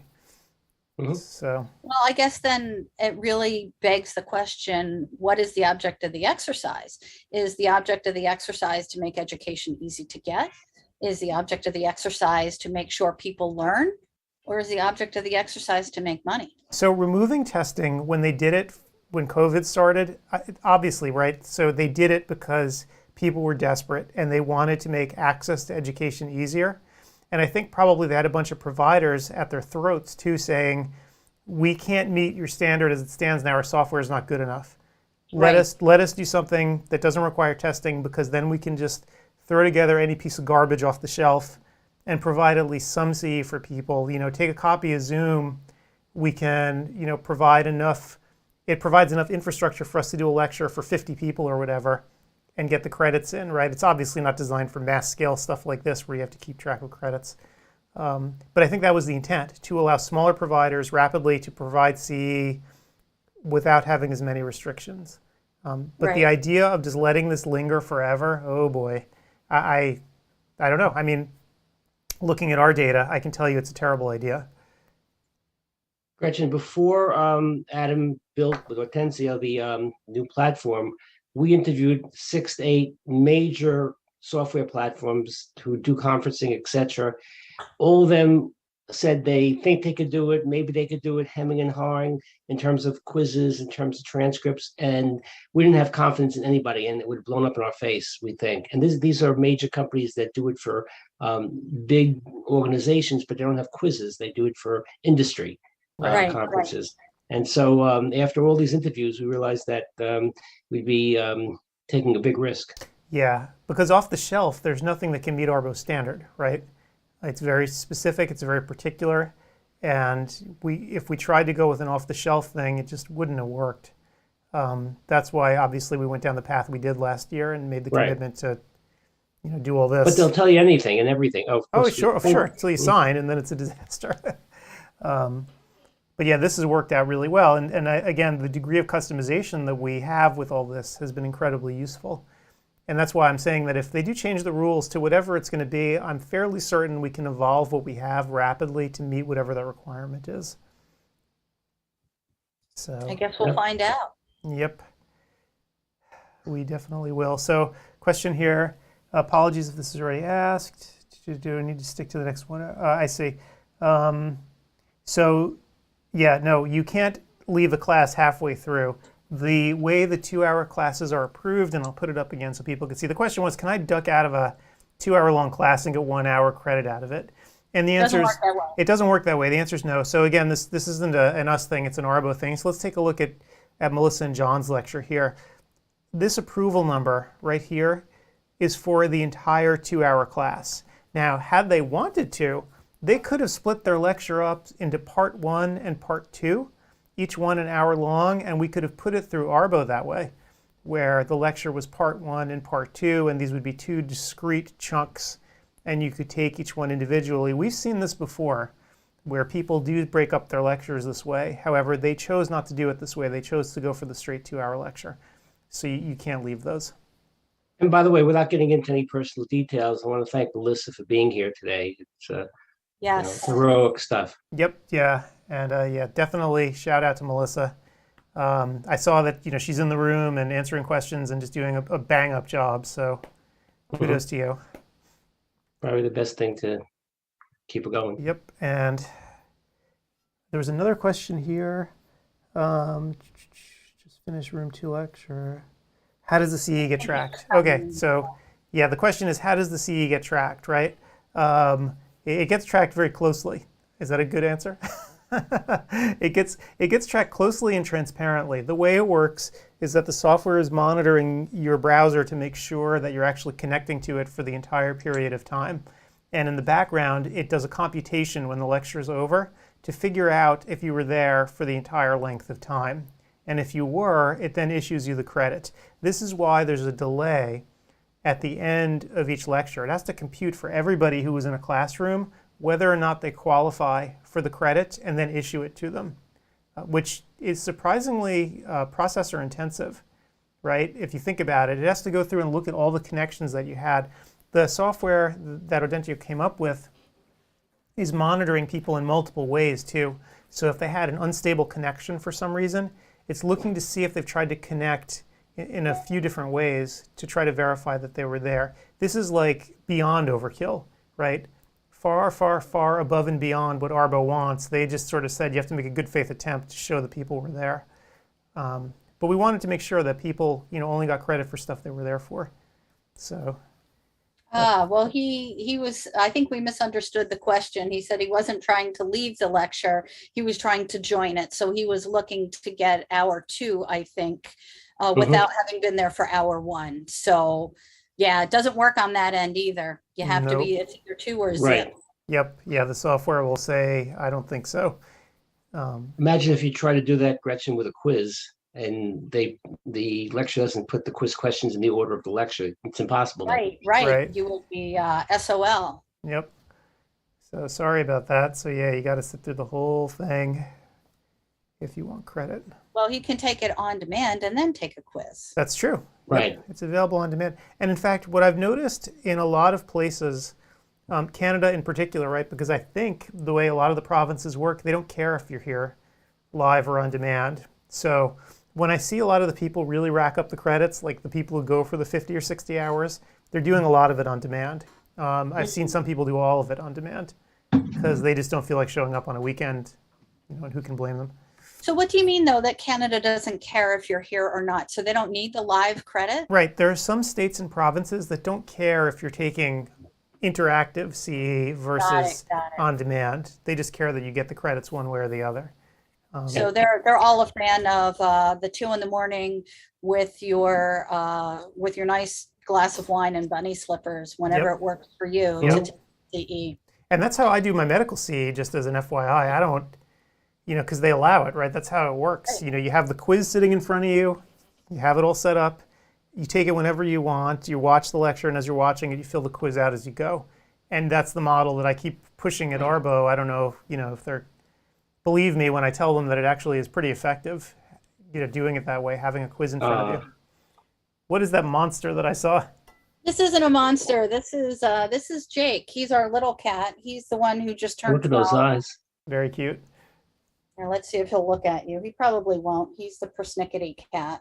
That was our first cat before Adam. Oh yeah, you had something very similar looking. He's a Bombay cat.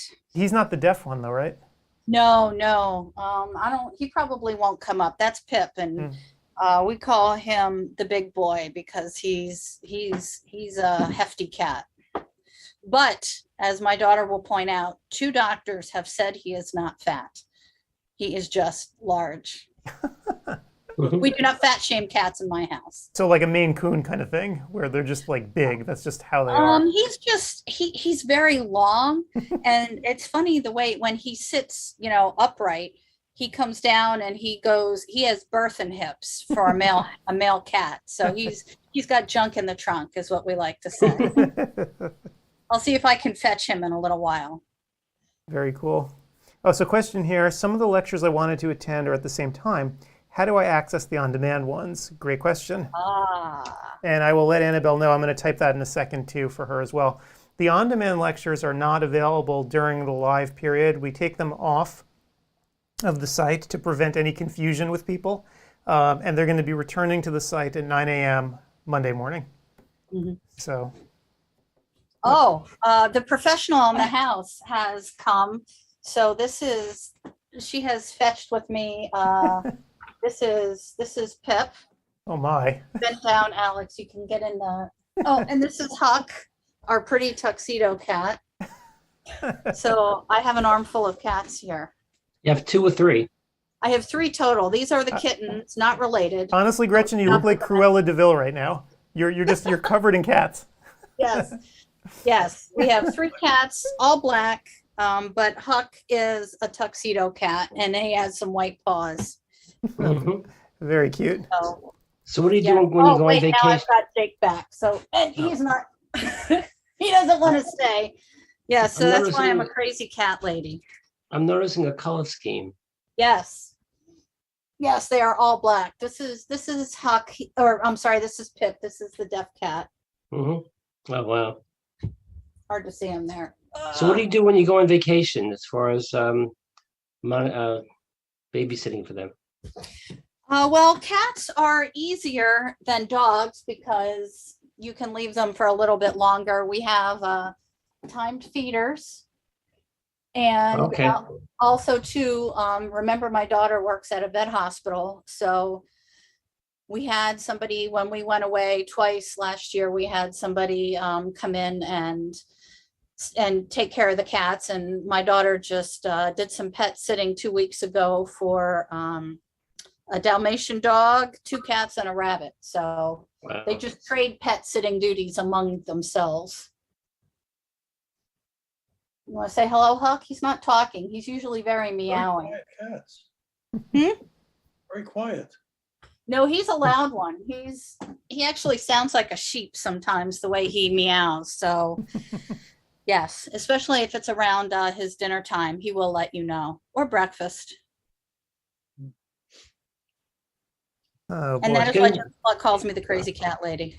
Inspiring, what do you think? So getting back to the other conversation, just finishing up with Canada, all provinces have the same rules and the same easy rules. So imagine if the United States was like Canada, our job would be a lot easier. Right. So, and I think each province does actually set their own rules, but they're all very similar to one another. I think they actually take advice from each other, I guess. They actually talk to each other. I know it's an amazing thing. But it's funny, Gretchen, at the ARBO meeting, we're probably going to meet those folks, right? Because I think the representatives, because from everybody who's part of ARBO, I think we're going to have reps from everywhere. And Canada, all the provinces are part of ARBO. So, well, I think Canada has a slightly different outlook at times as well, simply because they don't have as many ODs in Canada, and in some provinces they're all very spread out. Right. So if they didn't allow their doctors to take their CE online, it would be very, very difficult for them to get the education they require to maintain licensure. Not only with time out of the office, it would be travel depending on where they live, and it might be very, very cost prohibitive too. Yep. Yeah, I mean, and Canada's huge, right? So you always forget just how big it really is. If you look at a map of the population, though, you know, you can kind of see just how big it is. A lot of people do live within 90 miles of the U.S. border, you know, and obviously in the major cities, but even still, you know, there's a huge population through here. So yellow is where it's most populous? No, That's so where red is where it's most populous, right? So you can see Vancouver and Toronto and so forth. So Calgary's there, yeah. But still, I mean, What's the red line? This is a huge distance. I think that's showing you 100 kilometers from the southern border, so showing you how close they are to the U.S. Most Canadians gotcha. live, Okay. you know, abutting a major city in the U.S. right next to it, right? So. Okay, so red is most populous, and then orange, and then the dark gray is very little. Yep.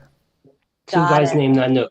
But you can see even with this, you know, they're very spread out. This is a huge area, and so yeah, it would be really hard to get education. And then the way everybody's spread out, if we were talking earlier about just the cost of putting on CE, who's going to put on a CE class if you have 3 doctors showing up? Right. Nobody. Right. Yep, and I know in certain places, I mean, out west here where I live, right, these states are very large and spread out as well. So what you might get is occasionally, you know, the state societies once a year will meet in one of the more populous places, but that is a huge inconvenience for people who live far away from Portland, right? Oregon is huge. It can take like 8 hours to drive across the state or more. Right. So yeah, it's definitely easier for folks to do CE online in that Time and cost prohibitive. What's the representative government in Canada? It can't be like our states. Well, it's a parliamentary government, so I guess they have a representative from each population area. I'm sure, what do you call it, Quebec and Ontario have a lot more than Alberta. That would be like our House, but as far as the Senate is concerned, do they have 2 houses? I'm not sure. We're all very. Just if there are any Canadians in the chat. Right, we're all very ignorant Americans, aren't we? We are. It's probably like the British system where they have a House of Lords that does nothing and a House of Commons, which is just the one house, with the Prime Minister being the head of the party who's in control. Yep. But then you look at like the Northern Territories and stuff. Like if you live in Yellowknife, right? And obviously Yellowknife. Ice road truckers. You're an ice road trucker, right? So we've all seen Yellowknife, right? This is not a foreign town to most of us who watch a lot of cable TV. But the question is, like, they obviously have optometrists up there, right? They must have at least a few. How do these people get their education in, right? They must, I don't even know. If it's not the internet, they must take, you know, routine trips to, I don't know where, maybe fly into Vancouver or something for a while. Nobody's going to come to arrest them, so they just do what they want. They have prescribing opticians. I'm just guessing, I don't know. But look at those little tiny yellow dots just centered around. Like and that's even with, that's not a lot of population. I mean, that's, wow. I mean, there ain't nobody out there. Yep. You ever watch the show Life Below Zero? No, what's that? That's people who live in Alaska. Most of them live self-sustaining in the boondocks in a shack, and they hunt and they fish. It's really a great show. It's on the History or one of those channels, Science Channel. And there's like 6 or 7 different people they follow each week and what they do. And one's a whole family. Some live near towns, and it's just amazing how they survive. And they have all the amenities of life, but they're cutting their own wood. They're shooting their own caribou and fishing, etc. And it's just amazing. Well, like how the History Channel, I don't think that falls into one of my streaming packages. Oh, that's why, yeah. You still have cable, Steve, in both of your residences? Well, in Florida, it's included in our HOA fee. It's free. In other words, everybody gets that as far. So it's really a good deal. In New Jersey, we just discontinued all our movies completely. So we just have basic cable with the streaming services. Yeah. Yeah, But the because you're business not cable, there. This is one of the generational divides that you're going to see. I literally know nobody under the age of 35 who has a cable package anymore, and we certainly don't have anything either. And I think that's one of the things that I think is very surprising to people, to older people, like younger people. Just they're done with cable. but I Well, I think will tell you, it took me a while to cut the cord with cable, mainly because I love my DVR. I Right. loved that when I wanted to watch something, it was all, I told it to record this and this. When I had time and the interest in watching a show, I could pick what I wanted and I didn't have any commercials. So you can do that with streaming. I refuse to pay the extra money for whatever the upgraded Hulu is. So we Right. have commercials there. But then you are also at the whim of the streaming providers' contracts with different studios that you might want to watch X and say they change. Like I always talk about how I'm such a big West Wing fan. That was on Netflix for the longest time, and now it's on HBO. So So yeah, it's an interesting problem. I think that the studios that run these things are shooting themselves in the head. Again, they don't understand what they're doing. At first, it was very easy for everyone to have a streaming service. You can go to one place to see everything. They're fragmenting again, and the younger people are just pirating everything again. This problem was under control for a long time. Not anymore. I mean, even MLB, actually, it's kind of funny. You know, I always talk about how I subscribe to it, but when I see one of these blackouts coming, I'm like, you know, I'm not dealing with this. I pay you $150 already. I'm going to try to get that content however I can. And, and I'm not a young person, but you know, younger people who are younger than me who have time on their hands, they're not dealing with this nonsense anymore. They don't care about these licenses. They're getting the content however they want. They can jailbreak stuff? Well, and, I mean, yeah, there's a million ways to pirate material, but older people generally don't because they don't have the inclination or time or they have the money. They don't care. But it's the younger generation. Or the technological smarts to figure it out. But the younger generation, you know, they do. And so that's what's happening. We have everything. So on Sunday mornings, I'm recording every news show that's on. First it's CNN, and then there's a news show on ABC, and then on NBC. I would rather drink a bowl of bleach than watch what you're recording. I'm going to hold you to that. Yeah. Where do the people get Fox News? They don't, or if you, well, that young people don't watch Fox News anyway, but if they wanted to, they would just go to the web for a minute and you pull up their website, watch the headlines and leave. Young people don't obsessively watch news like old people do. I think that's one of the things that old people don't really understand when they watch these shows with the talking heads yammering at each other. That's entertainment for old people. Young people don't even realize this is a thing until they set foot into an old person's house and they're like, what am I seeing? Two old people yelling at each other. Brainwashers and very conservatives that get their news from the Fox talking heads.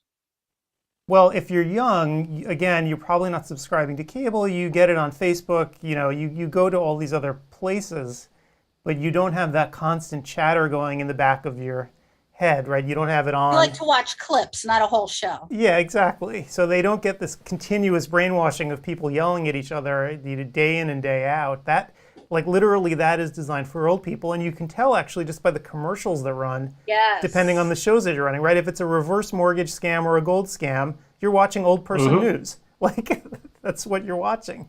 So yeah, it's all very different. Or if I'm, you know, watching Bravo or whatever, you know, when Meredith and I watch it, you don't get those kind of ads because that's not the people who they're targeting. Yeah.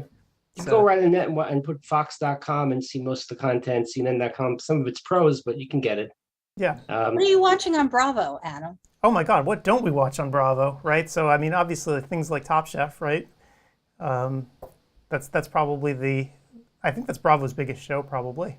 But even they have started to understand that people, younger people, don't want to engage the content necessarily on Bravo itself.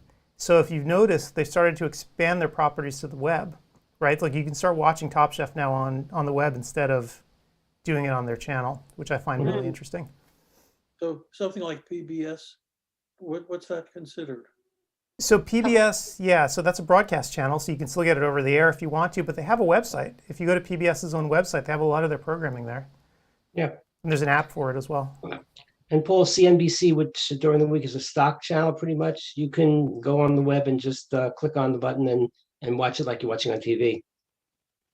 Like you're watching MTV? Like we're watching On it on TV. Oh, I thought you said watch it like Right. you're watching MTV. Well, like, yeah, it's like you're watching on TV. You have your eyes open, you're looking at the screen. It's the same way of watching it.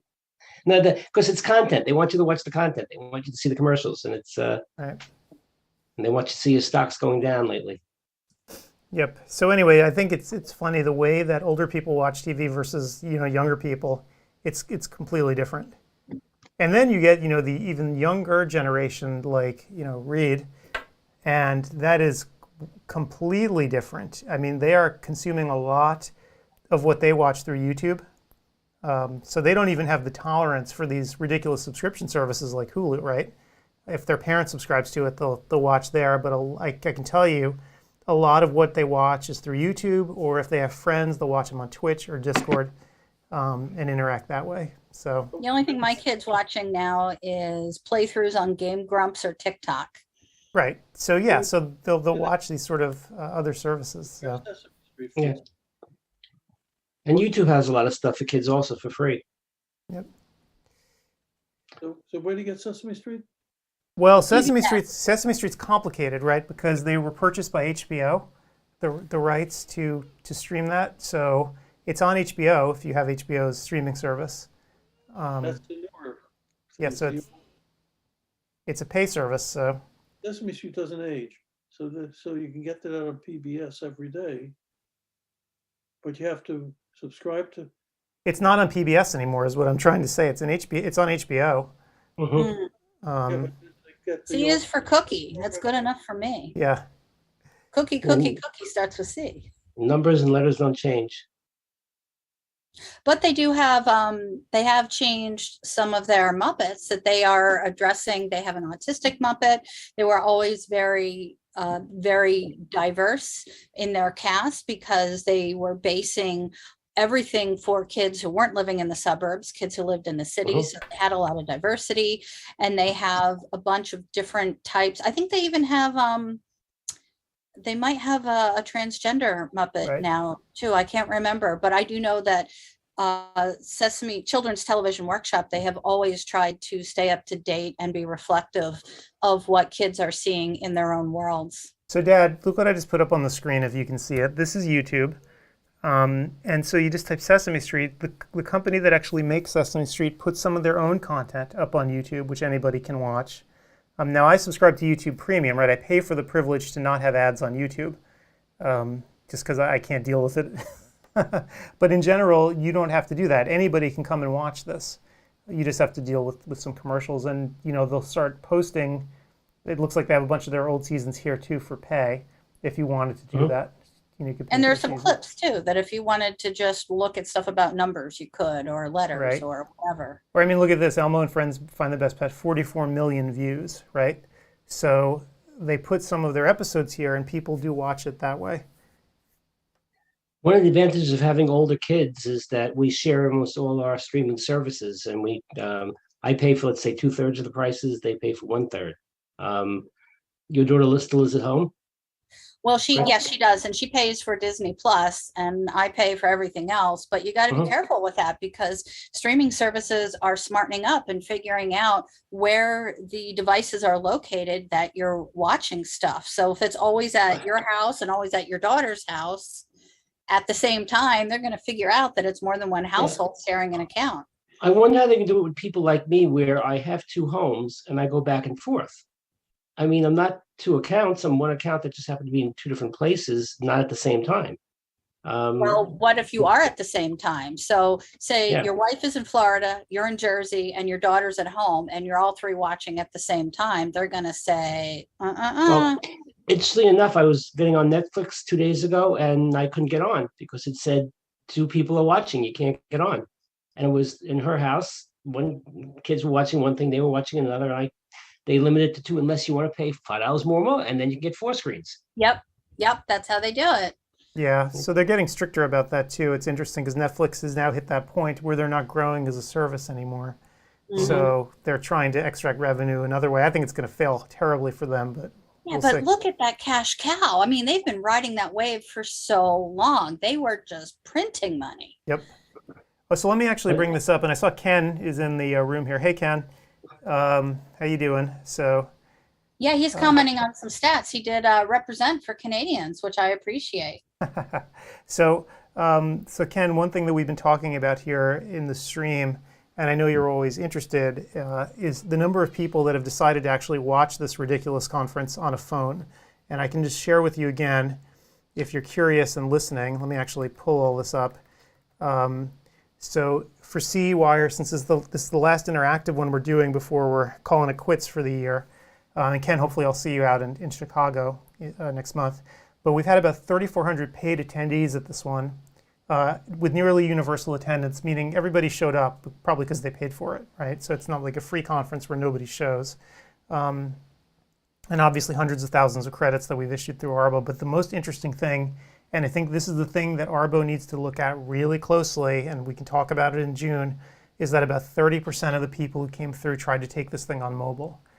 And that has dire implications for the interactivity of a conference because it's hard to type on a phone. You can't see as much on a phone, right? The whole chat window that's on the right side of the screen that you're typing into, you can't, it just doesn't work as well. So I think Arbo needs to be aware of this, that people are trying to use mobile devices and it's not always great, particularly since Arbo temporarily lifted this testing requirement. It is impossible to actually ascertain how much people are retaining throughout one of these lectures, right? Now, we know that we've had people watch the conference on their phones while they were driving, right? While they were, outside mowing the lawn, while they were doing all kinds of other things. And because it's on the internet, it's hard to actually gauge people's attention. So this is an issue that I'll keep pounding on, and we'll talk about it at the meeting in Chicago too. But I feel like you need to have an assessment mechanism like most of medicine does, where we have very simple quizzes, that cover very simple content, sort of the main points of each talk. So sort of like the human trafficking lecture, like a question would be, what's the most prominent kind of human trafficking in the US, right? Like kind of the, were you awake during this lecture sort of questions, not the kinds of questions that fail people. So I will continue to advocate and push for that. So my elevator pitch. Yeah, and if we could do a system like we're thinking of and having the quiz in front of the people that they can download and follow along, and the lecturer is supposed to have his lecture coincide with the chronology of the quiz, that would make it that much easier. Right, so medicine does it that way. When I take my medical CE credits, you have the quiz beforehand, you print it out beforehand, and you have it in front of you as the lecture is unfolding. So you can answer the questions in order as they come up. And again, they're not designed to fail anyone. In all my years of taking medical C, I've never come close to failing, even on subjects where I knew absolutely nothing, in scary, difficult subjects like immunology. They don't try to really get in the weeds most of the time. Maybe with a question or two, someone will try to pull a gotcha and ask a toughie, but for the most part, they don't want to fail people. I don't know if Ken is still in the chat because it's been a few minutes since he said something, so he may have. Yeah, he may have bolted, but so we'll see. But Ken's a good guy. He actually cares about this stuff, and absolutely, and he's always engaged with everything that's been going on. So. Yep. And he paid for our conference. Did he really? Wow. I guess so. He's here. Yeah, I guess that's true. He showed up, right? And I didn't let him in. So. Yeah. So overall, though, it's been a good one. Other than the minor glitch we had with attendees doing strange things, but. Are people still signing up, even sprinkling in like one or two? I'm just curious. Yeah, I mean, we got a few today actually sprinkling in and coming in. Yeah. In fact, as you mentioned that, 20 minutes ago, somebody new signed up. And let me make sure they can get in. And they can take all their credits on demand. It's not like they're getting closed out of anything. Right. Let me just make sure they can get in, because that would be very unprofessional of me if I saw somebody registered and they couldn't get in. Ultimately, this is why I need an assistant, which is why Reed should be doing this, not me. That might be Finelli, by the way. Okay, so this person can get in. They paid and they're in. So I think we ought to have a contest, the queen or the king of the fence sitters, the last person to sign up. And like I said, Oh, this morning we had a couple people from ODwire sign up simply because they wanted to see what outrageous thing happened in that one lecture. Who picked up the topic? Who picked up who saw it, you mean? I don't follow you. How did the topic come up on ODwire? Where did it show up? Craig Thomas was very aggravated with what he was seeing, and he decided to elucidate exactly what happened. So Where did he start it? The ethics forum? I have no idea which forum it was in. It was on my new post feed, so I have no clue where he actually posted it, but he certainly got a response. State of optometry. Yeah. So good for him. and to clarify for that last person, is August 1st the deadline and they could still take credits that day, or is it July 31st at midnight that they can't? Because there'll be one person that tries to get 8 credits that last day. Oh man. I don't. You know it. You don't know the answer. Do you want the correct Whoever answer? you are out there. Okay, so the actual answer is it's going to shut off at midnight on on the last day of July, when the clock ticks over from 11:59 p.m. to 12 a.m. This will shut off. So on August 1st, it'll be off. The Or actual July 31st. The actual answer, though, is about 10 people that morning are going to start begging me, saying they I thought know. that it was supposed to run, and I'm going to turn the damn thing on again for a few more hours to let them in. Could you tape this and put it all? Take a commercial out on CNN or something? Yeah. Where does the computer go? Is it Eastern time? Everything that we do is always considered Eastern time. Yeah. Eastern. Yep. We're the kings. Well, yeah. I mean, statistically, Eastern time is the best time for us to use. It also, what we've noticed is even if more people were taking this thing on the West Coast, out here we're also used to dealing with Eastern time. We do the conversion in our heads without even thinking about it. So that's why we quote everything in terms of Eastern time. And then there are people like me who live in Eastern time and always do the math incorrectly. Right. So that's why we always do everything for Eastern time, because we know that nobody caters to you guys, right? Actually the worst is when someone does like Mountain time. Everyone looks like, wait, what? What is that? And what is Arizona doing this year? Are they standard only or not standard? Yeah, I had to meet with someone from Arizona on Friday, and I'm like, oh crap, what time zone are they in? Are they in my time zone? Like, I don't know. So, yeah. So anyway, Eastern time is what we always do. Mm-hmm. But that we would talk about procrastination, and that's laughable, but that is going to happen. Oh, it happens every year. And again, what always ends up happening is I'm a softie and I open the thing up again for those last few hours because I know some people are desperate and they won't actually take it. Mm-hmm. So, yeah, but Dad, as you see, everything that we do, as you can see on the screen, we express in Eastern time always. Truthfully, it makes it easier for me too, just to be able, to be thinking in Eastern time. It makes the conference much easier to deal with.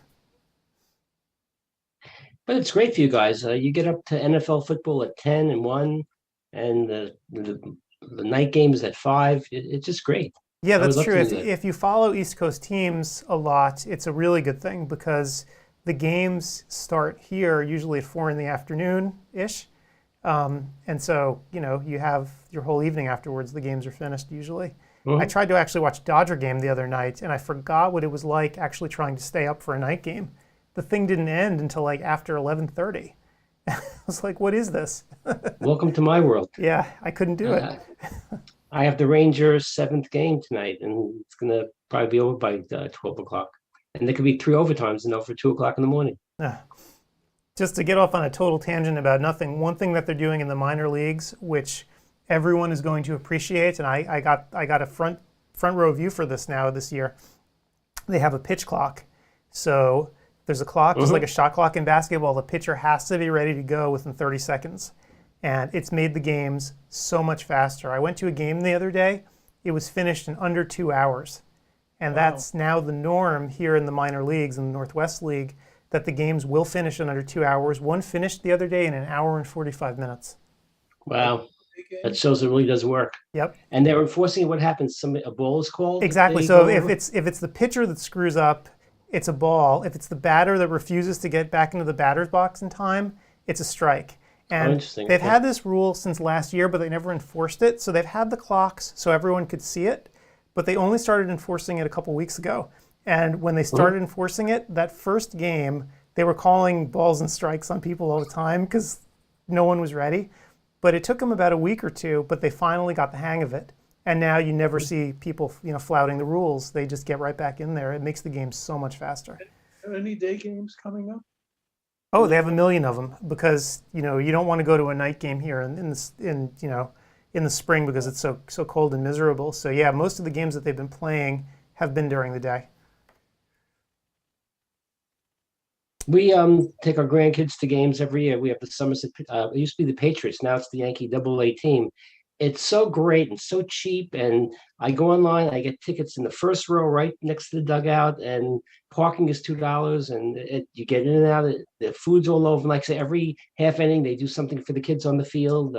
Either clowns or running the bases. It's just a great thing for like a 7-8-year-old. Yeah, it's definitely a lot of fun. But you're gonna appreciate it when you see it hit the majors that they're gonna be using this clock. I know that a lot of the old players are gonna scream about it because they're not used to it.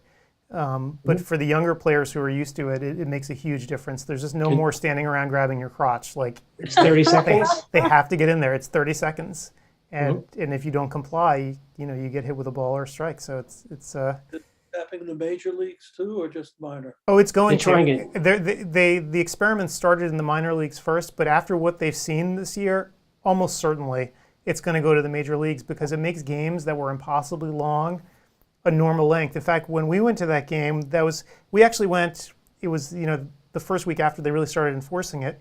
We were shocked at how quickly we got out of there. We couldn't believe it. We're like, we almost felt cheated. We're like, we're supposed to be here for at least another hour and a half, right? Milling around and eating hot dogs, but no. See, I would like that because I find baseball incredibly boring. Yep. One year when we had season tickets to the Phillies, and we would go, and it's an ordeal because we were on the outskirts, like we're 45 minutes out of Center City, and it's a pain in the ass to get down there, and there's a lot of traffic, and then till you park, I mean, your whole day is shot, and a lot of sitting around waiting for nothing, especially if there's a rain delay. And I would take my book with me or my Kindle. So I would sit there. I mean, I like to people watch more than I like to watch the game. Now, see, I would much rather go watch hockey. And we also have a minor league hockey team in Allentown called the Phantoms, and they are farm team to the Philadelphia Flyers. So I would far rather go see hockey. And also another draw to the Allentown Phantoms, they have a Peep Zamboni machine because Peep Easter marshmallow candy is made in Allentown. So how can you not like a Peep Zamboni machine? Well, that's funny. But I can see the play-by-play announcers on radio having to change their whole jargon. If they speed up the pitching and all that business, they're going to be speaking much more quickly. They just don't have to have as many boring stories in between each batter, right? They don't have to have as much color. Are they using the electronic strike zone there also, or that's in another league? That's another league, yeah. So at high A, which is what we are, they're not using that yet. So that's a little too far advanced. Like that's out there. I don't think that really works well yet. They're still using umpires here. But yeah, it really does change the game. It makes it much less boring, and especially you go with a young kid, right? They start squirming around after a while. But with this, there's always something going on. There's always action.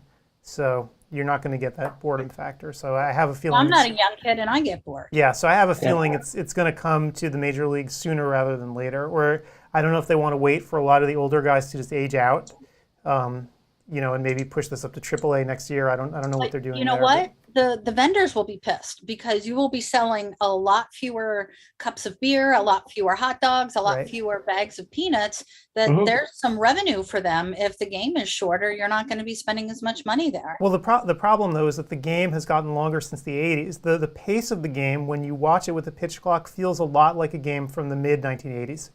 Right? For whatever reason, the game has gotten slower. People are just... Yeah, but that's 40 years ago that nobody... people who are handling all of these vendor sales, they weren't around back then. I mean, all they care about is, am I making more money this year over last year? Right. Well, They don't care about how long the game was 40 years ago. the problem is, though, baseball is getting less and less popular with young people. And this is actually a great object lesson, right? As people were saying the other day, your practice ages with you. If you ignore the younger people, this will come back to bite you in the end, right?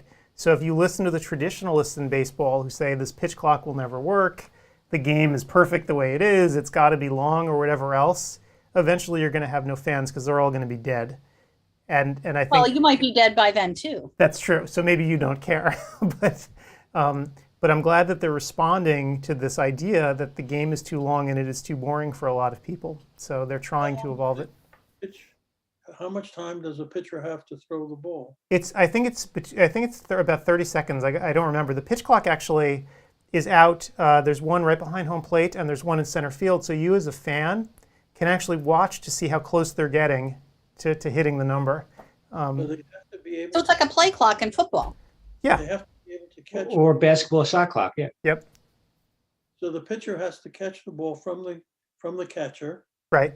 Look at the catcher's sign. The clock starts from the time they catch the ball. From the time the ball is given back to the pitcher, that's when the clock starts. Paul, I don't know in the minor leagues, but the major leagues now, there's no signs putting down for your strike ball, for your fastball, curveball. The pitchers have a electronic headphone, and that's how it's relayed. The catcher has something in its glove and presses a button, and it says fastball inside, like that. So it's instantaneous and not looking in for a sign. So that's supposedly going to make it faster, but there's been a few cases of electronic problems. Yeah. So in their hat is a microphone in the majors. Yeah. But I mean, even just using regular finger signs, people handily make it underneath the time limit. You know, when I went to that game, they were doing it with 5 or 6 seconds to spare. It's not like anybody came close. So anyway. But that's another thing that a kid can look forward to. He can look at the clock and look where the pitcher is and root for a ball or something like that. So right. It actually drew Reed's attention. Like when we were watching, he was constantly looking at that clock in center field as everyone was getting set up to see if they were going to blow it. So, and they never did. So it was a good game, and it was under 2 hours. Even so, the Hops scored 12 runs. So it's not like this was a game with no offense, right? People were getting hits and doing stuff. There was just constant action. So I was a traditionalist, and I thought, oh, this is horrible. How could you put a timer in baseball? It's supposed to be boring. It's supposed to be slow. But it actually made the game a lot better. So could the pitcher see? Is there something like behind home plate so we can see how it's going there also? Correct. There's one right behind home plate, and there's one in dead center field. So everybody can see what the clock is. Yeah. That's cool. Yep. So it definitely helps. Anyway, I just think it's an interesting evolution. So I think it's an important object lesson for everyone. Evolve or die. I'm going to check out what's happening in the rooms, make sure everything's good. Yeah, let's see where we are here. It's 2:53 Eastern. So we are finishing up specialty lenses for kids. Well, we're not finishing. That we're about halfway through. And then demystifying near task specific lenses for today's work. And we're just about to finish Melissa Barnett and John Gellis for genetics. So in about 20 minutes, we're going to start up with common billing and documentation errors, lab and imaging studies, and diagnosing and treating patients who are in pain. So we've got 3 new ones starting up in about 20 minutes. Yep, and in about 5 minutes, I think Craig Thomas was going to join us here. Not sure what he wants to talk about, possibly. Oh, I bet you we all know. Possibly the events of yesterday, yeah. Okay, let him, how you doing, Craig? And let him talk. Yeah. Yeah, you just say hello and then you just let him go. Interesting, in Melissa's room, there was 428 people at the hour mark, and that was 438. Now, did people join after an hour, or were people just going in and out with misconnections on phones, etc.? That's something that you'll find out tomorrow, Adam. Yep. Yeah, for the most part, people's connections have been stable. I want to see, I don't know if I can bring it up to show you guys. I'm going to actually maybe just do a screenshot so I can. Yeah, I don't know if I can do it here. I got to see if I can, maybe in one of the breaks I'll create it. I can actually show you a little bit behind the scenes of what this looks like when someone's got a connection that's unstable. Because the way it logs it, we can take a look here and see what's happening to someone and seeing that their browser is desperately trying to reconnect over and over again, and it logs it. So that's how we really know what's happening. And I'm just so glad we have that evidence now, because before we never did, right? The platform could never give us that much information about what was going on. Very cool. And now it does. So, and more importantly, I can see what's going on, right? So the system is no longer opaque to me. So I don't necessarily even need anybody else's help to try to piece together a story as to what happened to someone when a credit wasn't posted. I can, work through it logically myself, which is what I really needed from the beginning. So I wonder how many people like this 5-minute break in between versus the things becoming confusing when the lecture starts, and it's getting to be very late for the last lecture. Well, the 5-minute break, I think people like it. I mean, I don't know. That's a good question. We could probably ask them in our exit survey when we finally finish everything. I'll ask, what did you like? What didn't you like? Was the break okay? I think the break is a useful tool for people. When we didn't have one before, I kind of always wondered, like, when did you go to the bathroom, right? Or what did you do for food? How did that work? Minutes, that's for sure. When you get older. Young people go to the bathroom also, Paul. It's not as often. Right. This last lecture today is going to end at 9:35. Yep. Eastern time. But that's kind of late. Yeah, no, it's definitely. Craig asking me now, Zoom or telephone, so he's going to be jumping on. If you could send him the Zoom link, that would be useful, since I don't know if he has it or not. Yeah, I said Paul sent it. If he doesn't have it, he'll let me know. Yeah, so it is late tonight. I agree with you, Paul. The reason it's running this late, and I mentioned it yesterday, is due to scheduling issues, right? We actually try to accommodate the speakers as to when they can or can't make it. Joe is a special case here. They wanted stuff in the afternoon, but notice that he's got 2 classes, and each one's 2 hours long, right? So there's very little I can do for him to try to push him up if he wants to do this in the afternoon, and he's got 4 hours worth of classes. So that's why he ended up having one that ends at 9:30 at night. He's got it. He should be here shortly. Oh, great. Yeah, so Joe was sort of an odd case. That's why his is running so late, because he wanted it to. 35. If you didn't have those 5-minute breaks, it would end at 8 o'clock, I assume. So there's 5-minute breaks right between each class. So 1 break, 2 break, 3 break, 4. Yeah, so you're adding a certain amount of time in the day, but I feel like the breaks are worthwhile for people. I agree. I mean, some people, and again, we'll ask in the surveys. I think it's probably a useful question to put in the exit survey. What did you think of the breaks? Well, it also gives technology a chance to catch up with what's going on. I mean, because you can't, sometimes people run a few minutes long with questions, and it just gives people time to jump from room A to room B. Right. And Dad, people aren't confused by it. I know, Dad, you might think they get confused by the time starting at odd times. They're not, because when you go into a room, it shows you when the next lecture is starting. It actually has a countdown timer to show you precisely when the next one starts. So it's not like you walk in there and you're like, what's happening here? It actually gives you a countdown timer. Not just in an empty room by yourself. Yeah. So I would agree with you. If we didn't have that, that could get a little confusing, but we do. So. And again, I think the efficacy of this model has just been proven by the fact that so few people are asking us questions. Yeah, so quiet. And a lot of attendees, so it's not even a 0.1%. Yeah. So pretty remarkable. Did anyone reach Craig? He should be joining momentarily. He probably is trying to find the mouse button. He said he has the link, so he should be here. Yep, I'll let you know when he tries to get in, and I'll let him into the room. And Craig may end up being the last thing we do today, because I really don't think there's too much for us left to do. I'll monitor the rooms, make sure people are there. And I'll be here too. I can actually I'll leave some webinars running in this room, and I'll stay in the lobby and I'll help people, but there's just, the system is too smooth for its own good. You have to start doing things differently. Yeah. like I said, we'll give everybody avatars and go to holograms and Optometric Museum again. I could play the museum again. People love it, or other webinars. I'll have a bunch of spare time in the afternoon here because again, I want to try to keep the lobby. Oh, there's Craig. Let me let him in. We need to go back to that museum, see what new things Pat has gotten. I hope it's still there. Well, there's Hey, the man.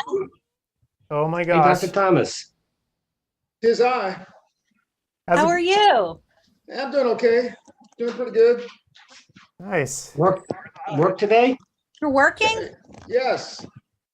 Is water wet? Is ice cold? In Portland it is, yeah. So who do you have there with you?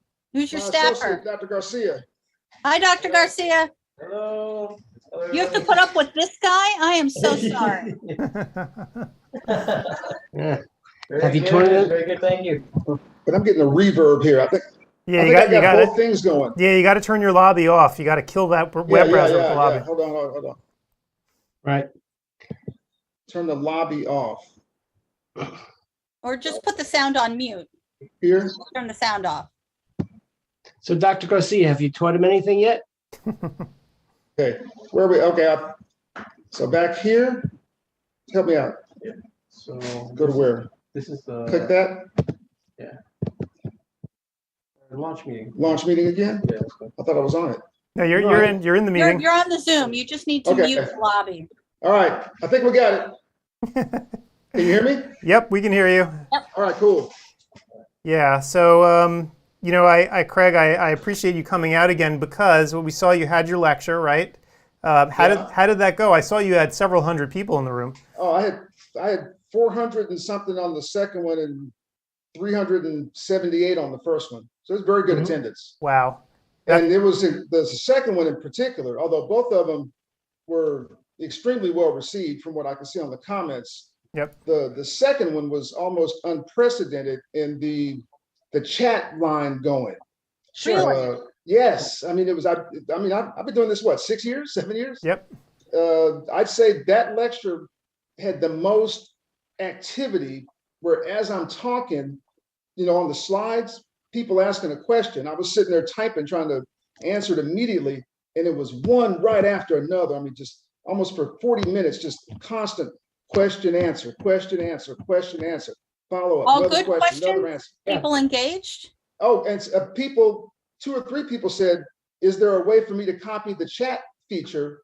Because they wanted to go through all the responses again. That had never happened. Wow. It was hard for me to keep up. So I thought that was exceptional, the amount of engagement. Yeah. That's the question. Part of it is you, Craig, because you give such great lectures, but it's been a theme throughout this conference since we switched to a new platform. Even the previous ones, there's been a lot more interaction. Yours sounds even much more robust. But it was much more. Yeah. Because usually it's robust. This was over the top. I mean, it was cool. But I couldn't get up and go get a drink or nothing. I had to just. If I stepped away from the computer, there'd be 6 questions. Wow. In 2 minutes. We're vetting our registrants now. We only allow people in who want the education, not the ones who want to see. Well, it went very well. I was kind of joking with one guy. It was almost like I was doing it live. Yep. You were doing it live. It actually is better because you're not being interrupted as you talk. Yeah, so I could the presentation's going on, and I must have answered 40 questions. Wow. So you know what, Craig, we're going to actually copy those chat logs out, and we're going to put them in your discussion thread for your lecture because I have a copy of all that stuff. Well, that's what people wanted. Yeah, so I'm going to keep up. I'm going to get it done. Keep up. I can't do it today because I'm about to fall over dead, but I'm going to definitely do it for you. So we'll have it in there this week, like maybe tomorrow or the day after, in your discussion thread for all of it. But I wanted to talk to you about something else, though, a little less fun, about last night, right? We talked about it a lot here already today. I don't know if you've been listening in. I listened up until my presentation started. Yeah. So I didn't. There wasn't. So I've been gone for 3 hours, so I didn't hear any of it in the past 3 hours. I'm glad that your lecture went better, right? And the questions were clinical and on topic, and everyone was engaging each other because it took the wind out of my sails last night when I saw that. We were working all day doing the stuff. And I get this SOS message right from the speaker, and I'm like, what's going on? And then I looked through, in post, because I wasn't there when it was happening live, and I saw what happened, and I was just like, oh my God. So what did Ben say? I mean, I don't want to beat it to death and rehash it, because honestly, it was tiny bit awkward. And, I'm usually not in an awkward mode. I mean, I'll be unawkward as fast as I can. But 2 or 3 of the docs on my list actually listened to my lectures, and they were very pleasant.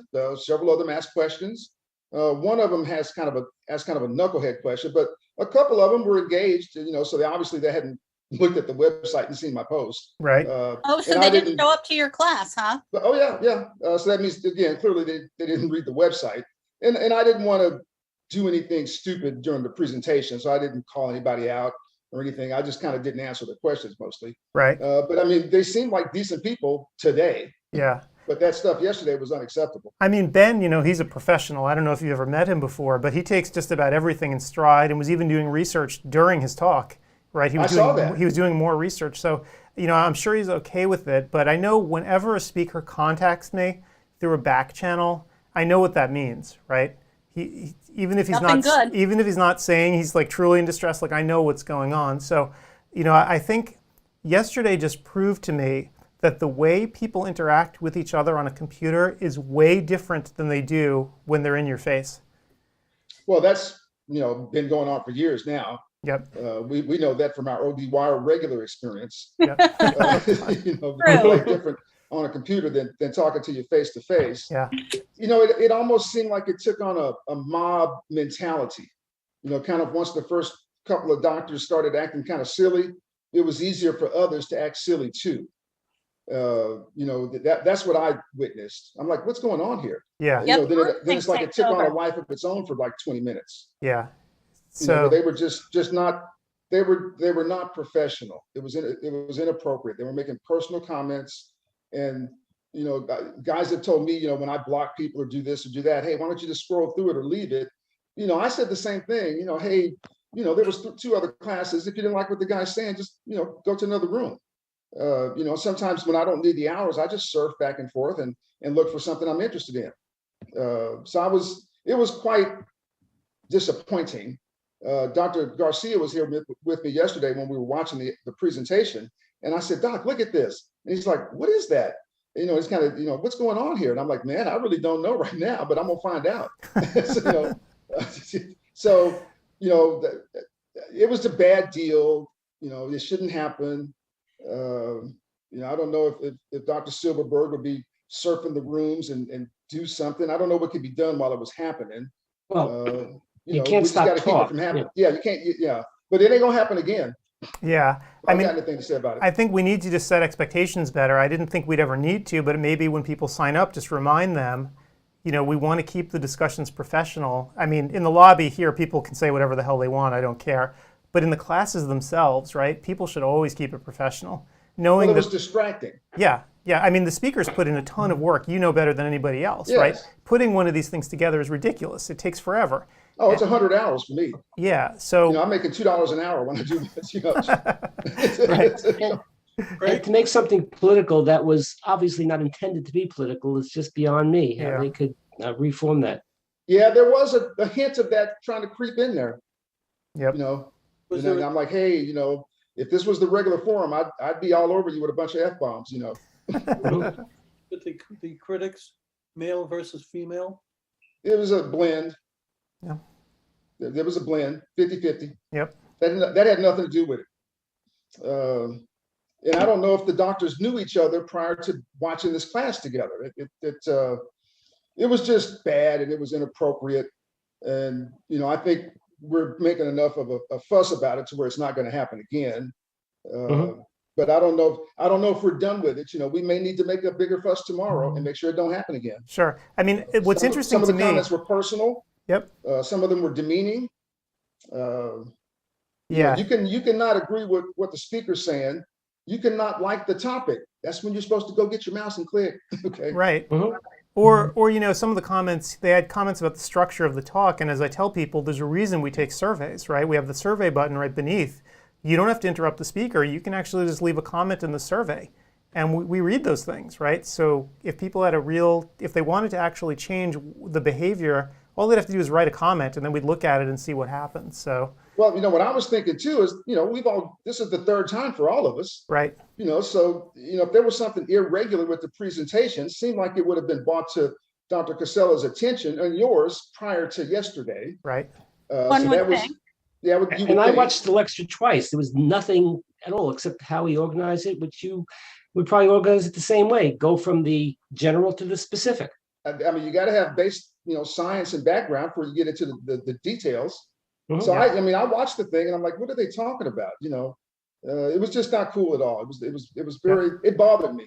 It bothered me enough to stay up till midnight writing that post. I know, and I mean, Thank you. I was upset all last night too. I was exhausted, but I'm like, I was just thinking about it. But on the flip side, I think what it's showing us is that there is so much interactivity now with this platform, right? We had 3,400 people pay to be here, and so many people are actually now interacting with each other. Something like this was almost bound to happen, right? But it's not like the old days where very few people would ever say anything and they wouldn't dip their toes in the water. Now we're suddenly starting to see people really get into it. So, I mean, if there's a silver lining to anything, maybe it's that. So, I'll let you finish it off. I said what I needed to say. Yep. I'll let y'all handle it. Well, thank you for making the comments in the forum, though, because I think that sort of encapsulated everything for everyone. Well, again, man, I probably spent 2 hours because, first I got mad. Again, it was in the afternoon. I didn't really re-engage till late that night. Yeah. After I watched the Saturday Night Live opening. So I'm like, okay, let me craft this thing. And then I didn't want to be calling folks out and giving bad info. So, I mean, it took me a while to pull up every doctor's name and do a web search and see if they was in business and what kind of business, and look on the Medicare website. And I'm not trying to say, that everybody needs to be like me and everybody needs to be medically oriented. I'm not saying that. I know guys making $4 million a year selling glasses and contacts all day. There's nothing wrong with that. But if you're going to critique a medically oriented presentation, you better be medically oriented. Right. Okay. That's just the way I roll. Yep. Fair enough. It's funny, actually, when you sent me that text last night, filling me in on everything, I told you I was in a class and I couldn't do anything. I was actually in a wine tasting class. I was on another planet by the time you texted me, and I'm just looking at this like kind of bleary-eyed, looking at my phone. I'm like, do whatever you want. Yeah, he said, go for it. Yeah, it's on. Because I literally blank check. I couldn't. Well, Craig, thank you so much for calling that out and for saying bullshit when it's bullshit and for raising the issue. I mean, Ben texted me last night myself, and I think the fact that you did call it out and raised awareness, kudos to you, and that really needed to be done, and you stepped up, so thank you. Was Ben upset? Or was he just kind of feeling bad about it? He was more shocked. He was just stunned, and he was worried that that there would be bad reviews, and he said, I need to let Adam know that there might be some bad reviews. And his main thinking is he doesn't want to disappoint attendees, which is why he's trying to do research on the fly.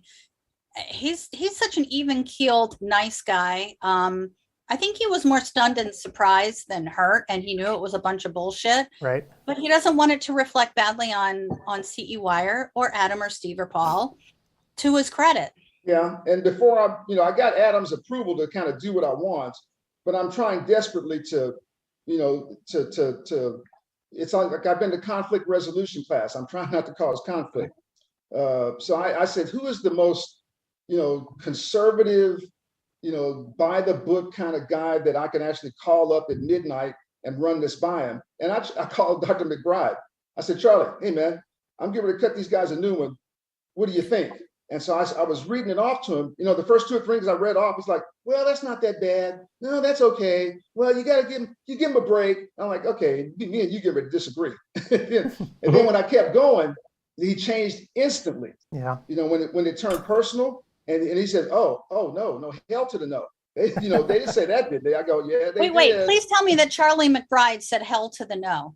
He actually tried to say that. I'm embellishing. I'm embellishing, but he was not happy. Yeah. And just like Adam, he said, hey man, do what you got to do.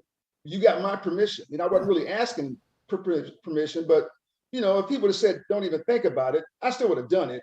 But I would have maybe put a disclaimer or something. Right. But, you know, once Adam said, go for it. And once Charlie McBride said, go for it, I'm like, okay, it's on. You know, Well, and that I also tried says- to be reasonable. You see, I didn't put any cuss words in there. I didn't call anybody any names, hardly. You know, Hardly. You know, I mean, that was the fourth version of that post. Yeah, I toned it down 3 times. You know, Well, and I'm also like, kudos to you for getting another opinion. Somebody who you know is not going to blow a stack, somebody who likes to give people the benefit of the doubt. So you must have taken a really kick-ass conflict resolution class, Craig. it's my 3rd time. It's going to stick eventually.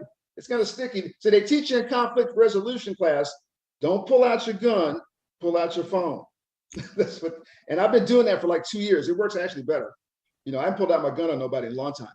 What No, about 2 your years. ninja suit? Have you pulled out the ninja suit lately? No, and I can't fight nobody now. I'm all broke down. You know, I get my ass kicked if I try to do that. See, when you got to be able to back that yakety yak up if you're saying it. That's true. 6, 7 years ago, I didn't fear anybody. You know, I'm 3 weeks away from walking on a cane. You know, so I don't have the physical prowess I used to possess. I'm gonna get it back. Okay. As soon as my back heals up, I'm gonna get back in the gym. I'm gonna get strong as onions. But And right then you now, gotta get out you your know, ninja suit. right now, I'm looking for the handicap parking spot when I go to the store. Save that sticker. I might need it again. Oh my gosh. Well, So Craig. what else is going on? I've heard this morning, you know, a little bit. Y'all were talking about all kind of stuff. Yeah, I think so- when you start talking about the cats peeing, I think I tuned out for 5 minutes. Yeah, so, you know, we've just been talking about a bunch of stuff this week, and we're talking a lot about C actually and the future of C, because, you know, the ARBO conference is coming up next month in Chicago, and I'm going to be there. I think Gretchen's going to be there, I hope, where we're going to actually get face-to-face with the folks at ARBO and talk to them about what's going to happen with CE, because as you know, they're making some big changes to online CE. So I would not be optimistic, my brother. well, we want to be part of the conversation, though we want to try to help them to take the right tack, to try to make sure that the lectures are as good as possible and not just to do things that are the most expedient things to do, right, to make everybody happy. So, I mean, I listened yesterday. I listened to most of them, yeah. you know, and I was picking the ones I hadn't watched before. So, I mean, this is the 3rd time. So, you know, I kind of picked the first round, the second round. The class on keratoconus was outstanding. The class on neurotrophic keratitis was really, really good. I mean, there was 2 or 3 really, really good lectures. I mean, top of the line. You know, so the percentage of good lectures is high. You can't be perfect, and we all know there's always going to be 1 or 2 duds, no matter what. Right. But you know, I was engaged all day yesterday, and I was actually learning stuff, which is pretty hard for me to do. Excellent. We're not worried about the content side. We're worried about the assimilation of knowledge side and what the Right. whether they have to do something rather than just turn on a tab on a computer and go away. Right. Anybody on their phone is not listening. So here's the thing, Next Craig. question. So here's the thing. I can put up the statistics to show you because we I have saw it, 30%. I saw it. And so I'm really worried about this. Well, And- they ain't listening. They put the phone on the counter and they're cooking or cleaning or Yep. reading. Yeah, Driving. they're not listening. Yeah, so I'm very worried, and that's why I'm trying to explain to ARBO that we have to do something to evaluate the fact that people aren't just tuning out. But I'm afraid that they're going to keep going the way they're going and just allow people to tune out. And unfortunately, the technology is at a place where it's going to be easier for people to tune out, right? Because we've seen that people can really use their phones and get away with it because the tech allows it. And we just want to have some sort of rules in place so that we can assess people to make sure they're actually learning stuff. You know, I don't really think you could do that. I've been going to these lectures for 38, 39 years. There's always people that tune out. They're the ones that sit in the back and read the paper. They're the ones that sit in the back and look on their phones. They're the ones that sit in back and look at their little laptop computers. Right. But whenever I speak live, I stop all that nonsense. I make them come to the front. I tell people, if you're talking on your phone, get out of here. Right. You know, but, I got the cojones to do that. Like, I don't want to look at that. You're messing up my vibe if I'm sitting there looking at you on your phone and stuff when I'm trying to teach stuff. But that's the thing, right? We don't have even a hologram of you on top of people. When people are online, they are just doing whatever. And so we need a way to try to make sure that they're at least, you know, marginally paying attention. And But I don't think you can put CEwire and have different rules It's like, optometrists and ophthalmologists are held to the same standard of care. Right. You can't stop people from tuning out. So you can't punish CEwire just because you can quantify the ones that are tuning out. No. So compared that's to some live lecture sitting in the back of the room. So that's why we're going. That's why I'm going to Arbo, right? I'm going through the misery of actually going out to Chicago to be with these people because I want to see a uniform set of rules that sort of try to enhance, right, and elevate what everyone's doing, as opposed to lowering it down to the lowest common denominator. So we'll see. Hey man, have y'all touched on the subject? One of my favorite subjects, optometry school. So we're in the hiring season, and quite a few of my friends around the country are looking for associates. The current group of new graduates, I don't want to make no enemies, but and I'm of course generalizing, of course, just like with the 30% conversation. Okay, some guys were listening. It's not the whole 30%, but it's much easier to ignore what's happening when you just put your phone on the counter and walk away. Right. Because you can do that in your car. I could be driving to Houston. I could do that anytime. That's a lot harder to do on a real computer. But what me and my colleagues are noticing now, and we've noticed it for a year or two, but I'd say this year is the worst so far, is our young optometric graduates, our new colleagues. They appear to be getting conditioned in optometry school to ask for stuff that has not been asked for before. Instead of starting at $95,000 a year salary, they're wanting 150. Instead of wanting 2 weeks of vacation, they want 3. And then they want 5 days for continuing education when you could do this in 1 day and get it all done. So they want. Are you saying they're entitled or they're being trained to ask those things? They're being trained to ask for that. By their optometry school professors? Well, they sure not getting trained by me.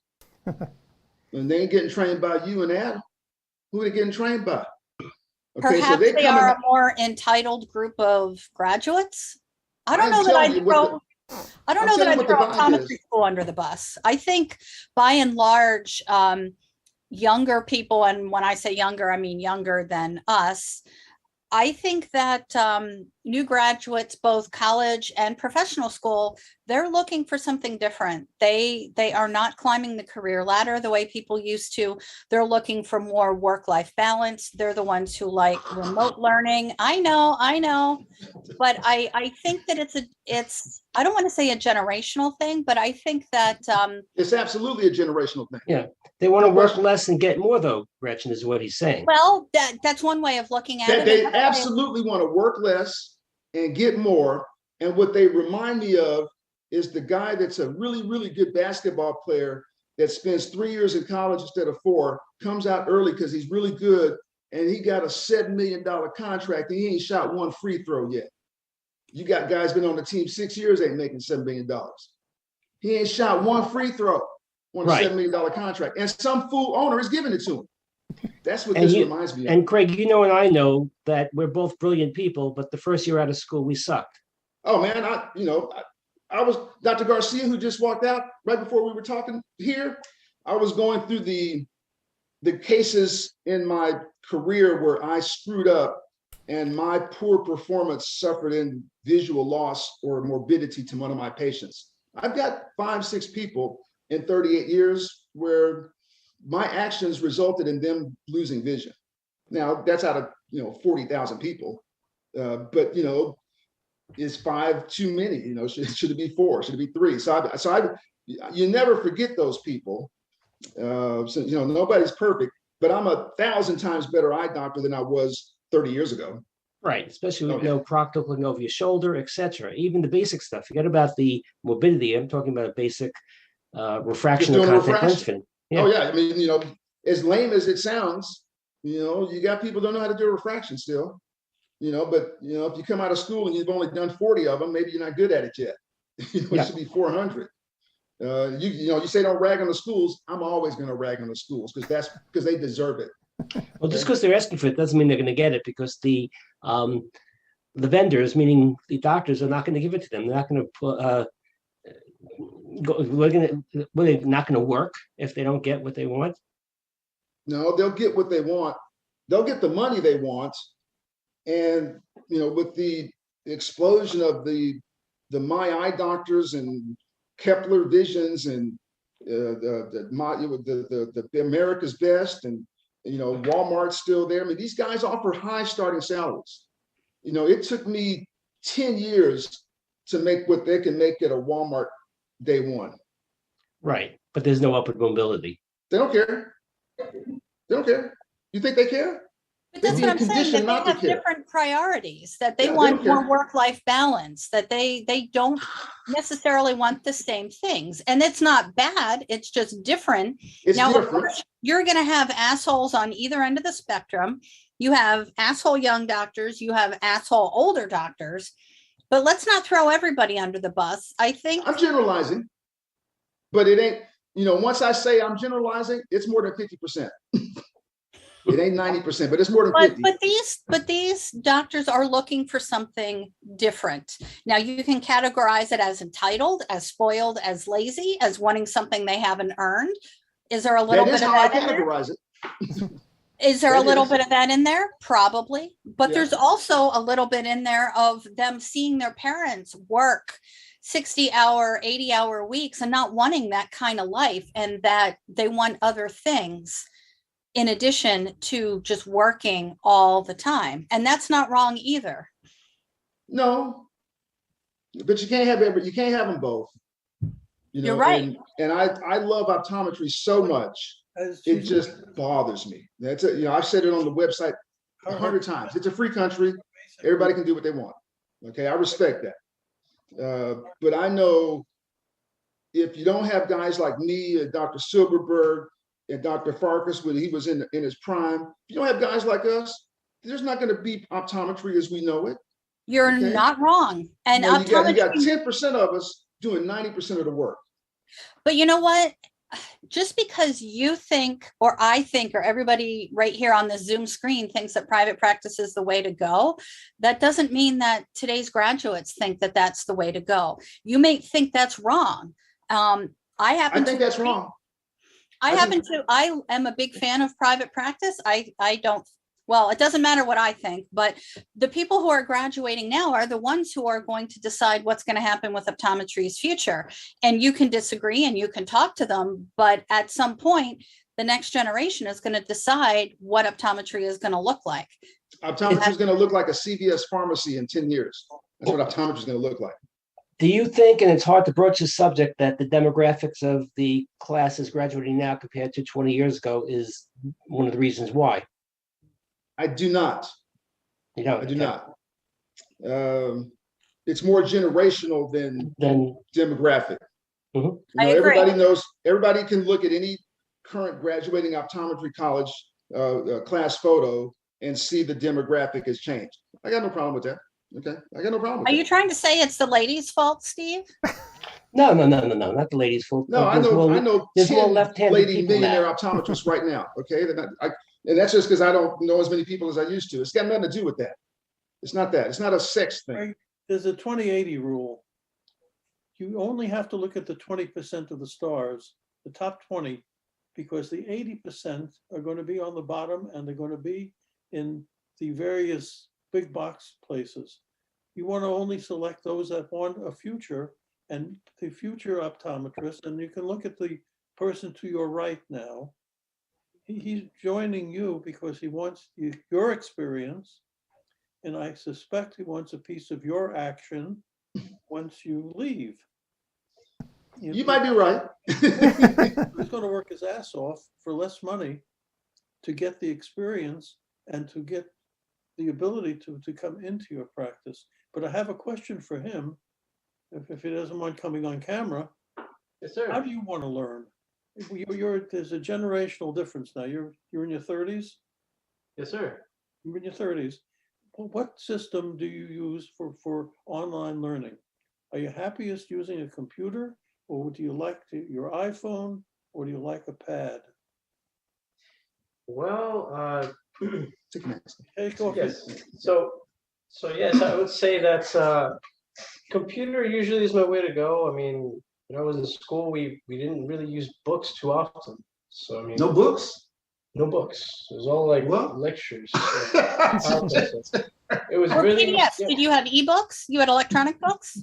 Very rarely. It was Really? mostly PowerPoint slides. Really? Yeah, yes. We never did that. Oh, so it's different. I, Yeah, so, I can't even conceive of that. yeah, so it's different. Yeah, so You're learning in optometry school from a PowerPoint.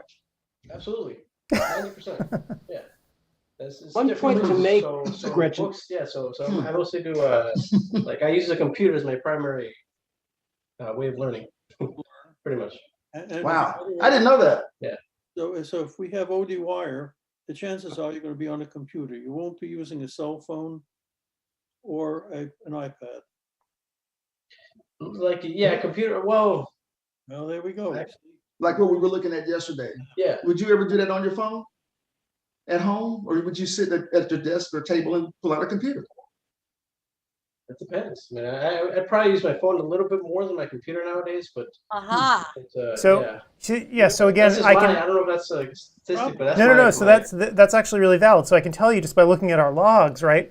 We're getting a bunch of people who are starting part of the lectures on their phones and then flipping over to a desktop when it's convenient for them. I have a feeling they're in line at Starbucks or whatever, watching, getting home finally, or whatever they're doing, then getting home and they're able to situate themselves on your computer, right? Because younger people in general too have more than one device. And so they're flipping back and forth to whatever is at hand. And I think that's much more common with younger people than older people who are just sitting down, getting cozy with their desktop and going for it. So it's just very different usage patterns that we're starting to see.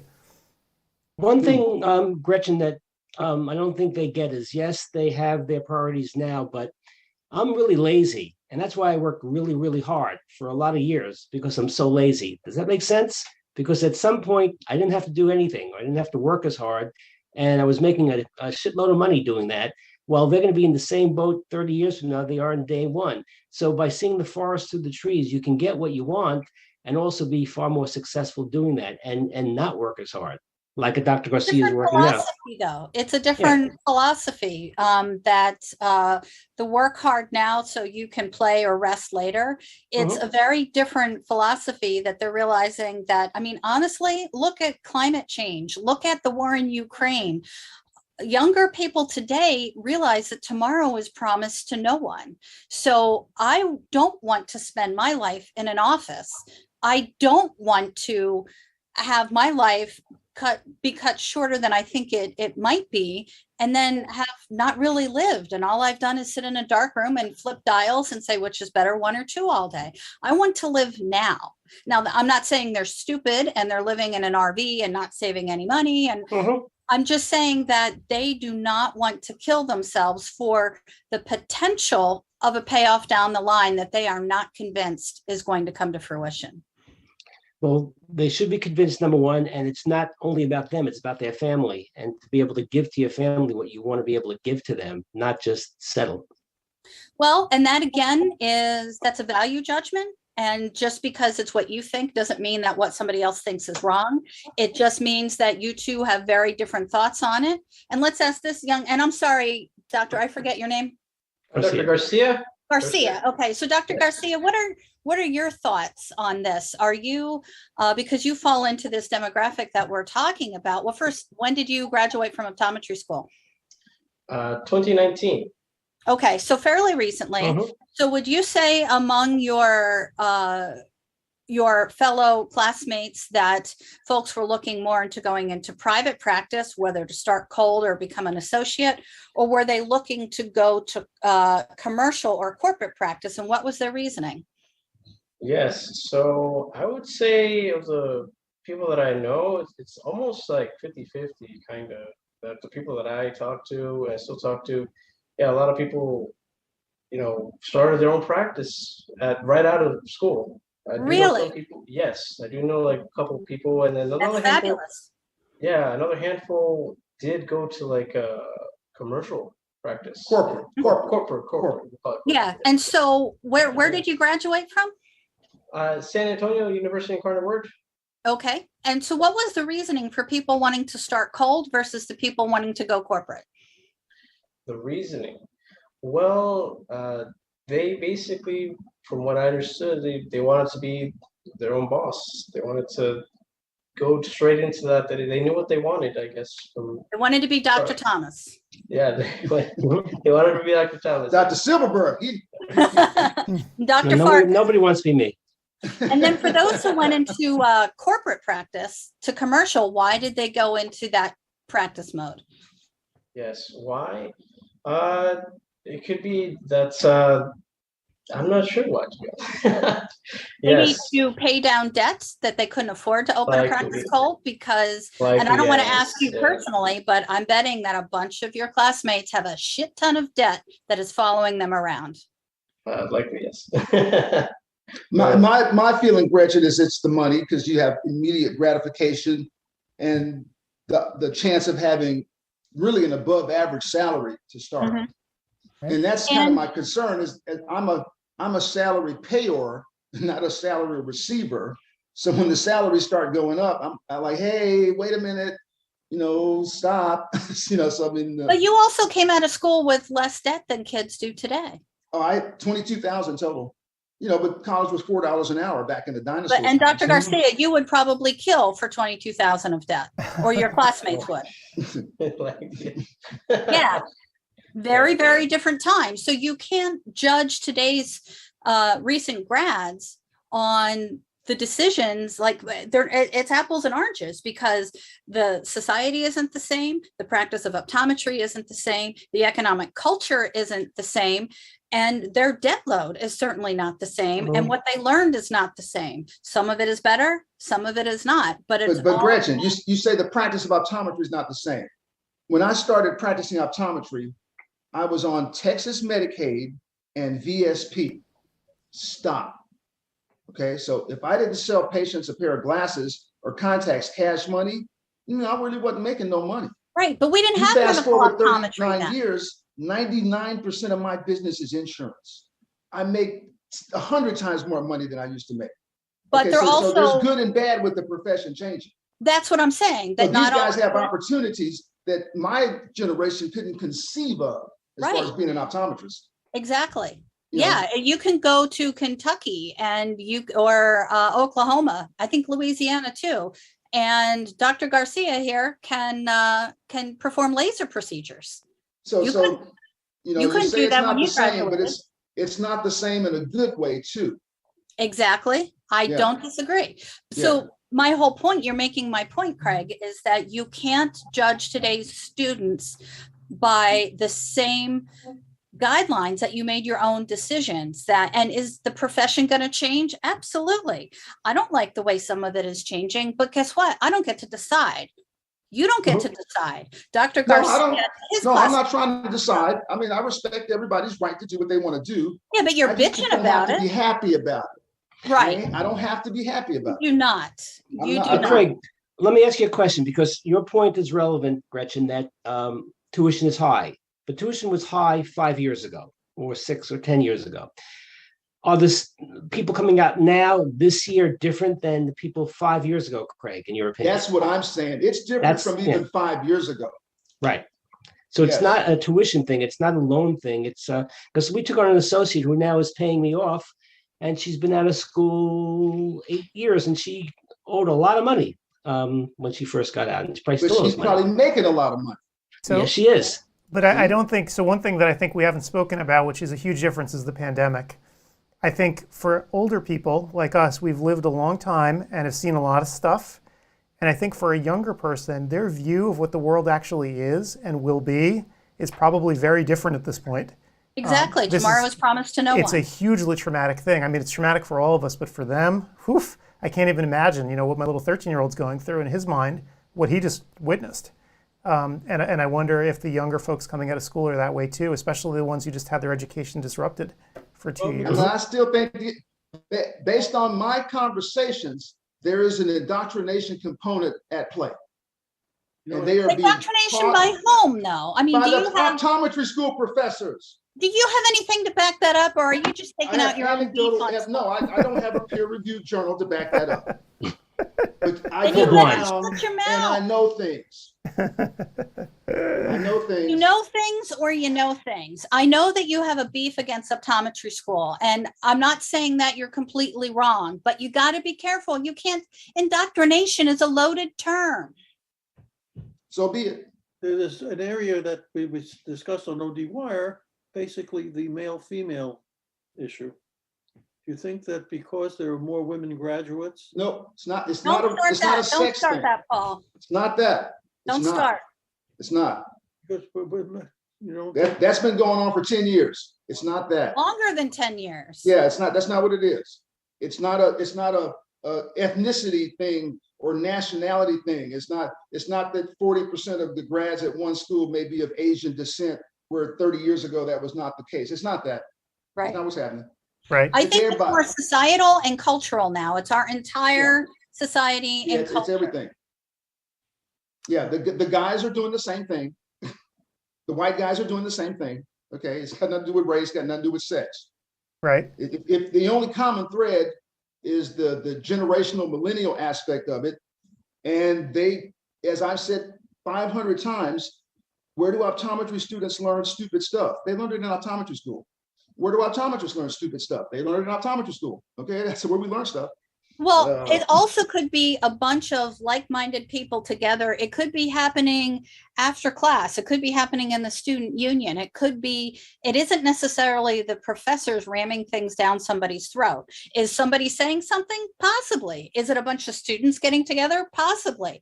I think you're really trying hard to throw optometry education under the bus. It might simply be the physical proximity, and we're all there for a like-minded reason. You're all people interested in optometry and learning. It doesn't necessarily come from the professors. Yeah, but you have to see who the professors are, Gretchen, in practice management. I went to school Here, a long time ago. Steve. I asked Dr. Garcia yesterday. Or Dr. Garcia. I'm here trying to show him how to make money. Okay, we're charting coding and stuff. We've been hours and hours. I asked Dr. Garcia because he didn't know something I was expecting him to know. And I said, man, who taught y'all's practice management? What kind of practice management did y'all learn? And he says, well, we had one guy come in on a Saturday one year. I'm like, huh? What? You know, that makes sense. That makes sense. You know, Well, the Dr. same Garcia, could be said with contact lens education. Dr. Garcia, how many gas permeable contact lenses did you fit before you graduated? Before I graduated, I can count them on my hands. I mean, There you go. Yeah. So, Craig, it's a lot of things. There are a lot of things for students to learn. And we've been talking about this since, let's say, like 1994, when I was at Review of Optometry the first time. How many years ago was that? We're still bitching that there's not enough contact lens education, hands-on. There's not enough practice management. That problem hasn't been solved. So, okay. whose job is it to solve that? Me, the private practice optometrist? No. Or the optometry school administration, the dean, and the professors? And what the challenge is those kids are already there for 4 years. They need a lot of didactic hands-on education. There's not enough time. How many years have there been talk about adding a 5th year or adding an MBA crazy. program? It's not necessary. But that's my point, that people are throwing out solutions, that Dr. Garcia and his classmates don't want to take out another year's worth of loans, especially with what they've got now. It's a problem and people are trying to fix it. You're just pissed that it isn't happening fast enough for you. I'm pissed because it ain't happening at all. That's what I'm pissed about. And it's not soon enough to help Dr. Garcia and his classmates. That's why we're You're up not here on wrong. Saturday and Sunday. I'm still teaching him. He's still learning. Right. And he done dropped $100,000 on optometry school, and I'm still having to teach him stuff. But you still had to learn stuff too. You just have this bug up your ass about overall optometry education, and you know me. And you're not wrong with some of your opinions, but you are quick to throw them under the bus, and you are quick to blame them for everything. So Yes, I think I am. you just need to chill. You're not wrong, but you have to tone it down because your message doesn't get through. All people hear here is that you're just throwing all of education under the bus, and that's not productive. But is it? Are you there to raise a ruckus, or are you there to affect change? I tried to affect change, and I was asked to voluntarily resign as an assistant adjunct professor because I kept telling the students, stuff that the administration didn't want to hear. Well, I all tried right. for 10 years. Okay. That Okay, happened a so long time I ago. wasn't complaining from afar. But you need to move on. How long ago was that? 1995 called, they want their complaint back. You gotta move on. You gotta be here for now. But Craig's point, I think, is also that they want all this stuff, the 150 salary, the days off, the CE coverage, and they're not, he's a provider. He's paying them that money. If they can't produce that to at least offset what he's paying them, then it's a lost leader. Well, he They doesn't want to have see to one pay. patient every 30 minutes. I see 8 patients an hour. Right. We all know you're a freak. You didn't get to that No, point but when you address first my started. point. If they're not producing what they are asking for, that's not the proper thing. You have to be able to produce what you're asking for at least to break even as an employer.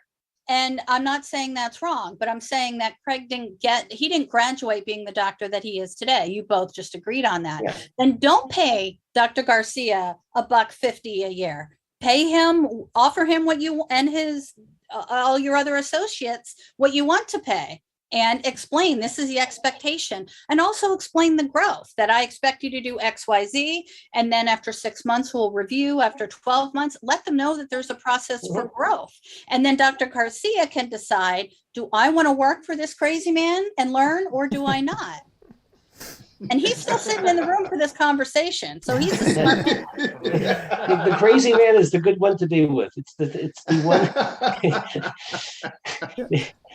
Craig, I love you. I just give I you. love you. Hey, everything you It's said the is true. quiet ones. I didn't think I was so transparent. Thank you for participating here in our rant. We really pulled you in the middle there. Yeah, we are ranting. Yes, we are ranting. The rant is on. And Adam has just said to hell with all of this and gone to open a bottle of wine. I'm sorry. So I've actually been listening to all this and I'm laughing as I'm doing tech support for people. Are we I'm doing typing good here. then? Yeah. This has to be played on ODwire. Oh yes, we're gonna play this back. I'm sure. No, the people they'll get mad at me. What? It'll just make it worse. Maybe we could sell it to Amazon Prime then. Yeah. Oh my gosh. Well, yeah. Thank you for being a good sport, Dr. Garcia, and Dr. Thomas.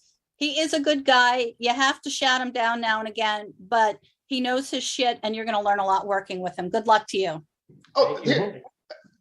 Dr. Garcia's been here since September.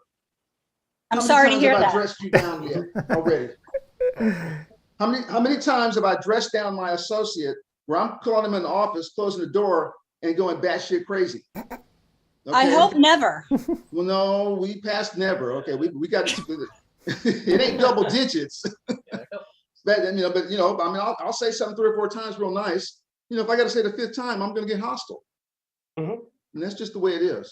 Do you have an HR department there, Dr. Garcia, to whom you can file a complaint? Yeah, it's called a 22 special. Okay. Oh my gosh. It's been We've gone off the rails, Adam. We're just done. No, off the rails was y'all talking about them cats this morning. That was. Hey, I blame Paul for that. Yeah. Yeah, he did bring it up. Well, so hopefully if we ever get to do another CEwire again, we can have you back, Craig, and Dr. Garcia. I think Dr. Garcia I hope you're grooming, by the way. I hope you're being groomed by Craig to actually give talks, right? Because part of what Craig does so well is actually teach other people from a distance. I don't know how he does in person, but from a distance, people have learned a ton from him. So, I'm hoping, that you can pick up the mantle too, because we're always looking for more people to teach stuff. So, absolutely. I forced Dr. Garcia to sit in the room with me when we did the original tapings of these lectures. I said, I want to show you how to do this. Yes, you did say that. Okay. That's good. He is a good mentor. And if you are interested in becoming a thought leader, he can help you, and Adam can help you. Steve can help you. Lots of people here can help you if you are interested in going down that road. We do need more people taking up the leadership mantle and not wanting to just sit on the sidelines. So there is a need for you, and Craig can help you out. So Gretchen, I believe 3 days ago, I called Dr. Garcia at home after work and says, have you posted that case report that I told you to post on ODwire yet? And he said, no, not yet. I'm like, okay, I don't want to go a 3rd time asking you Didn't I do that? Yes or no? Yes, he did. Called him at home at night and said, get busy. And next time he's screening your call. Decline. Oh my gosh. All right, guys. You wouldn't believe it if you wasn't seeing it.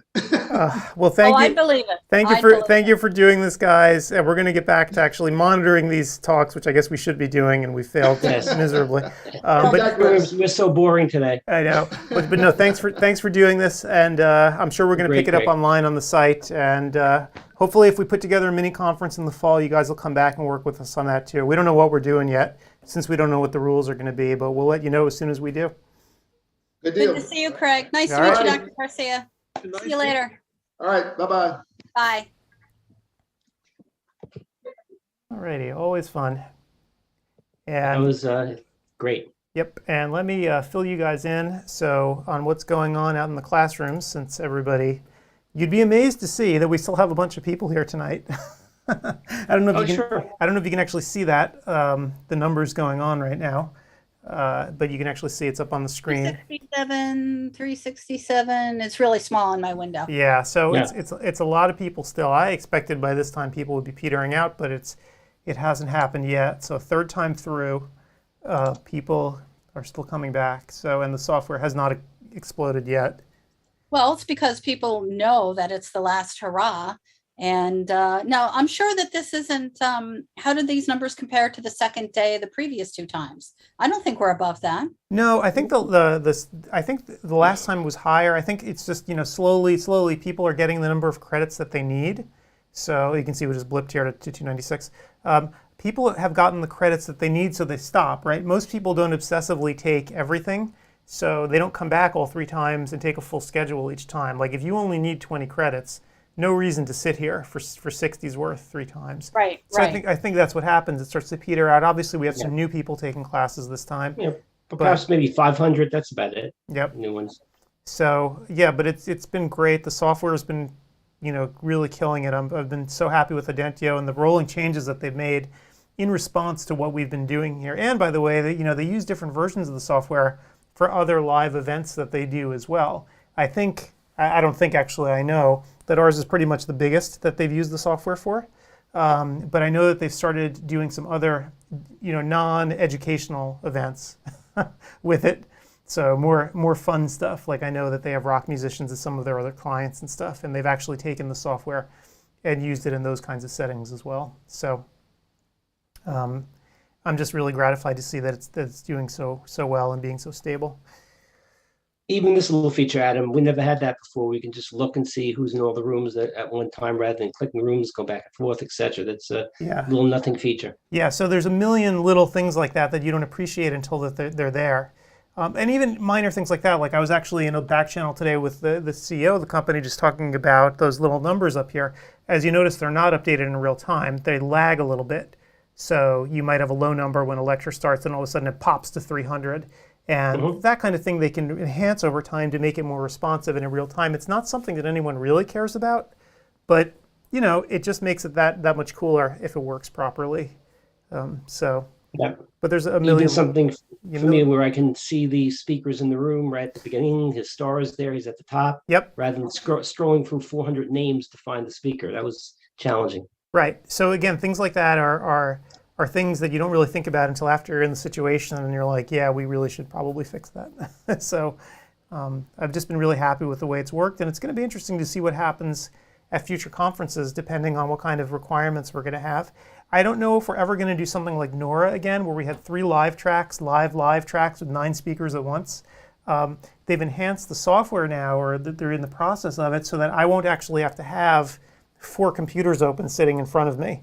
And well, that's good. Relying on my bandwidth to not implode and take down the entire conference, right? For those 2 days, I was the single point of failure. If we lost connectivity here at the studio, the conference would have been done.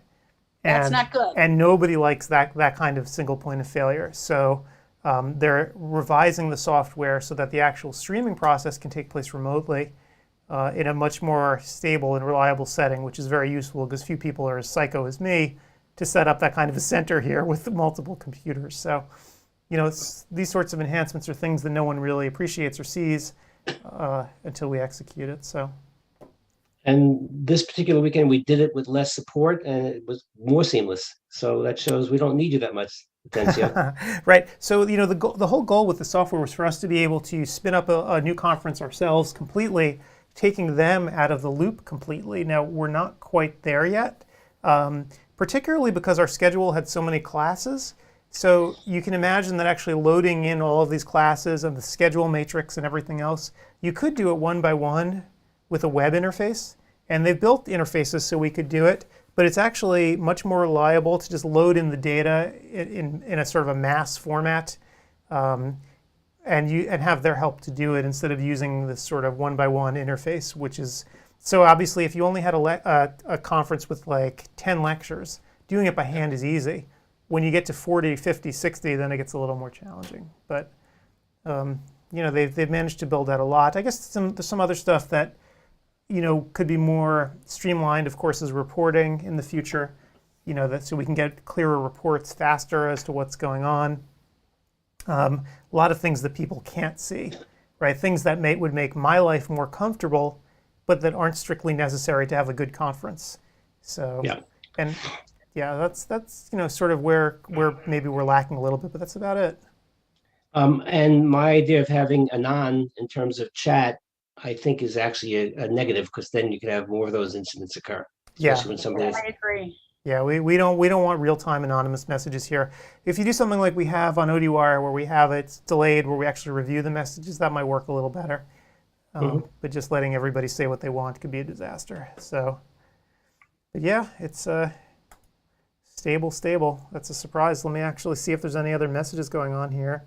Into the rooms. Those questions. Oh, Oh.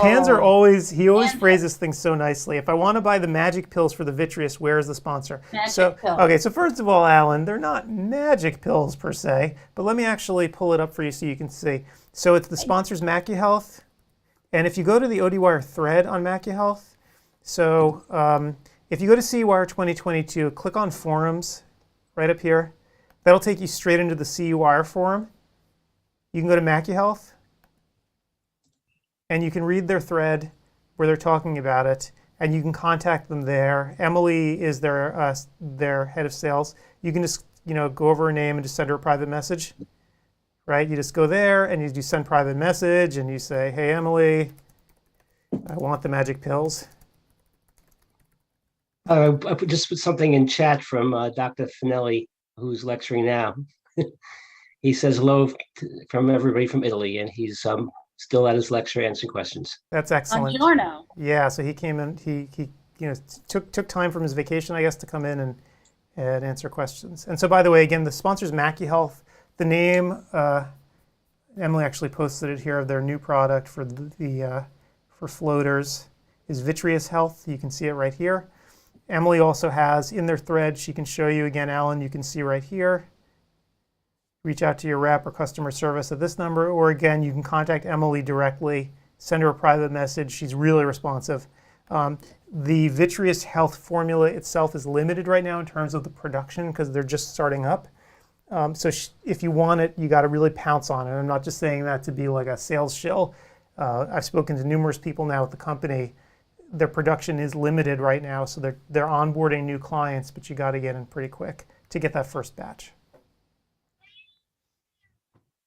Do you hear that, Paul? I hear it. I heard something. The meowie cat. Come here, hon. Ah, Come here.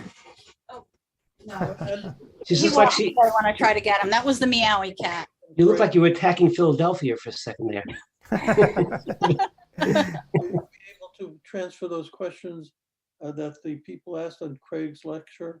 Yeah, oh, that's a great question. So in all of the chat rooms, there are obviously questions that people have been asking, and I think what I'm going to be able to do is take the log of them. Like, let me just pull up this lecture that's going on right now so you can see what I'm talking about. So you can see here, there are all these questions. This is from Craig's lecture that I can try to pull in and put them in the different discussion threads. So it's just a mere matter of time. So after I drop dead after this today, tomorrow I'll get to doing the debrief and start putting all that stuff together. And it's truly amazing, Adam.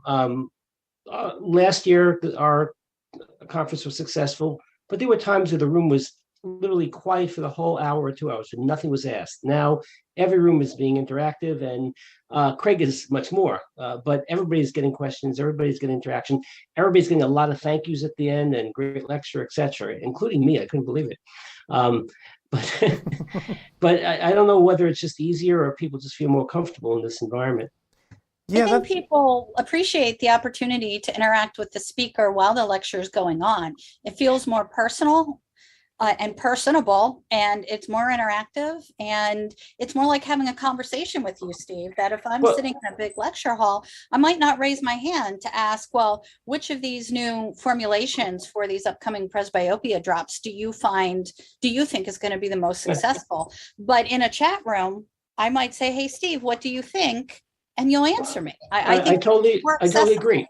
But we had chat in our other platform. It just wasn't as easy and it wasn't as smooth. Yeah. And therefore it wasn't used as much. Yeah, it was definitely jankier before, no question about it. And I think people, even subconsciously, they were perceiving that. They'd type something, it wouldn't come up. There's a delay. It was just not as nice. This is speedy. Much smoother interface. Oh my gosh. I mean, so much smoother. And it's not by accident. They really worked at it.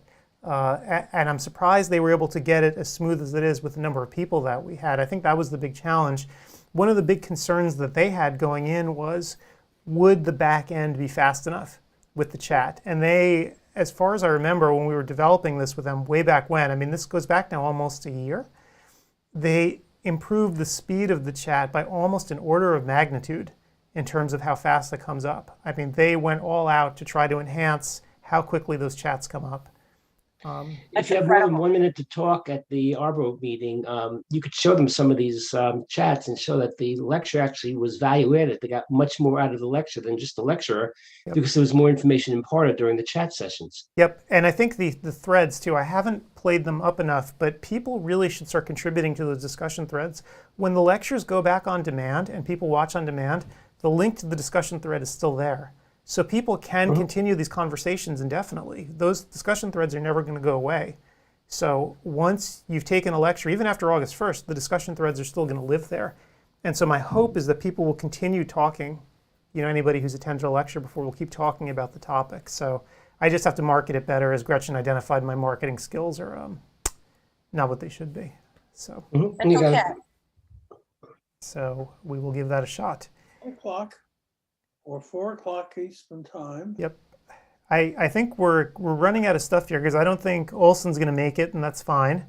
No, so, he is unable to join us. Yeah, so I think what we're going to do is just call it a day. I'm going to run, you know, some of these old lectures over and over again, these old webinars or maybe the Contact Lens Museum, but I'll be here typing away if people have tech problems, and I'll go in and out of the rooms too, and we'll see how it goes. I'll be in rooms also answering questions or helping out. But it seems quiet. Yeah, it does. All seems very quiet here right now. So we'll take it. And we went out on a bang with a great conversation with Craig Thomas and his fairly new associate, Dr. Garcia. Yeah. Well, one thing I'm curious about next year, whether Ben Casella will agree to do this.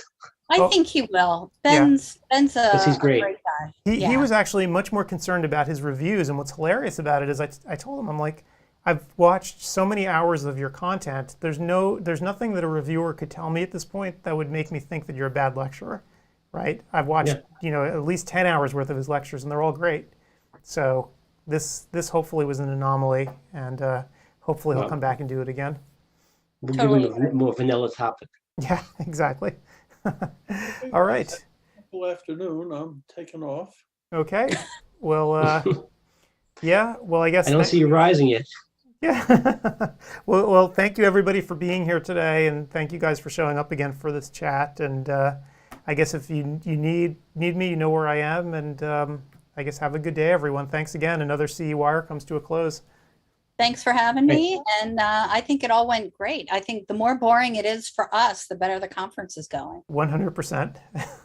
Same here. This new platform worked great, and I'm thrilled. All right. So on that note, thank you all, and we will see you online. See you later.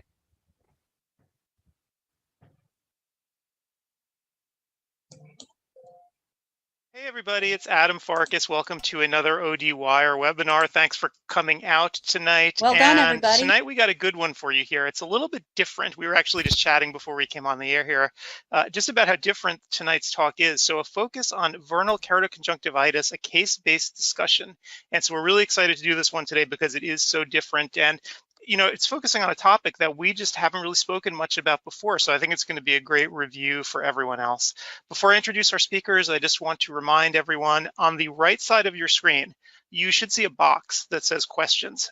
And as we're going through tonight, feel free to type into that box and I'll take your questions and hold them aside until the end of the presentation, and then we'll let the speakers have a go at it and we'll answer the questions that way. So with that said, let me get the slides going here and introduce our two speakers tonight. So tonight we have for you Claire Halloran of East Coast Eye Care in Newfoundland, Canada, and Susan Resnick of Drs. Farkas, Castillo, Resnick and Associates in New York. And I think most of you here tonight are familiar with our two speakers. So these are prominent educators and authors, and you've seen them lecture on optometric topics, very wide ranging, you know, from contact lenses to dry eye and all sorts of medical optometry. So I can't think of two better folks to give you this topic tonight. And they're going to take you through some discussions of the disease process and some cases. So it's going to be really a lot of fun. So why don't I push myself out of the way here and turn things over to Claire and Susan. Great, Adam, thank you so much. It's a pleasure to be here with Dr. Halloran. We're going to share this discussion. She's going to be leading us through the specific cases of vernal keratoconjunctivitis and her clinical experiences and some of the treatment modalities and challenges. I'm going to kick it off leading our talk on a review of the epidemiology of this very rare but sight-threatening condition. And I'm going to delve a little bit into the clinical signs and symptoms of pathogenesis.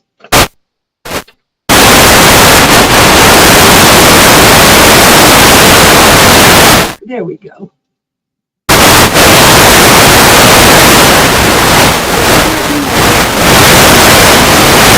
Severe form of allergic conjunctivitis. You can see here with the slide on the right, that's an averted lid, and that's typical of the large giant papilla that you will see in patients suffering from this disease. I'll talk a little bit more about that in just a few minutes. But in whom do we see these conditions? Basically, it is most prominent and prevalent in male children. The onset is younger than 10 years of age in most of the cases. The disease itself runs a course of about 4 to 7 years, which is very interesting. It almost burns out in a sense. There is a large predilection for males. As a matter of fact, it's 3 to 4 times greater in males younger than 20, but over 20, there's a leveling off of about a 1-to-1 ratio. And because the disease remits sometime after puberty, in addition to the gender predilection, there is some thought that hormones may play a role, but we really don't have a whole lot of information about that yet, and the prognostic data there are scarce. So let's just take a look at the global aspects of this disease. We can see that VKC is very, very rare. It accounts for only 0.1 to 0.5% of all ocular disease. And the key demographics show that the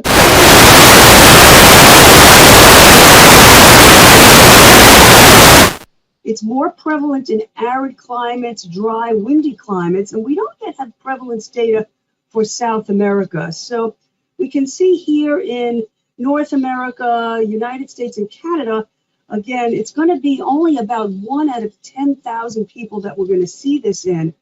What's interesting about this is that there is a relationship of genetics, but also environmental and gene-environment interactions. So there are actually 3 arms that control or contribute to the prevalence and pathogenesis of this disease. So what are those 3 arms? Well, we have environmental factors. We know that retrospective analysis of patients presenting with VKC show that there can be environmental triggers personal medical history, and family history. And we can see from each of the factors listed here that they're typical of the many clinical conditions that we categorize as allergic or immune responses. Take a look. You can see that the upper respiratory conditions comprise the largest percentage, which again would kind of fit with the ocular manifestations given the tissue similarities. These are mucous membrane tissues, and so we can see that the medical history and the family history, we're dealing with mostly upper respiratory aspects, asthma, rhinitis. We can get some dermatologic aspects as well, like eczema and urticaria, which is itching. But again, it's mostly upper respiratory comorbidities in addition to the ocular. And again, in the arid climates, you can have sun, dust, winds, and other factors. So as we now think about the tissue components, we can delve a little bit deeper into the cellular mechanisms. And we know that the sequelae of the immunopathology include vasodilation, vascular permeability, inflammation, mucus secretion, and tissue degradation. But these are all mechanisms similar to seasonal allergic conjunctivitis.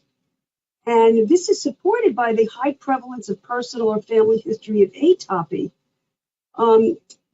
What's interesting, though, is that Bonini and others have reported that almost 50% of VKC patients are negative for the above IgE-related factors. So we now know that this disease is actually based not just on a humoral response, but of a cell-mediated response as well. And so based on recent immune studies, there are non-IgE, what we call T helper cells of the type 2 variety, which are driven and shown to be central to VKC.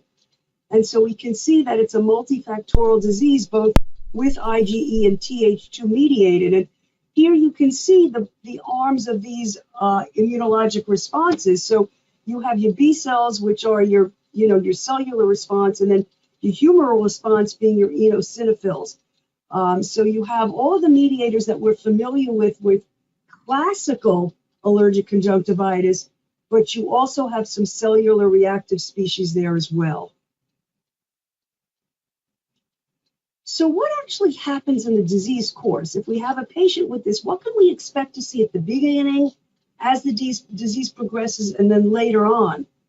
So in the beginning, it could be very, very difficult to diagnose, and Dr. Halloran's going to go into that because of the fact that there are so many similarities with seasonal conjunctivitis. What do we see? I mean, we can look at this eye on the left and go, okay, I mean, I'm seeing people walking around New York City now looking just like this. You know, there's itching, there's erythema, chemosis, edema. You can, you can touch an animal you're allergic to and, rub your eye, and this is what it'll look like. But the thing is that this is not an acute, short-acting thing. This is a disease which is unremitting, unrelenting, and aggressive and progressive. So days to months later, you're going to see reappearance of initial symptoms, but you're going to start to see more serious sequelae where you're going to get disruption of the ocular surface. And then months to years later, we're going to talk about some very serious effects that occur later on in the later stages of the disease with continued inflammation and true ocular surface damage. And it's that damage which then has the visual consequences, which is why we consider this a sight-threatening disease. So the disease can present in actually two different ways, but often, or there can be a crossover or a combination. So here in North America, we're more likely to see this cobblestone papilla on the superior conch. You can see, you can't miss this. Another reason, and if I have said it in any of my contact lens or anterior segment lectures, please avert lids on every visit, no matter who you're seeing and what age. It is just so important, but particularly in children that present with symptoms of seasonal allergic conjunctivitis. So even though we already talked about the fact that this was more common in children in the sub-Saharan Africa, we have a global world now. These people are traveling, and in addition, what we also see, because of the genetic component, we can have children of populations that are born here, who are still predisposed to this condition. So evert, and take a look and make sure you don't see this. More commonly seen in Africa and West India is the limbal variety, where you actually get a broad, thickened, almost like gelatinous appearance around the limbus. It's rather marked. It can be subtle at the beginning, but that is what you're going to look at. You know, it can almost have the appearance of the beginning of a limbal stem cell deficiency type thing, but that would be unusual because that's rare in children. So what are you thinking? You're thinking some sort of immune or IgE-mediated response. So that brings us to these children. And, you know, we all have empathy for adults who have diseases and later onset diseases. But when something like this affects younger children, I think it really kind of more tugs at our clinical heartstrings. These kids are miserable. They're itching, they're photophobic, they're burning, they're tearing. You know, some of them have to walk around in these dark glasses, their eyes are red, there's mucus. It really does have quite an impact on their ocular well-being, their ocular health, and also their quality of life. So it can affect everything a child wants to do. And, you know, particularly because it is more prevalent in the warmer climates and the warmer times of the year, these are the times when kids want to have more fun. And this is really something that interferes with the fun. You know, swimming, sports, meeting friends, playing outdoors. It can affect visual performance for kids that suffer year-round and who live in these warmer climates. So, you know, much like asthmatic children, I liken this condition to that, where those children are very limited. Well, this is, you know, very similar in its quality of life impact. Let's talk a little bit now about the more visually related aspects of this disease. So it kind of runs the gamut, as I mentioned before. You can start off with just, you know, a punctate epithelial keratitis. You know, and if you see a mild keratitis, you kind of might just sort of blow it off and say, gee, the kid might have been rubbing their eyes, or they got sunscreen in their eyes. It can present like any mild surface inflammation that you might see. Certainly, if you're seeing a contact lens wearer, we see these all the time. But you know, you have to kind of relate it to the age, and again, flipping the lids and looking at the limbus to make the differential diagnosis. If you start to see filaments, I think all of us would be on a higher alert for something, you know, more of a disease process going on. Shield ulcers occur when those papilla under that top lid become very, very prominent and actually start to erode into the cornea, dig in, and you'll actually start to see a translucent base, much like the picture here. And it's called a shield ulcer because it has that shape of a shield.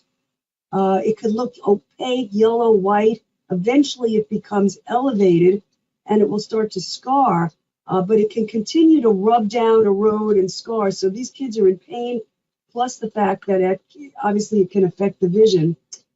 Then other aspects you can see would be keratoconus, which makes sense from two perspectives in my mind. One is that we associate keratoconus with atopy, as most of you know.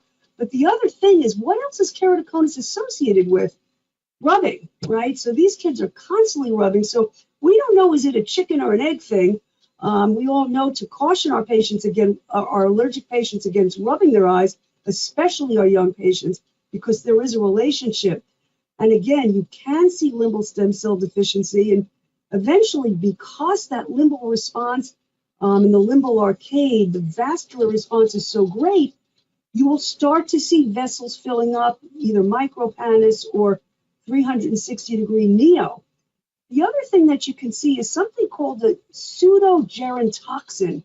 And this actually looks like a patch of arcus senilis. It's usually located in one quadrant, but it's very prominent. And that is really pathognomonic of this disease. It shows that the limbus has really been affected. And again, remember, the limbus is where all of the vascular and immune cells reside. So what are the frequency of these complications? You know, these kids that go on to develop this corneal scarring. Well, we can see that corneal scarring is the most frequent complication that gives visual impairment. The good news is that most of the time it's mild, but it can be severe. And that occupies the largest percentage of visual impairment. What's interesting, though, the next most frequent thing, which is keratoconus, leads to the most severe visual impairment. And I think most of us can understand why, because along with the potential for these shield ulcers, you also have the ectasia. So again, corneal scarring and keratoconus are the two most contributing factors to visual impairment. So I'm going to just summarize now. We've learned that it's a severe form of both humoral and cellular responses. It occurs in predominantly male children younger than 10. It is year-round. There can be times when it's exacerbated. The symptoms are incredibly disabling. Mucus discharge, tearing, redness, itching, foreign body sensation, pain. Complications can run from, amblyopia, which is almost really a pseudo-amblyopia. Corneal ulceration, perforation would be really rare, but it can happen. There can be glaucoma that would be secondary to corticosteroid use, and it definitely has, unfortunately, on children, a very negative impact on quality of life, social and educational outcomes. So I'm going to turn this over now to Dr. Halloran, who's going to take us through some of the challenges of diagnosis, as well as teaching us how to treat this condition. Dr. Halloran. Dr. Resnick. Right, let's see.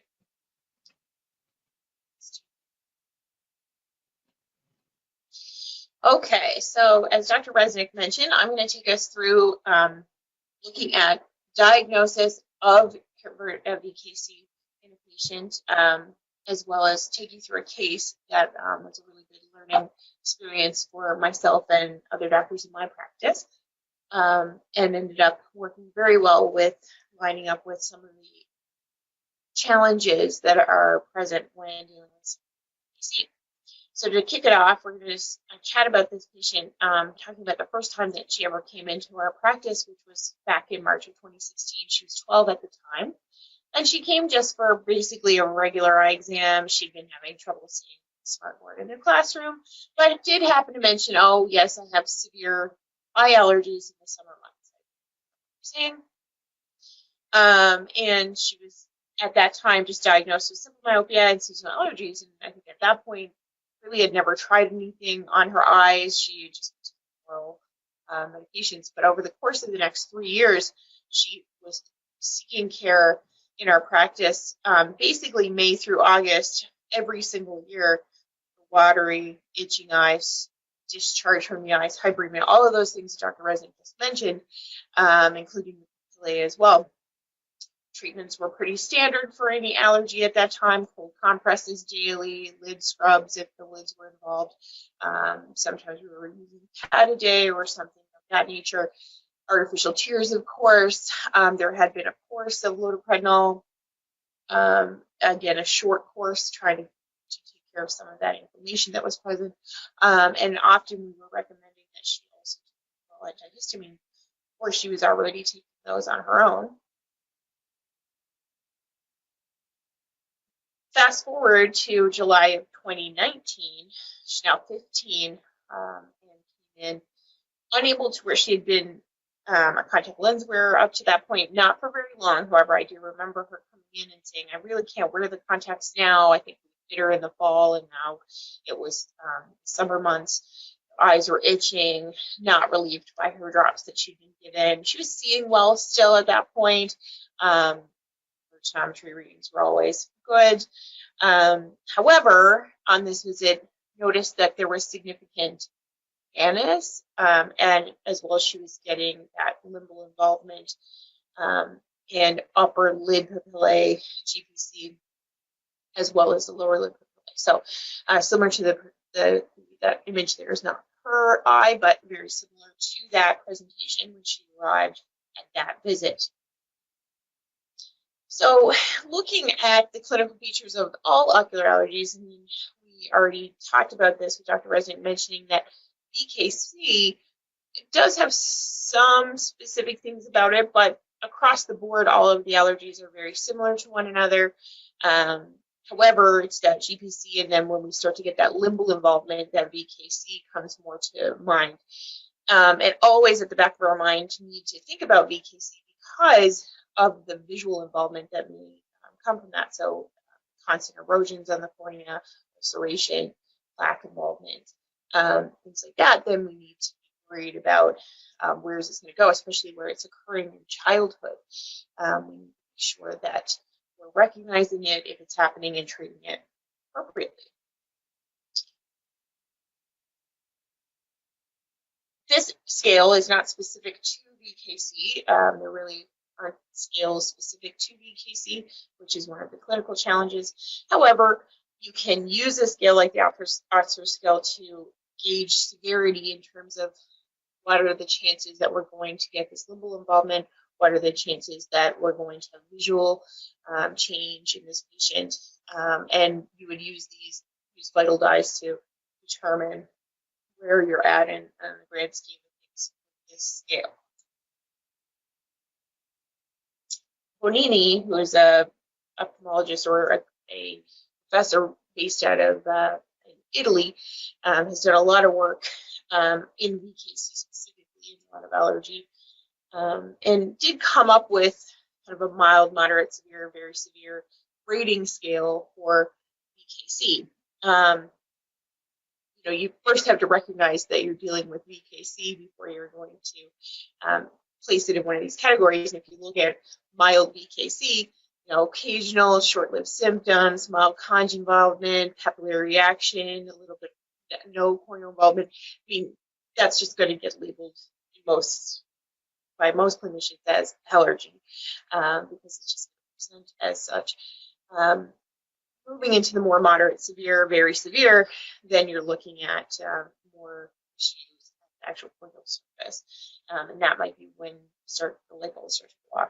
Again, inverting the lids, and I'm so glad that Dr. Rosick mentioned that. I had that in my notes to say, make sure that we talk about inverting lids. It's one of the most important things we can do for all of our patients, but in terms of any chance of diagnosing VKC, going to lids. This was a study that was done just looking at which risk factors equal the chance of poor visual outcome. Because again, VKC does have that potential for vision and irreversible visual change. But of course, if the more severe disease we're seeing, the more chance that we're going to have more visual outcomes, call it corneal ulceration, the limbal involvement. Once we get to these points, we're much more likely to see that patient at risk of visual impairment from the disease process.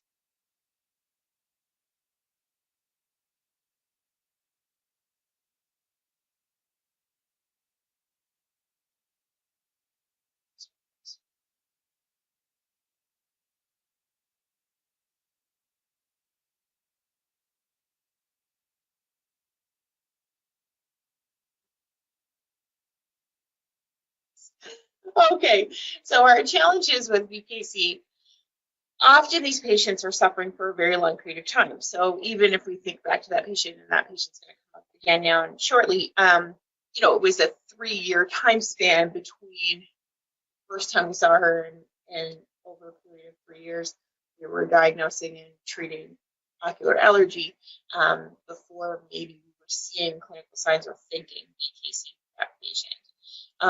There's a big overlap between. And Claire, could I just stop you for a second? Your audio is cutting out a bit. If you could just please, I don't know, maybe get closer to the laptop, or Sure. I don't know if that'll help, but we can give it a shot. Okay, give it a go. All right, thanks. Okay, no problem. Just chime in if that's still an issue. Okay, so back to challenges with our VKC. So, what we're dealing with here is a disease process that is very much like other ocular allergy, and so there's a large overlap between the symptoms and signs of VKC and other allergic kind of diseases. No two patients are alike when it comes to VKC presentation for patient to patient, and there's really no standard diagnostic criteria coming to mind all the time. Like, oh, I see that, it must be VKC. because when they're mild in the disease, it's looking like other things and it's not necessarily at the forefront of our mind. Is that going to change tomorrow in your practice? Maybe not, but looking back through the years of a certain patient, if you're lucky to track a patient for a number of years, you may start to see these signs coming out. And so it definitely should be something that is in the back of your mind when you have a child with a fairly severe disease or allergic process occurring.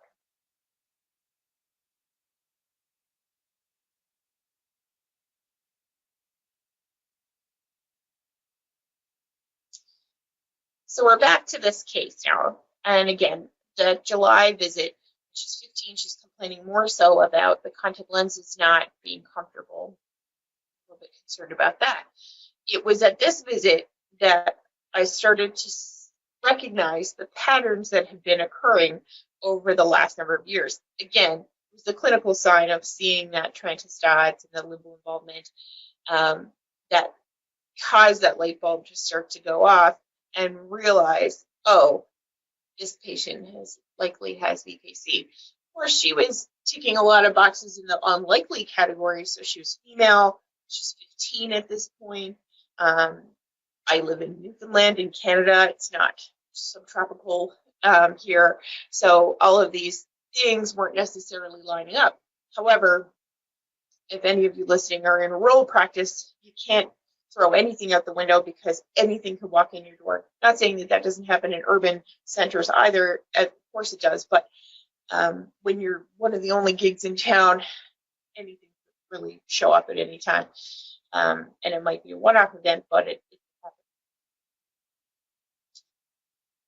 And again, back to this, our challenges here. We have a patient, okay, now we recognize there's VKC maybe, but there's no gold standard treatment for VKC necessarily. There's, a lot of the first line treatments are palliative. We had already tried a lot of those with this patient. And so, we had tried that short course of steroids a long time ago. And then after this appointment, had introduced stronger steroids in order to control the disease. She really just was so uncomfortable. I think I remember saying to her at that visit, this is a significant problem for you. She's one of those patients, doesn't necessarily complain a lot, just sort of says, oh yeah, I have really bad allergies. Once you see limbal involvement like that, this patient is suffering and has been suffering every summer. It just becomes their norm. And it was only at that point that I realized, oh, I have not been serving this patient probably in the best way possible. And so if we go back to that Bonini scale, now looking at the different treatment options that we have depending on severity of disease, again, at that mild stage, you're looking at avoiding anything that causes the allergies, which can be a challenge in the summer months when all the kid wants to do is be outside and that's what's causing your disease process. Lubricants, antihistamines, mast cell stabilizers, the pretty standard across the board allergy type treatments. Once you get into that moderate, that's when you might look at posting a steroid. Maybe if it was long-standing or multiple years of it is ongoing, to think about an immunomodulatory medication at that point. Once we get further along in the process, then really looking at those immunomodulatory drugs that are available, cyclosporin. Tacrolimus, in Canada, we don't have the ophthalmic version of tacrolimus. I don't know about it in the US, but I know in veterinary medicine they do have something for ophthalmic use, but that can be compounded. Topical steroids, of course, are readily available and something that a lot of us would use in that case, I think. Of course, once we get to the very severe disease where the cornea is very involved and the lids are extremely involved, then that's when you really need to involve surgical options, most likely.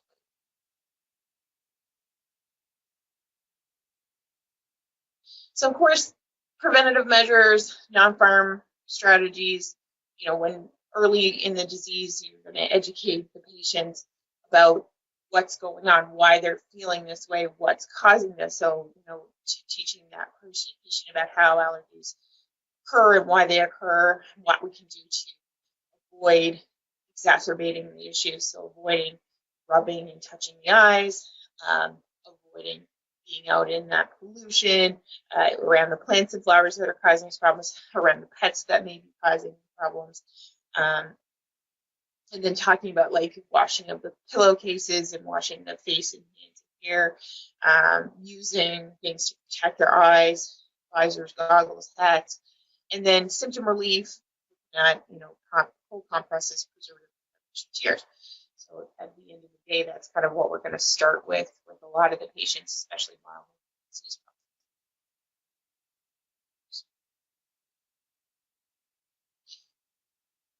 Then, of course, we move into adding into topical steroids, mast cell stabilizers, antihistamines as well, which could be very helpful like this. However, there are side effects to be considered, especially when it comes to steroid use. So I have found, and we will find that most of these patients will get a lot of relief using a corticosteroid. However, sometimes this disease also isn't there all year round, and so some of the patients will self-medicate or keep steroids on hand.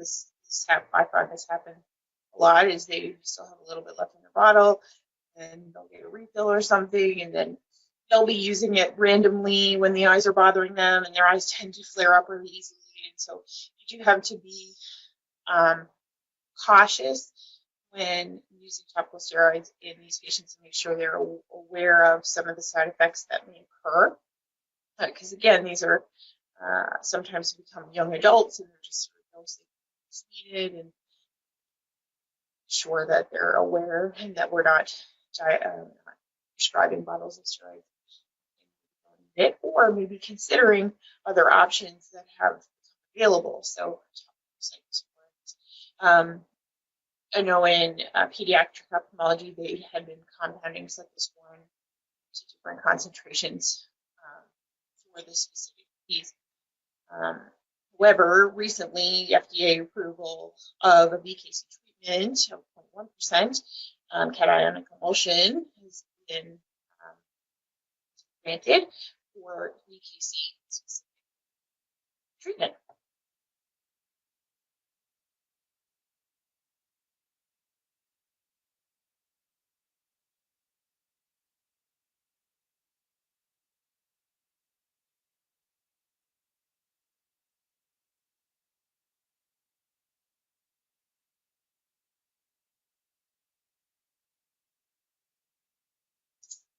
Okay, here we are, back to my patient case. So we've decided now that this patient's likely been suffering from VKC for an extended period of time. Discontinue the contact lens wear, of course. We did continue with Accredited, and then I did start her on Accredited 1% 4 times a day for a week to see if So you can see now the date is January 2021. So this past January, this patient presented to me. This was the first time that I had seen this patient since 2019. And again, the pandemic had a lot to do with that. So she returned really for a routine exam and mentioned that she'd been able to get some refills on the Accredited over the last year during allergy season. Via like a phone call telemed with the doctor and sort of mentioned, oh, I need some more of this drop. And I can't. Yeah, and Claire, could I just have you stop for 1 second? Your audio is cutting out again. If you could just move closer and just kind of, there you go, as close as you can get. Because you're cutting out there a bit. Okay, sorry about that. I'm just going to get real intimate here. Yeah, okay. Great. Okay.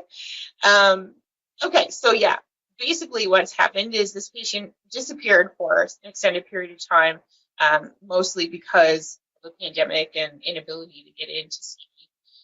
Was able to get some refills on her Accredited from her family physician. She did find that that was always working well for her eyes.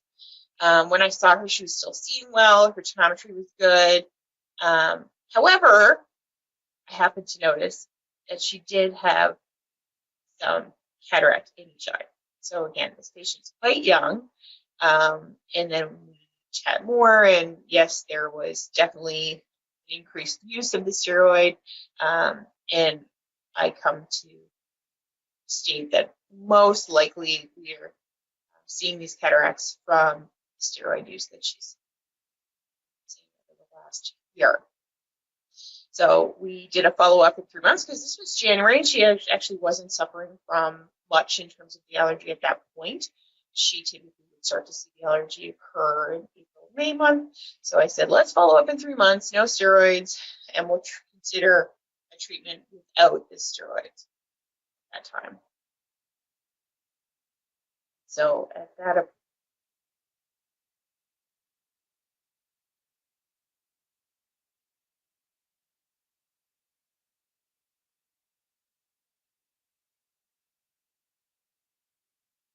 that appointment, I did prescribe her Acacia, which is a cyclosporin 0.1% solution, so a cataract emulsion. Here you can see that a study was done that has led to FDA approval of this medication. It's very effective in improving the corneal staining. It's effective in lowering use of other rescue medications like the steroids, and significant improvements in ECPs symptoms and the quality of life of those patients. And we have found that in this patient. So we've been able to go without the steroids and still have the use.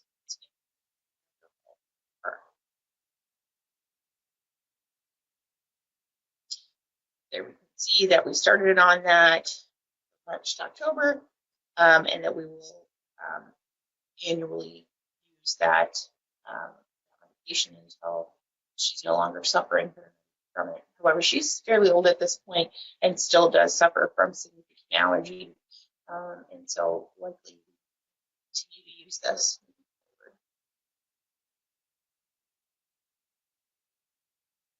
So in summary, we need to obviously chat with these patients about avoiding any allergic triggers and planning lifestyle. You know, easier said than done when you're talking about a kid who has a short summer to enjoy, but then we want to really consider therapeutic options and approaches based on the disease severity and personalize it to the patient. And a multi-pronged approach, pharmacological approach, is needed. So there's no single medication that's able to treat all aspects of EKC. However, now we do have a treatment that's specific for EKC. That should certainly be considered earlier on in the disease process instead of having to use more of the severe or likely to cause complications of steroids.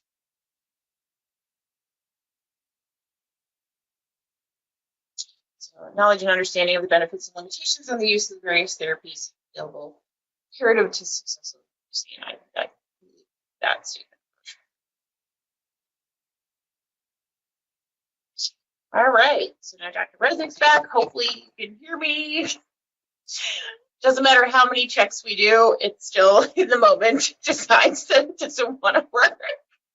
So there we go.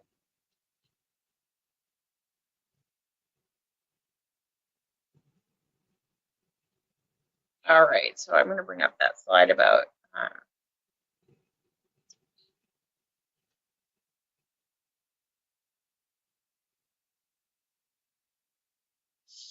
all right, so we're just going to do a little discussion now about some of our goals with EKC and how we're really, it's not only to improve quality of life, but also prevent those long-term complications, right, that we are certainly need to be concerned about when it comes to these patients. Luckily, my patient, you know, we did see that limbo involvement, but never got to the point where I was worried about her corneal health.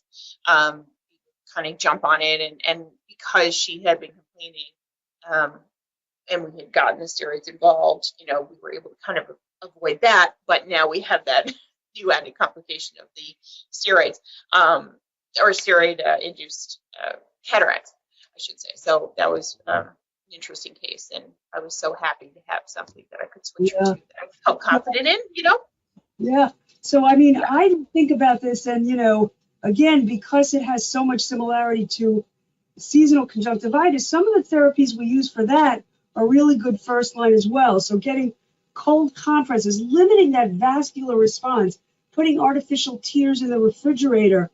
Claire, I would wonder, What's your opinion on sending these, because we want to also control the environmental factors, do you send these children out to allergists for testing just to see what they specifically could avoid? Do you co-manage with an interdisciplinary team with allergists? Because I know there are so many like monoclonal antibody type drugs now that actually reduce the eosinophilic reaction. We know that that's only present in about 50% of these patients, but if it's 1 out of 2, I think if there is a high eosinophil level, are we looking to get them on some non-steroidal oral medications as well as the Vercasia? I think that that's a really important thing to consider because, I know where I'm currently located, it can sometimes be challenging to get in to see an allergist in a timely fashion. And so often we are still trying to manage the disease as much as possible.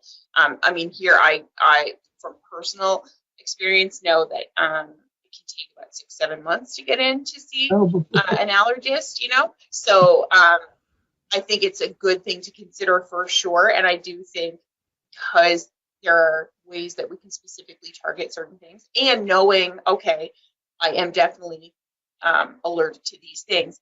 And that's what's really driving this. Then we can truly avoid the triggers because a lot of the time it's a lot of guesswork, right?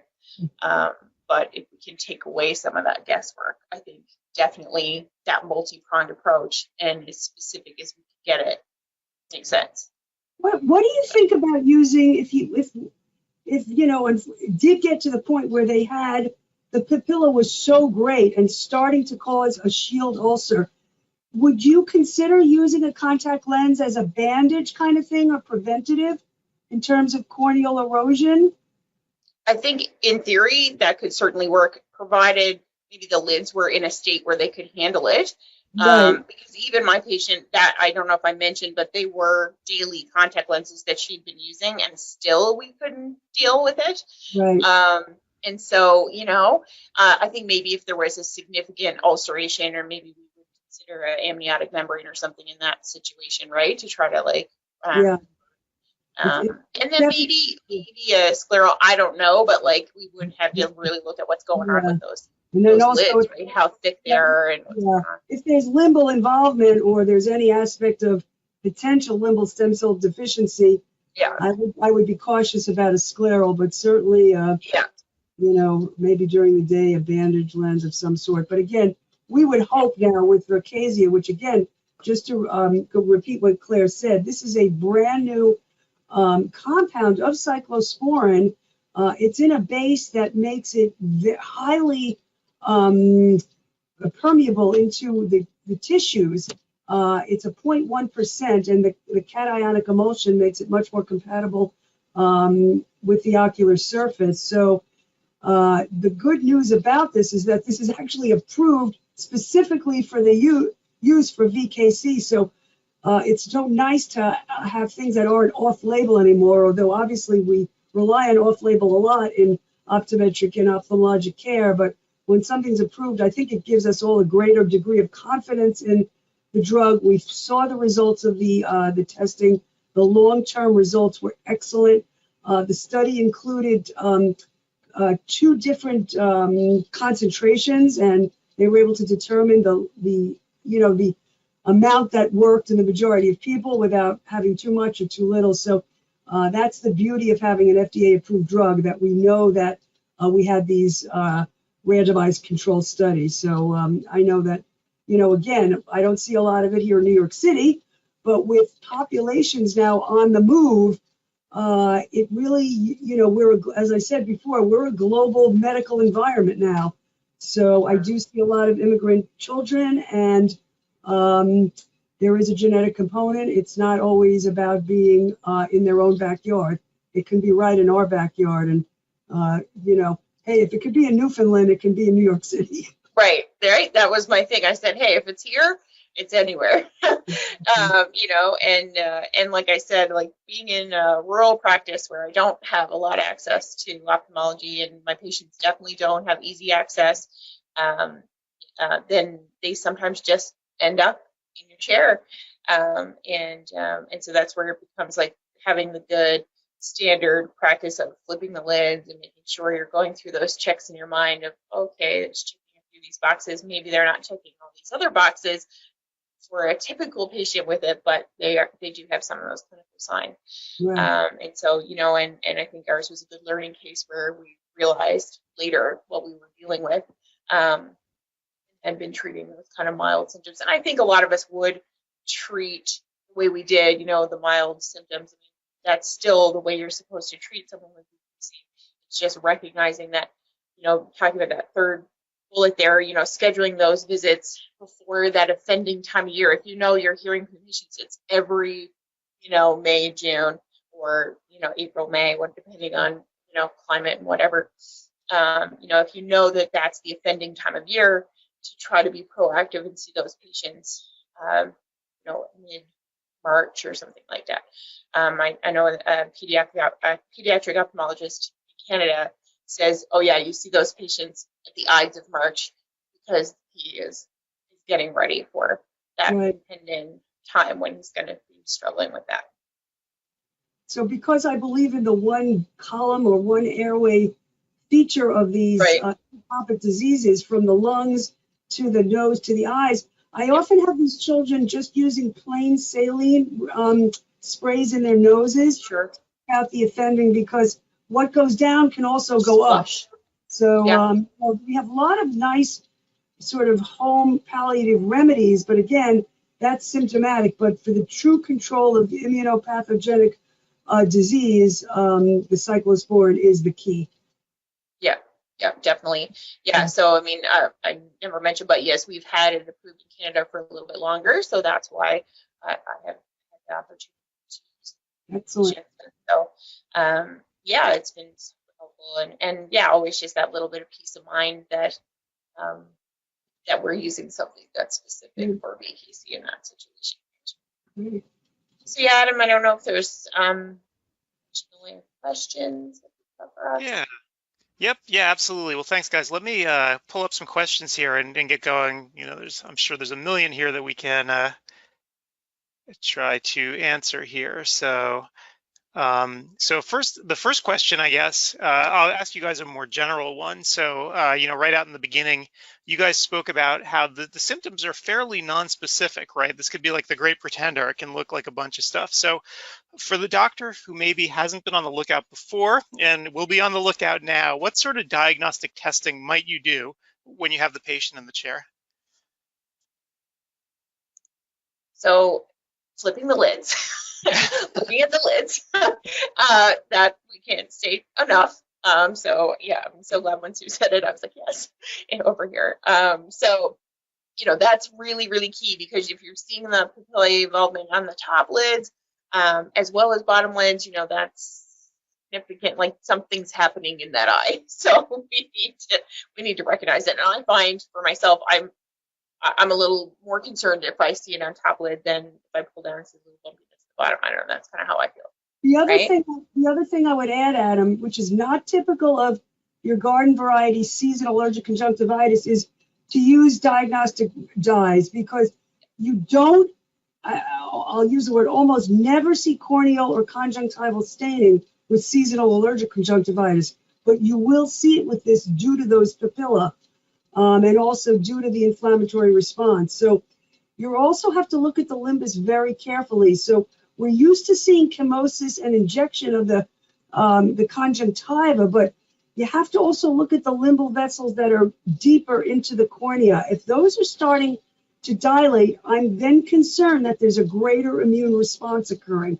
So exactly what Claire said, flip the lids first, look for papilla follicles, and then you want to use your fluorescein staining, as well as a careful inspection of the limbus. Yeah, bump that mag up. If you've got to really look at that limbus, see what's happening.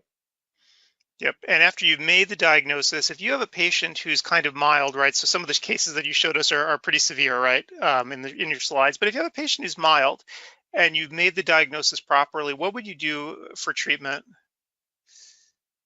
So I think I would still start fairly palliatively, but I'm going to be on that person a little bit more. You know, I'm going to be making sure I pre-appoint that person, maybe do a check-in phone call, maybe even if they're coming to see me early spring, starting to see some, I'm going to book them out a couple of weeks out or a month out and sort of see what's happening here. Are these treatments working? So I think it's about, you're still going to use those palliative sort of treatments, so the cold compresses, the like cold tears, avoiding the allergens, maybe starting the allergist process, get them seen to. What do you think, Steve? Yeah, I would start with mast cell stabilizer antihistamine combinations right away. It's clear that you move the treatment regimen, you want to narrow it, you want to get, you want to almost treat a level 0 with a level 1 treatment, because you want to get on top of it. Once this cascade starts rolling, it can kind of get out of hand very, very quickly. So I would, just as Claire said, start with the palliative stuff, the preventative stuff, but get them on a mast cell stabilizer antihistamine. What's interesting, a lot of the first and second generation mast cell stabilizers actually work better than some of the newer ones for this, which is kind of an interesting thing. We don't know why, but that's maybe because it has more stabilization effect than antihistamine effect. So you're getting it earlier in the cascade. And, I wouldn't let this get too out of control, because cyclosporin is such, I'll use the word safe drop. I wouldn't hesitate to put somebody on it, very, very early in the treatment process.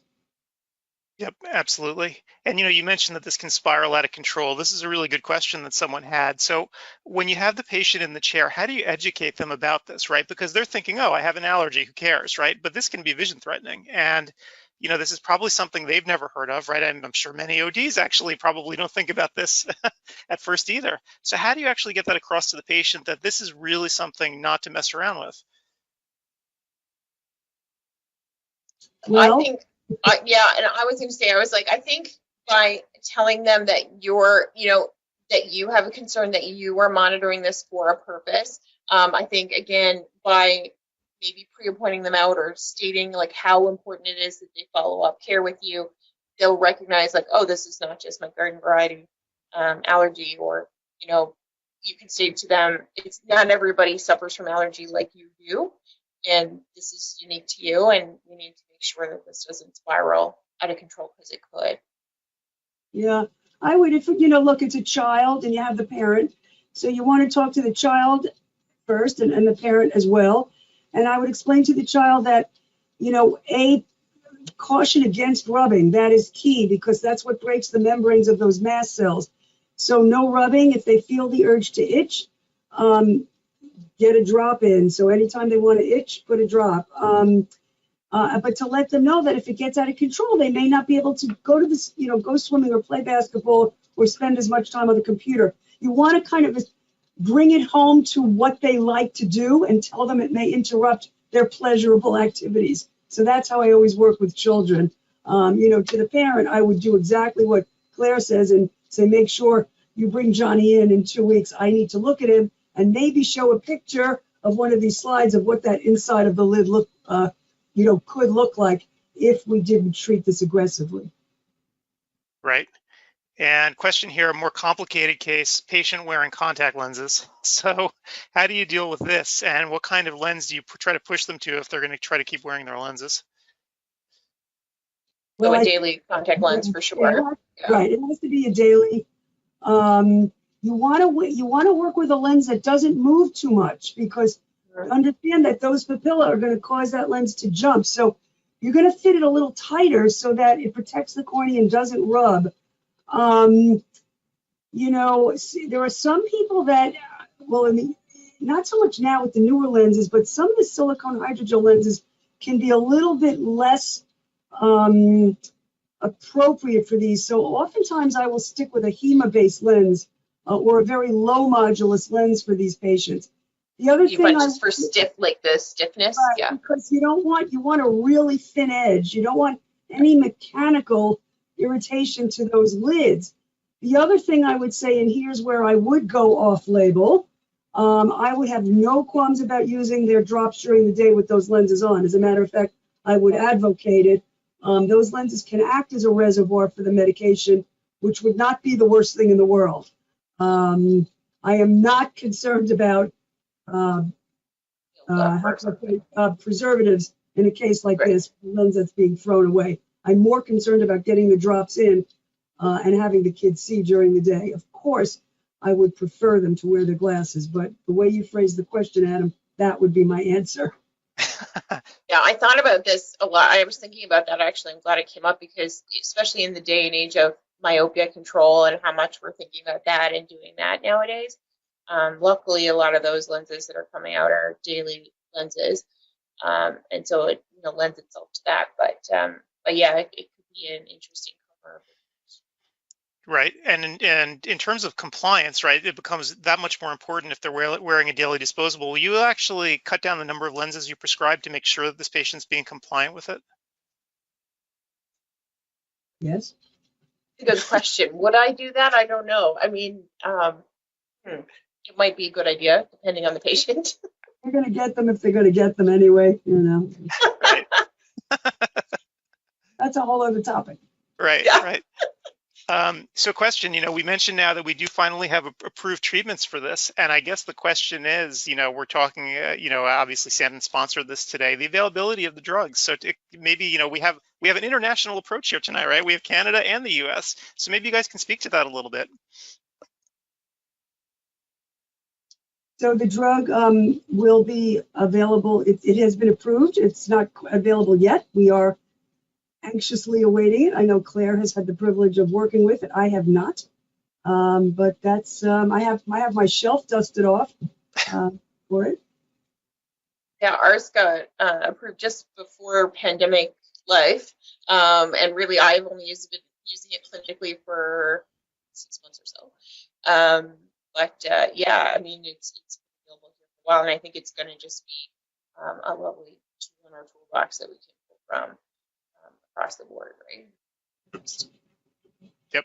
And so I guess the important thing, if people really want to learn more, talk to the folks at Santen about it directly, right. And they can probably, get you up to speed way more than we can, I would imagine. All right, cool. And so those are just some of the biggest questions. One clinical question that actually a clinical question or more of a comment. So it's common in Middle East countries, VKC or VCK. But the question is the glaucoma from the long-term use of topical steroids. So what do you do? And is this going to be a thing that people are going to have to deal with in this particular case, especially because they're kids, right? I mean, the nature of this disease is that it can sort of smolder for a while. Yeah, I mean, I'm definitely in the practice where I would be checking that tonometry, and you noticed on my case, tonometry was always something that was being checked because steroids had been involved fairly early on in her treatment, even in lotoprednol, but then later as prednisolone. And so I think we need to monitor that, and if you are seeing steroid response in terms of increase in IOP, then that's really another reason why it's great that we have more options where we don't have to use a topical steroid, and that might be where we need to involve, more oral treatments and be more specific about treating specifically which allergies we're dealing with. So if you discontinue the topical steroids, Adam, the pressure will come down. Look, you're going to have to use them pulse dose, but the good news about some of the softer steroids now, the ester base versus the ketone, is that you really don't get an IOP response. You can be on lotoprednol for months, honestly, and I've had patients on it, and you have to check, but usually there's no response. If there is a response, you almost have a little bit of a benefit to tell the patient that they may be more prone to glaucoma when they get older. We know that there's a relationship, but it rarely would interrupt the treatment of these patients because hopefully they're just doing it on pulse dosing.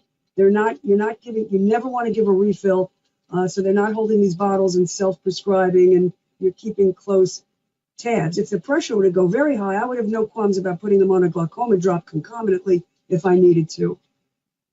Really? Okay. And I guess, again, compliance is really the huge issue here, right? And keeping on top of these patients, probably even more so than you would most others. Right. Great. Okay. So I think that probably wraps it up because we're running out of time here, but I want to forward the slide here if I can. And, I want to obviously thank both of you for being here today. This was really great. It was fantastic doing something a little bit different, right? Learning about stuff that we usually don't get to hear about. So this was fantastic. But I'd also like to actually put up a slide here to show folks if they want to learn more. The folks from Stanton are actually here tonight. And Stephen, are you there? I am, Adam. Can you hear me? Oh, yep, I can hear you perfectly. So, thanks so much for being here. And I put up a slide. Hopefully everyone can see it right now. You folks are going to be at the Academy meeting, right? We will indeed. As a matter of fact, first of all, I want to thank you for the opportunity tonight, and thank you to Dr. Halloran, Dr. Resnick.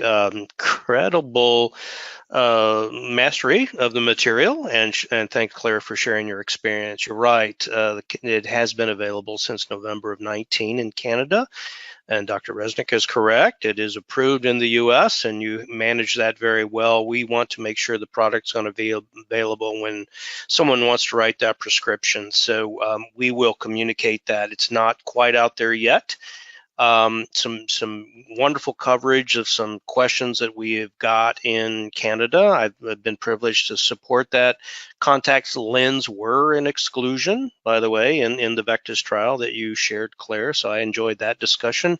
And particularly this patient, we know that we are very much focused on this patient caregiver focused materials to help with things like compliance.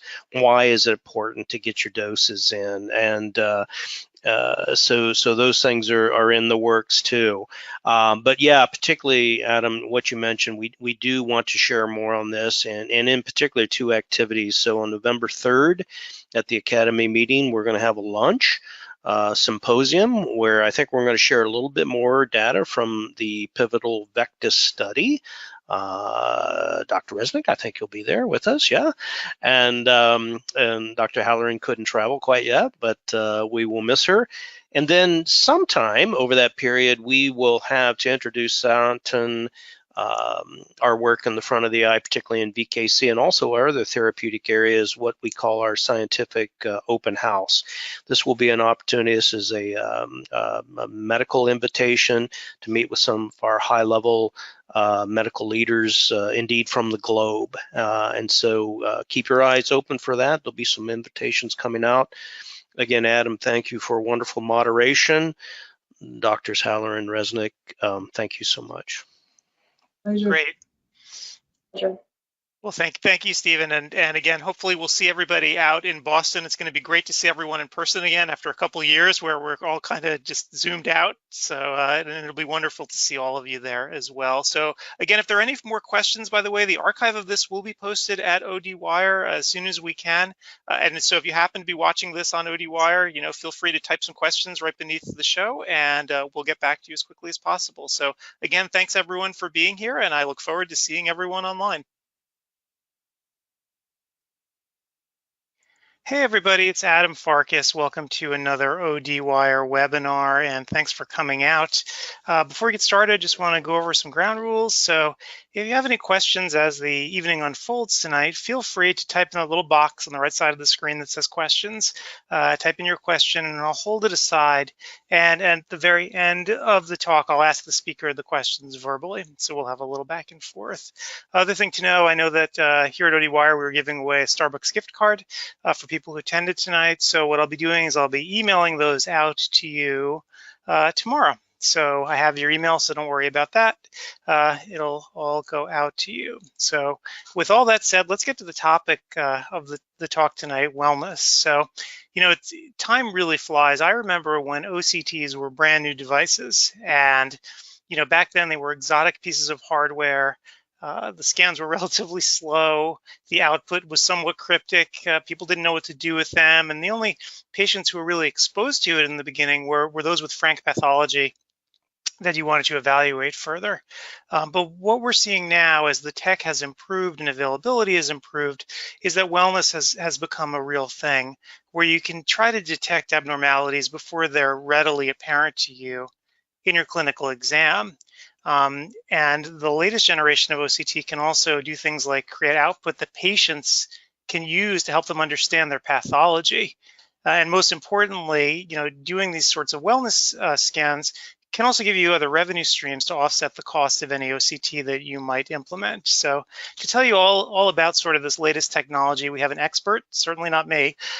We have Dr. Julie Rodman, who's a professor of optometry at Nova Southeastern University and the chief of the Broward Eye Center, Eye Care Institute in Fort Lauderdale. And of course, her research interest includes OCT and OCT angiography. If you've ever taken CEwire, you know that she's one of our premier speakers at the course, and you may have seen some of her OCT lectures there. So I can't think of a better person to sort of talk to us both about the science of these wellness scans and also the practice management aspect as well. So Julie, thank you so much for being here tonight, and I will turn over control of the slide deck to you right now. So thank you, Adam. Thank you, ODwire. Thank you for hosting us tonight. I'm excited to be here because for those of you that know me, you know how passionate I am about OCT and OCT angiography. And I've been working with OptiView, which is now under the umbrella of Visionics, for many, many years. And I'm very familiar and passionate about their technology in specific. So the topic tonight is really going to be wellness and how we can best integrate or best take care of our patients with this technology. Okay, so I'd like to start off the webinar with this question. Are you ready to take a proactive approach to eye health care? And essentially what this question means is, are you ready to find more disease? Are you ready to utilize your OCT to the highest level, which is what we're going to talk about tonight? And in turn, are you ready to advance the level of care that you're providing in your practices? The fact that you're on here tonight means that the answer should be yes to all of those questions. So, pardon me, let me go back. So why wellness? When this technology was created many, many years ago, the idea, which Adam alluded to, was that this printout or this piece of information that we got from the machine would provide us with a preemptive view of what was happening to the patient before we even saw them. Okay, so we were getting this kind of sneak peek into the health of the eye. And the technician essentially would go, they would take this maybe with a fundus image, and the doctor would look at this printout. So they had, you know, almost like, you know, they're a genie, they know what they're going to see before they even went in. And what this allowed us to do was really to deliver a higher level of care because, as we all know, OCT is outstanding at picking up things that sometimes we miss clinically. The other thing that is very important to optometrists is obviously we need to make a living.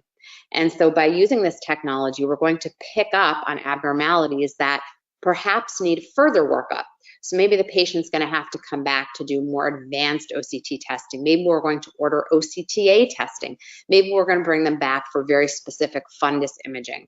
So with this test, with this wellness scan, it's going to open the door to many more monetary purposes or monetary value in the practice. So this is essentially one of the printouts. There's different types of printouts from the wellness scan. This one is a printout of just one eye, but there is a way that you can get a bilateral report as well. So I want to walk through what the printout shows so that when I start going through examples, it'll make more sense. So what you're seeing here on the top of the scan are essentially two very large B scans. One is a horizontal scan, one is a vertical scan. And then in the center of the printout, you'll see 7 additional horizontal scans. And really the beauty of this wellness report is that, as we all know, OCT is a dynamic instrument. So to just look at one image is really useless. We need to get a whole myriad of images to make sure that we're not missing anything on the exam. So the top will be the 2B scans, the middle are additional scans that essentially, if you just touch on them, it will blow up the picture and will allow you to visualize that B scan in more detail. On the bottom left, we have a full retinal thickness map. This is measured on a micron scale. So what you're seeing there's a kind of a number line on the right-hand side, which is showing you really a color-coded way of identifying thickness. So we want the patient to be somewhere in that yellowish greenish range, which is essentially normal retinal thickness. And that will obviously vary depending on what the pathology is. In the middle bottom of the scan, you can see how these thickness values compare to the normative database. So if you have a red value, essentially less than 99% of the population is going to have a thickness value of that number. And on the same token, if you have a blue one, that's pretty thin. So this is, again, comparing these thickness values to the population, to the normative database. And I will say that OptiView has a nice population of patients that they looked at when they were creating this normative database. So it's a nice, robust database.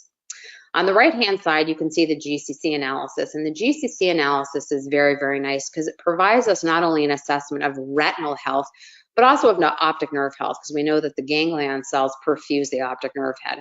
So this has really been used tremendously now in the analysis of glaucoma and really on picking up on early glaucomatous damage.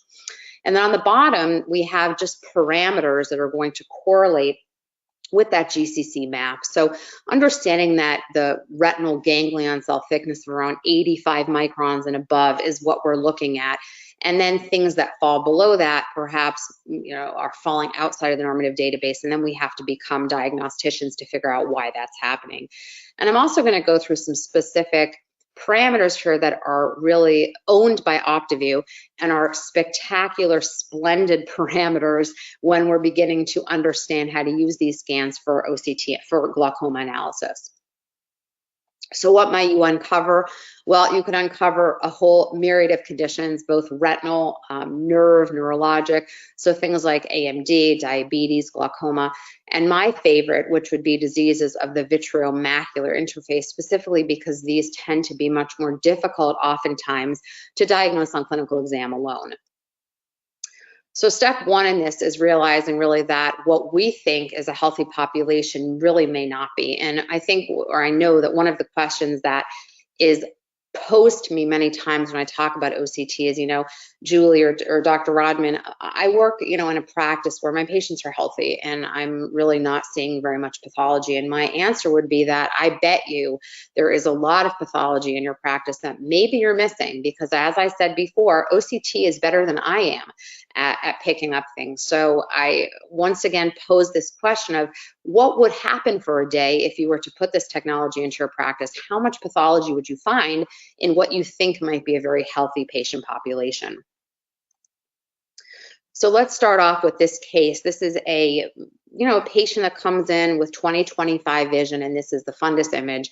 And looking at it really grossly, I don't see anything that yells out to me. So let's say this is a healthy patient. They're, let's say 20, let's say they're 40, 45 years old. So they don't have lenticular changes that would be explaining the 20/25 vision. And they're asymptomatic, right? So they have a slightly reduced vision, but yet fundoscopically, really not impressed that there's anything that's yelling out to me. And so this is kind of one of those cases where you say, well, let's grab an OCT, because perhaps there's something that, once again, I'm missing on clinical exam. And I mentioned before that my favorite thing to use any OCT scan on is to detect abnormalities of the vitreoretinal interface, specifically because they're very difficult to pick up on clinical exam. So what you're noticing here is a patient that has a focal form of vitreomacular traction, which we all know can cause very minor, subtle obscurations in vision. This patient also has some outer retinal abnormalities as well. So if you didn't have an OCT and you didn't have a legitimate reason why this healthy 40, 45-year-old was 20/25, then this might necessitate further evaluation by another doctor. So why lose the patient to somebody else? One thing I do tell my students all the time is don't sign off on a chart in a patient that has decreased vision that you can't quantify. So don't lose patients if you have a technology that can allow you to get kind of this preemptive look or this non-invasive look into the back of the eye.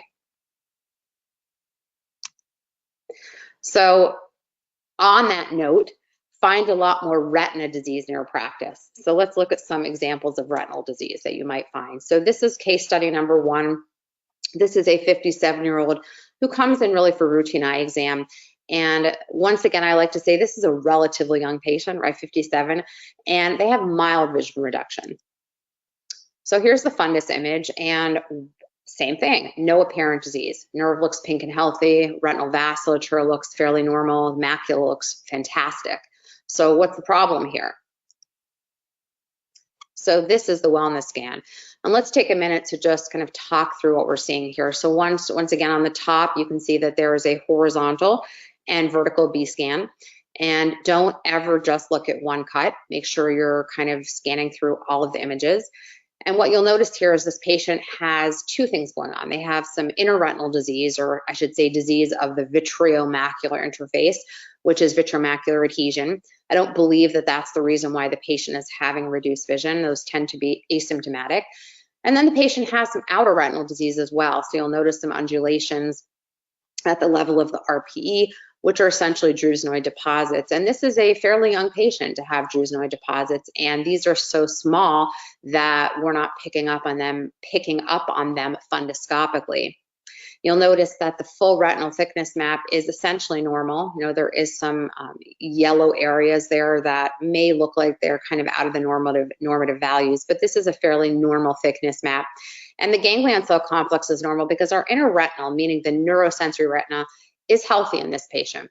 So this gives us a nice example of how this, once again, preemptive analysis of this patient provided us with visualization of the vitreomacular interface in the sense of some vitreomacular adhesion and also some drusenoid deposition. So this would be a patient that I would recommend bringing back for more advanced testing. And so here we talk about, you know, cost value relationship. You're going to bring the patient back to get perhaps a 21 line raster or a cube scan, or something that would allow better visualization of that outer retinal tissue, particularly because they are a young patient. So RPE disease is discovered preemptively, affording the option of early intervention and ultimately improving patient outcome. Case study number 2 is a 67-year-old, also comes in for routine eye exam, complaining of reduced vision and some metamorphopsia in the right eye. And here is the fundus image and what was going on. And I will say that many of my students will look at a picture like this and the differential diagnosis is broad. You know, maybe they think this is exudate. Maybe they think this is drusen. Maybe they think it's a disorder of the vitreomacular interface. So perhaps many of us would look at this and not be 100% sure what's going on, although we can discern that there is an abnormality. So this is where the OCT wellness scan is going to provide us with integral information, because here you can see that this is not exudate, as the neurosensory retina looks essentially normal, and I'll go back to that in just a minute. And this doesn't look like drusenoid deposition because the outer retina is healthy. So this patient essentially has a very significant epiretinal membrane causing a change in the retinal thickness. That doesn't mean that the neurosensory retina is unhealthy. It means that this epiretinal membrane is causing some changes to the retinal anatomy. So you'll appreciate that on the lower left, the full retinal thickness map correlates with this. So you can see that there is yellow, there is this bright yellow because there is retinal swelling as a response to the contractile forces of the epiretinal membrane. And the ganglion cell complex also looks abnormal, meaning it is thicker than normal. The micron thickness there is red because of the contractile force, once again, of the ERM. So really nice example of a patient that has a presentation that may look consistent with many different etiologies, and this drives home the diagnosis for you. Here's another great example of a 67-year-old white female who comes in asymptomatic. And if I give you a second to kind of look at the photos there, hopefully you'll appreciate that there's something wrong with one of the eyes, and maybe you won't appreciate it, but most importantly, whether you do or don't appreciate that there's an abnormality, fundus photos are taken and we're going to follow up with a B scan or an OCT scan. So I highlighted on the left there the abnormality, and certainly now that I'm kind of highlighting it for you, you can see that there is this kind of greenish grayish area temporally to the macular area. And once again, if you're not sure what that was, or maybe you didn't appreciate it, this wellness scan is going to say, doc, look, there is something wrong with this patient. And so you'll see on top here, this is a bilateral report, so it looks a little bit different than the report that I showed initially, but you can see that the right eye does not look like the left eye. The left eye has a nice foveal pit, and all of the layers look pretty nice. On the right eye, you can see that there is a elevation centrally. There's some hyperreflective material in the outer retinal space living above the RPE. And so this is a patient that we suspect may have a choroidal neovascular membrane. So really nice example of, number one, maybe we missed it on clinical exam, maybe we missed it on the photo, but the OCT is tapping us on the back and identifying a very significant problem that this patient has. The retinal thickness map is kind of suggesting, or not suggesting, but it's driving home that point that there is a retinal thickness problem correlating with that possible choroidal neovascular membrane.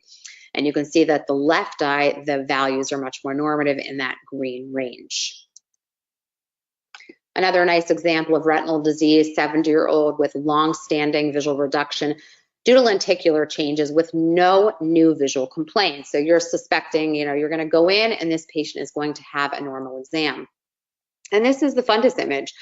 I will say it again, it looks pretty unremarkable to me. Macula looks nice. Optic nerve head really pink and healthy, might be a little on the larger side, but essentially a fairly normal fundus image. And here is the OCT. And really second to vitreomacular disease, which I prefaced by saying is one of my favorites, this is my second favorite thing to find on OCT, because I'm always so blown away when it's not so clinically apparent, and then I get an OCT and I see central serous. So this is idiopathic central serous choroidal retinopathy.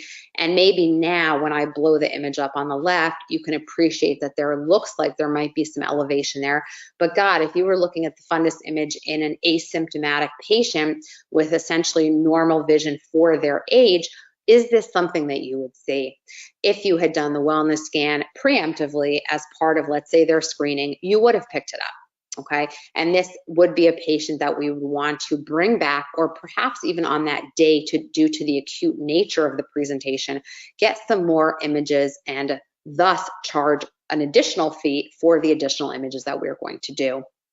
You can also see the thickness numbers on the bottom left are a little bit outside the normative range. You can see how it compares to the normative database on the bottom of the image. And once again, the ganglion cell complex is a little abnormal as the neurosensory retina is elevated due to this, this detached area. Another one here, 74-year-old with a long-standing history of dry AMD. This is a smoker, and I always find this entertaining that they tell me, Dr. Rodman, I don't smoke very much, but they smoke 3 packs a day, and that's always quite entertaining, because maybe at one point in time they were smoking 10 packs a day, who knows? But given this history, maybe we're thinking that something is going to appear clinically. And why I'm including this is because I want to show how these scans could really help us track patients as well. So I gave a lot of examples of really kind of presentations that we're seeing acutely that day. But what about if we had a patient that we were following consecutively or sequentially over the years? So here's a patient that we saw in 2009. The patient knows they have AMD. You can see on the clinical exam, again, top left, that this patient has drusen, they have RPE pigmentary abnormalities, which puts them in the intermediate stage of AMD. On the right is the 2010 photo. It doesn't take a lot to notice that the drusen deposits are getting larger. There's still those pigmentary deposits. Those are not going to go away. And then in 2011, to me, it does look like it's continuing to progress. But what if you wanted to get a quantitative assessment, right? What if you didn't want to just eyeball this, but you actually wanted to have a quantitative way of assessing the size of the drusen, the amount of pigmentary deposition that there was? Because in AMD, drusen size is critical. Pigmentary changes are critical. So sometimes it's not enough just to look at the image or the photo. So the OCT has the ability to kind of show you this trend analysis over time, and it'll automatically line up the images from visit to visit. So here you can see that we have, the scan from 2012 on the top. We have the scan from 2013 on the bottom, and it shows you exactly parallel those locations on the retina. So you can appreciate how specific areas of drusen are changing over time.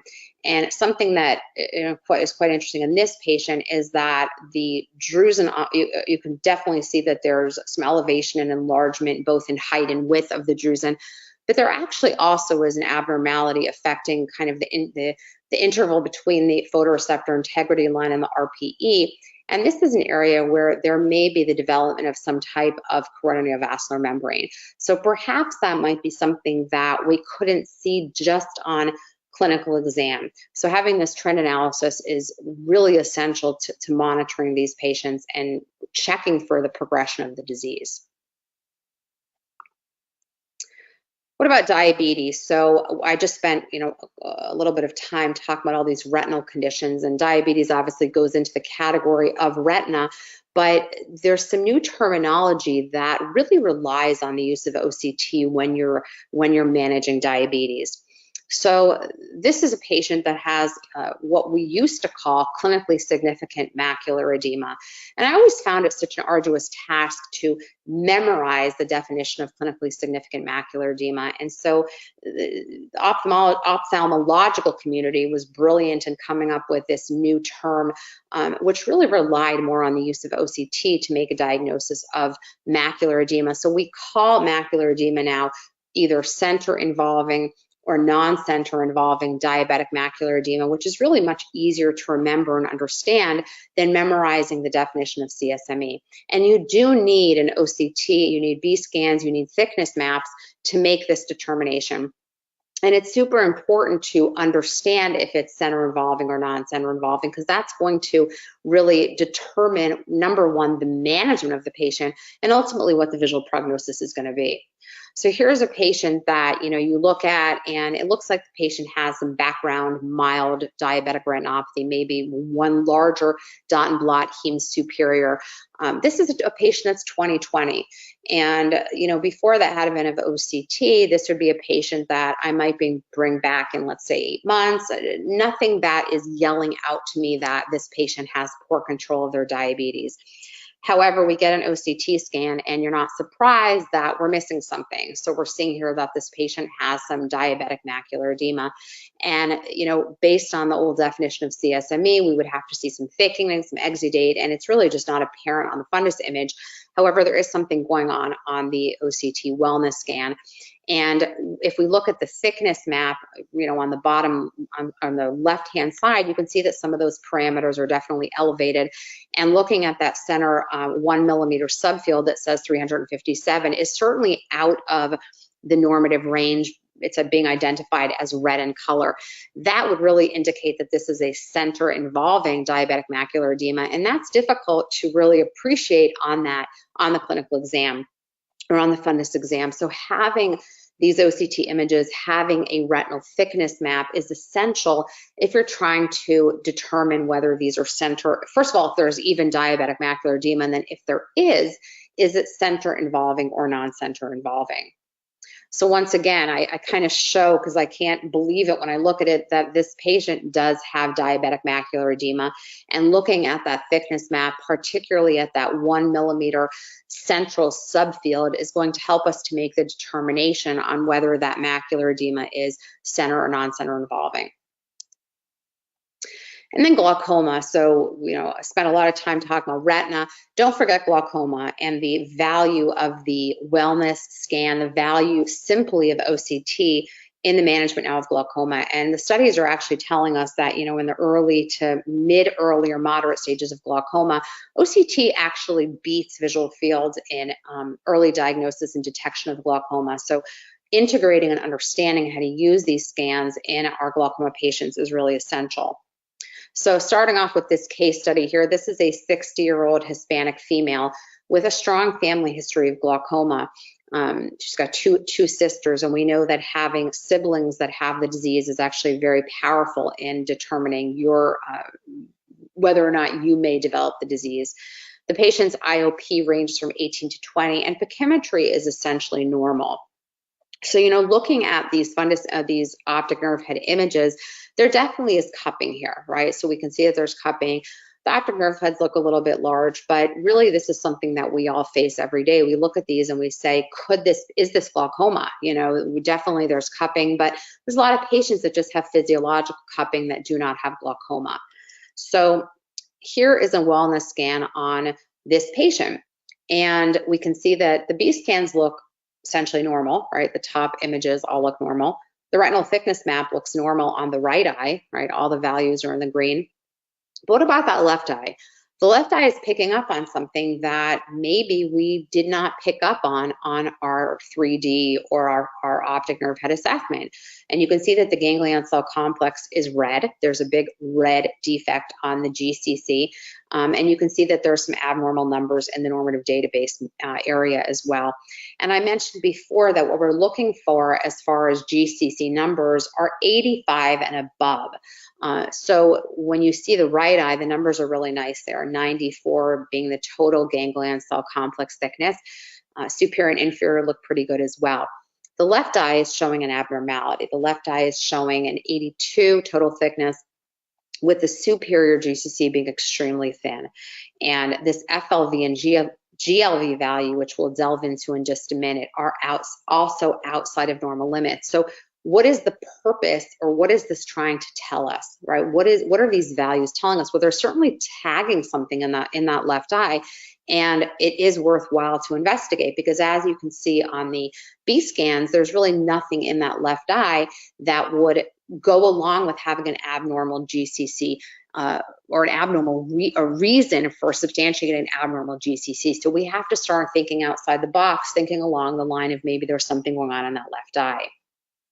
So here I have, once again, just the GCC images from that previous printout and the optic nerve head photos on the bottom. And what does this all mean? How do we put this together? What is this telling us? What is this picking up on for us that maybe we can't appreciate clinically? So just to spend 1 minute on FLV and GLV, because these are exclusive terms that belong really to Visionics OptiView. So FLV is, to me, the more important one, but I will delve in just a second to both. So FLV stands for focal loss volume. The way I like to think about it is that glaucoma is a disease that causes focal abnormalities. So if you look at a visual field, we look for focal or cluster defects, areas of abnormality. So what you're looking at is, if you were to take a pie and you were to cut out a wedge of that pie, that would be a focal abnormality. So what this number is doing is it's looking for focal defects on the GCC map.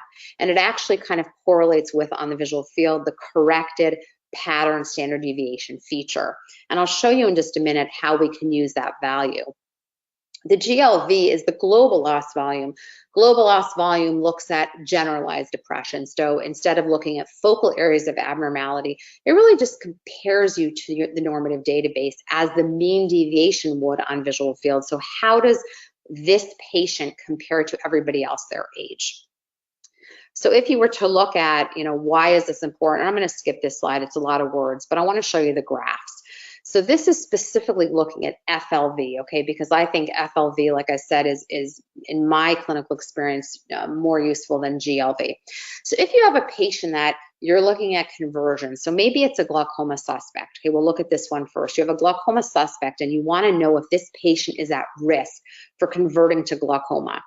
If they have a normal FLV, the blue one, they only have a 10% chance of converting. But if they have an abnormal FLV, meaning it's yellow or especially red, they have a 41% chance of converting. So that's pretty powerful, again, in a glaucoma suspect, let's say. What about a patient that already has glaucoma? What are their chances of progressing in the disease? So if their GCC stays normal, their FLV stays essentially around the same as it was, they only have a 30% chance of progressing. However, if that number is showing sequential changes, then they have a 60% chance of progressing. So using these tools, or looking specifically at the FLV, is extremely helpful in determining which patients are at risk for developing or moving on to develop or progress in their glaucoma. And this is also keeping in mind that because GCC can also correlate with retinal disease, we have to make sure that we are ruling out corresponding retinal disease that might be causing an abnormal GCC. So in the absence of retinal disease, and we're looking specifically at optic nerve head disease, these are pretty powerful numbers. So just to kind of put this into play, this is an example of a patient that, you know, we run the test on because they're cupped. Okay, so almost like the patient I just showed you. And looking at the parameters in that left eye, if you scroll all the way down to the GCC analysis, you can see that the FLV is yellow in that left eye. So what would that tell us? Well, it would tell us that because this patient is a suspect, they have upwards of a 40% chance of converting to glaucoma in the absence of other retinal disease that could explain that FLV. So this is not a patient that I would dismiss. This is a patient that I would watch fairly closely due to that abnormal FLV value. Trend analysis in glaucoma also is really great with OCT. So here's a patient that we see in 1988, and it doesn't, you know, it's very difficult to look at, you know, 1990, 93, 95. Do we see evidence of change? You know, and I'll say, I'm sure you guys all know this, it's not always the easiest to look at patients and appreciate change just by looking at stereoscopic images. Sometimes it's obvious, but sometimes it's not. And this is where, you know, visual field is good. I think OCT is even better. So on the bottom of this image, you can see how this patient has changed or progressed over the years. This is an arcuate defect that's becoming more and more inclusive, or, you know, involving of that superior field over time. But you can also look at this in a quantitative way on OCT. So what you're appreciating here is not only an RNFL assessment, but a GCC assessment. And the little blue dots that you can see on the grids on the bottom are showing you every single time the patient comes back and how stable the condition is. And looking kind of at these color-coded metrics, if you see the dark purple here, is actually an indication that this patient is progressing. And what's really neat about this is by looking at this, it's not obvious that this patient is progressing. But looking at the trend analysis on the bottom, it becomes much more obvious. And using these tools, if you're not familiar with them, is really very powerful in making these good clinical decisions. So I want to kind of switch over on to anterior segment OCT for a minute, because I think this is the child that is most often forgotten on OCT. And I will emphasize that it is awesome. OCT is awesome at doing some anterior segment images. So don't forget that you can do pachymetry using your OCT. So with a simple attachment that goes onto the front of the machine, you can measure pachymetry. You don't need to buy a separate pachymeter. If you don't know how to do this, you're always welcome to reach out to me and I can walk you through the process. But really, really great how you almost get like a topographic map there showing how thin this patient is centrally and inferior central. But you also can see that the pachymetry is thin in this patient, measuring at 441. You can also get great images of the cornea. So here's a patient that has obviously a corneal abnormality. Maybe you're not sure what it is. Maybe when you look at it, you're not sure, is it epithelial? Is it stromal? Is it endothelial? I will tell you that this patient has mutton fat KP. But what if I didn't know that? Well, I can do a beautiful corneal section of this patient. And what you can appreciate here is that the epithelium and corneal stroma are unaffected, but yet there is some abnormality at the corneal endothelial layer. You can see there's some hyperreflectivity and almost some deposition there, which is correlating with that keratoc precipitate. So if you weren't sure, maybe you were thinking, oh, this could be granular dystrophy, or maybe this is another type of stromal dystrophy. This would kind of help you to hone in on the endothelium and help you hopefully to appreciate what this patient has, or at least lead you in the correct direction.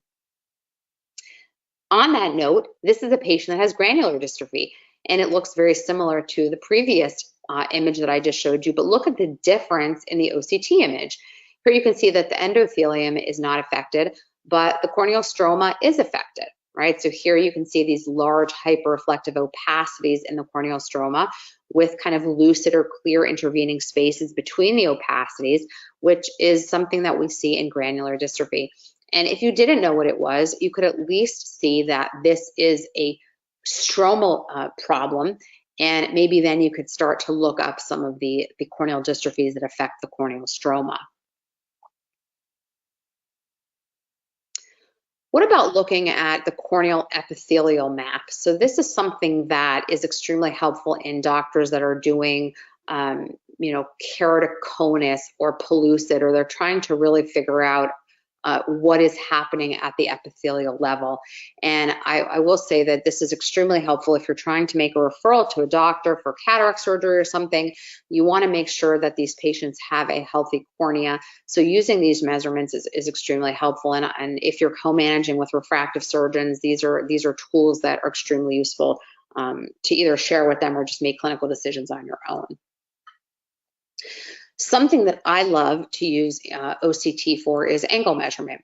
So what you'll notice on the left-hand side there is what a normal corneal angle looks like. So what I usually have the patient do is look towards their nose to get one of the angles, and then look in the other direction to get the other angle. That kind of makes the cornea more, it takes away any obscuration that you might get from the corneal interface if you have them look sideways.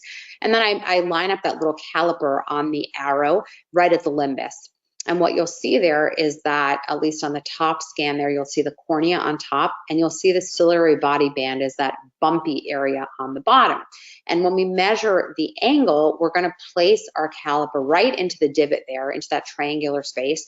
And this machine will automatically measure the angle for you. On the OptiView, anything below 15 degrees is an includable angle. So the closer that corneal interface is to the ciliary body band, the narrower the angle is. And you can see on the right-hand side what a narrow angle would look like. So this is really a fantastic utilization. There are tons of patients that can't fit into the slit lamp. Maybe they're not able to due to arthritis, or maybe there's weight limitations, but this is a great way to utilize this technology in a patient that perhaps you can't do gonioscopy on. It's also a really great provocative test. So if you measure the same patient in under light and then dim conditions, you can test how close this patient is to going into angle closure in a dim environment. So this is a patient that we did on the top in light, under light conditions, and you can already see that the angle is extremely narrow. That interface between the corneal endothelium and the ciliary body band is extremely narrow. This is barely, probably 7 degrees. But look at what happens down here under dark conditions. That angle almost becomes completely occluded. So this is a fantastic test to do in-house, doesn't require any compression gonioscopy, to really test and see what's going to happen, in almost a provocative test to see what happens in a dark setting. And really the last part of this webinar, and then I will open it up to questions, is to learn to implement angio wellness. And so for those of you that are not familiar with OCT angiography is providing a new dimension to our analysis of patients using OCT in a non-invasive way. So we know that OCT provides structural information. OCT angiography is going to provide what I call functional information, meaning how healthy is the vascular supply to the eye. So using this will allow us to look at the retinal vasculature, not only of the retina, but also of the optic nerve. So to go back on how we started this presentation, the wellness map is allowing us information about the retina and the optic nerve. And so the angio wellness exam is taking the wellness exam to the next level. It's putting together structural information that our normal wellness exam provided and adding on the angio piece. So you're getting this kind of screening information at both levels, structural and functional. So when we look at essentially the angio wellness printout, which I'm going to show you in just a minute, there's two things that we focus on. We focus on the vascular supply surrounding the optic nerve head. So you can see the images on the top are what we call the radial peripapillary capillary vascular network. So the nerve is in the middle, and this angio scan is showing us on a percent saturation scale how healthy the vascular supply is surrounding the optic nerve head. We want that area right around the nerve to be yellowish orangish. That means there's a very high vascular supply. As you move further out from the optic nerve head, you can see how the colors become darker because that's normal. As you move away from the nerve, there's less vascularity. And when you're looking at glaucoma, we're looking at the papillomacular bundle. So the papillo piece of that is the radial peripapillary capillary vessel network. The macular piece of it is the bottom images. That is the retinal piece, showing you really the fovea, which is that kind of navy area in the middle, and the vascular supply in that paramacular area. So once again, you want the fovea is going to be navy because there's no vascularity there, and the area around the fovea is going to be a nice warm color. In order to really look at diseases like glaucoma, you have to look at not only the optic nerve head or the radial peripapillary capillary network, but also the vascular supply, the macular vascular supply, which we call the superficial vascular complex. So you'll notice that the wellness scans are going to give you printouts of both of these structures because that's extremely important in the analysis of these patients. So it's a phenomenal addition to the wellness scan, the wellness report that we spent the beginning of this talk talking about, because now it's integrating the vascular supply as well in a non-invasive way. So you can see on the left side what a normal, as I showed you on the previous slide, normal radial peripapillary capillary network would look like, both on the disc, and then the superficial capillary plexus of the retina would look like underneath it. Both of them really, really nice perfusion, nice warm colors.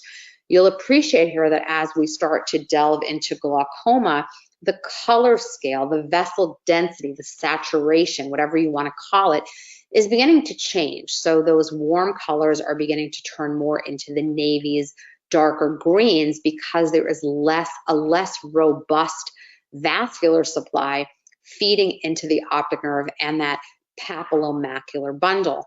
So in moderate glaucoma, you can see it's blue, and then look at how navy and how we kind of get depleted of the vascular supply in advanced glaucoma. And patients that have wedge defects will manifest wedge defects that are blue. It'll readily identify areas of ischemia or poor vascular supply in areas where there is RNFL defects or RNFL defects. So let's put this into play here. If you have a 45-year-old African-American female here, she has an A1C of 7, and we know that an A1C of 4 to 6 is really where we want to be. She's been diabetic for 10 years, and she tells me that she has excellent blood sugar. And you can see fundoscopically that she really looks really good. You know, she may have 1 or 2 little microaneurysms, putting her in the mild NPDR category, and her OCTB scan looks essentially normal. So if we were to do a wellness scan on this patient without angio, I'm anticipating that most of the parameters would be normal on this patient. However, what it doesn't take into account is what's happening at that subclinical level. What is the vascular supply to this patient? After all, her A1C is elevated, and she's been diabetic for 10 years. And we know that the longer the patient has diabetes, the more prone they are to developing retinopathy. But yet this patient, at least from the clinical perspective or the structural perspective, looks very clean. So here is what an angio wellness report looks like. So you can see on the top there are our B scans, which we're not expecting to see anything because she really doesn't have anything going on clinically, at least on fundus exam. You can see that her GCC maps look healthy. Her retinal thickness is 118, 117, really, really good. But what is the angio providing for us? What is the angio map on the bottom kind of adding to the picture? Well, it's providing great information because it's showing us that this patient doesn't look as good as perhaps we thought they did. So here's a patient. So what does this mean? Here's a patient that's normal. And what I'd like to do is kind of show you side by side what this patient, what the angio of a normal patient would look like next to the angio of this patient that I showed you. So this is our patient, and let's look at them side by side.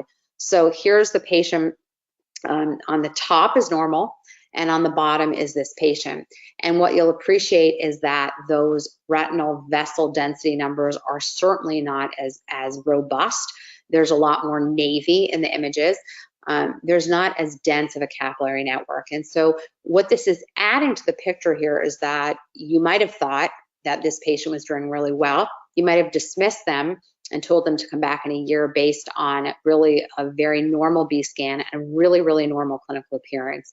However, having the wellness piece or having the angio wellness piece onto the wellness map or onto the wellness report is providing another dimension or another piece of information, showing us here that this patient is probably going to go on to develop retinopathy due to the ischemic situation that's happening at that vascular level. So I think, Adam, we can open this up to questions if there are any. I know there was a lot of information, and I'm happy to go over anything that anyone may have. All right. Well, thank you so much, Julie. That was a really incredible overview of the wellness scans and what you can do with it. I actually learned a lot that I did not know, and I thought I knew a bunch, but I was wrong. So thank you for that. So let me actually bring up people's questions. Remember, you can ask a question by clicking on the question box and typing in your question there, and I will ask. And let me pull out my question box here, and I can see what people have asked. And so let's see. So practice management question, I guess this is a good one to start off with. So in your own experience, do you do these wellness scans on every patient that comes through your door or a subset of them? Well, what I will answer is, I'm in a different setting because I'm in an academic setting, but the practices that are doing the best using this technology are offering it as part of a package. So what they'll do is they will offer a wellness scan with, let's say, a fundus image, and say to the patient, this comes in a bundle and charge X amount of dollars, and they'll do it on every single patient. And that's really the idea behind this, is that you want to capture this information preemptively to provide as much information to you before you even see the patient. So ideally, yes, you would do it on every patient as part of essentially this package or this screening exam that you offer to your patients. Right. Question here, this is again another practice management question. Those images of the angle that you showed, are those billable as gonio or as an anterior segment photo or in some way? Yeah, so I mean, I would code it as an OCT. I mean, I know when you do it, you can code, OCT retina, OCT optic nerve, and there is actually a way of coding just general OCT. So I would say yes, I would certainly code. I would certainly bill it and charge it. I would have to find the exact ICD-10 code or whatever it is for you, and I'm certainly happy to do that. I don't know it off the top of my head, but yes, any procedure you do on OCT is billable. OCTA is not a separate billable procedure, so doing OCTA has to be billed just with as part of the OCT scan, but you can certainly do charge for an anterior segment OCT. Right.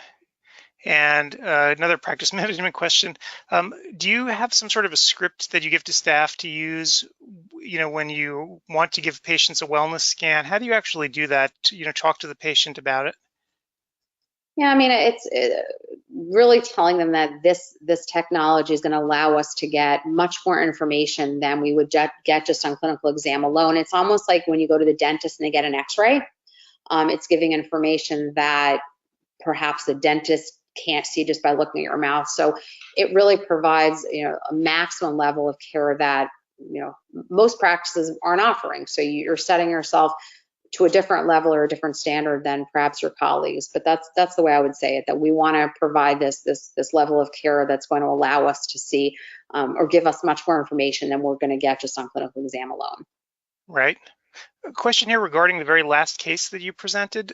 Question is, when would you see the patient back and repeat the angio, and what would you recommend the patient do other than sort of the obvious?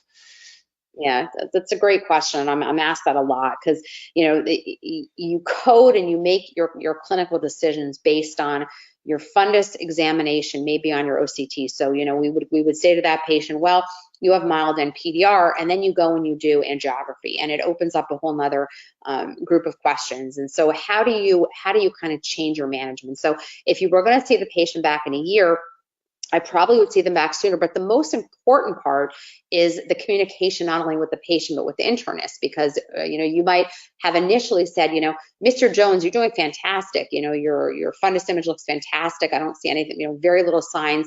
But the truth is he's not doing as fantastic as we thought he was. And so I think that the most important part is the education to the patient and the internist. So my answer is, I would see them before the year alongside changes or modifications in behavior, right? It's not going to make a difference if the patient's going to continue doing what they're doing, because they're just going to keep going downhill, but hopefully modifying their behavior and then seeing them back sooner. Right. Yeah, because that's a follow-up question that someone had here. If you have a diabetic patient where you're starting to notice these changes, do you actually adjust your recall schedule? Yes. And showing the patient, these color-coded images are very easy to understand. And, telling a patient warm colors versus cold colors is actually much easier for them to understand than an OCTB scan. So showing them these, vessel density maps is actually very powerful. And there is a way to look at vessel density over time as well. Right. Interesting question here. What's the minimum practical age for someone to get a scan? This person said they find fundus photos are really challenging when you get someone below, say, age of 8 because of fixation issues. Yeah, I don't see that many kids, and so it's not the best person to ask. But obviously, you try to get it on as many patients as you can. If you can't, you can't. I think that pediatrics are hard. That's a very hard population. Sometimes the Optos is actually the easiest way to get a fundus image on those patients. It's difficult. And my answer is you try the best you can. Right. Yep. And let's see. Oh, question here. I guess this is more of a practical question. So when we take OCT angles, sometimes we have difficulty getting to the limbus. I think you said to ask the patient to look towards the nose for the temporal angle and then away for the nasal angle. Is that correct? That is correct. That's going to flatten out the corneal plane. What I find is that if you have the patient look straight ahead, it is often very difficult to get a great image on the limbus. I find I get obscuration. So having the patient look sideways is extremely helpful. Remember to make sure to illuminate the eye with there's like a little light, obviously, that comes with the unit. Make sure you're illuminating the eye very well, and have the patient stay as still as they can. Moving around is hard because then you hit the iris. So these things are also all patient dependent. So I agree with you. It's not always the easiest thing to do in the world, but you can get a nice, even if they're moving, you can get a pretty good assessment of the chamber depth. So. Right. Someone made an observation here that some insurers, like Blue Cross Blue Shield, don't pay for anterior segment OCT, only gonio. So I guess that begs the question, sort of, different insurers do handle things differently. I suppose once you start doing this, you'll get a very good sense of which ones do what. Yeah, you know what? I haven't. I don't do my own billing. I'm in an academic, setting, but I've never had an issue billing an anterior segment OCT. Maybe we're just it's under a general code. I'm not sure if the way you code it makes a difference. I could find out how we're doing it, but I know that you can charge for anterior segment OCT, because if you're doing a corneal scan, you're certainly not going to charge the same way, and you're not going to code the same way you would for a retinal OCT. So I could find that answer if anybody wants to email me, and I can get back to them. But there is a way to code it properly and get billed and get paid. But yeah, maybe it depends on the insurance. I'm not 100% sure. Yep. So a question here: how long does a wellness scan take with or without the angiography component? Seconds. It's really, really fast. It's super easy. All of that information just comes from one click. Literally. If you're adding the angio piece, maybe another 15, 20 seconds. It's very, very fast. Right. Oh, someone made a follow-up comment. It's true about the billing. Some insurance companies consider anterior seg experimental, in quotes.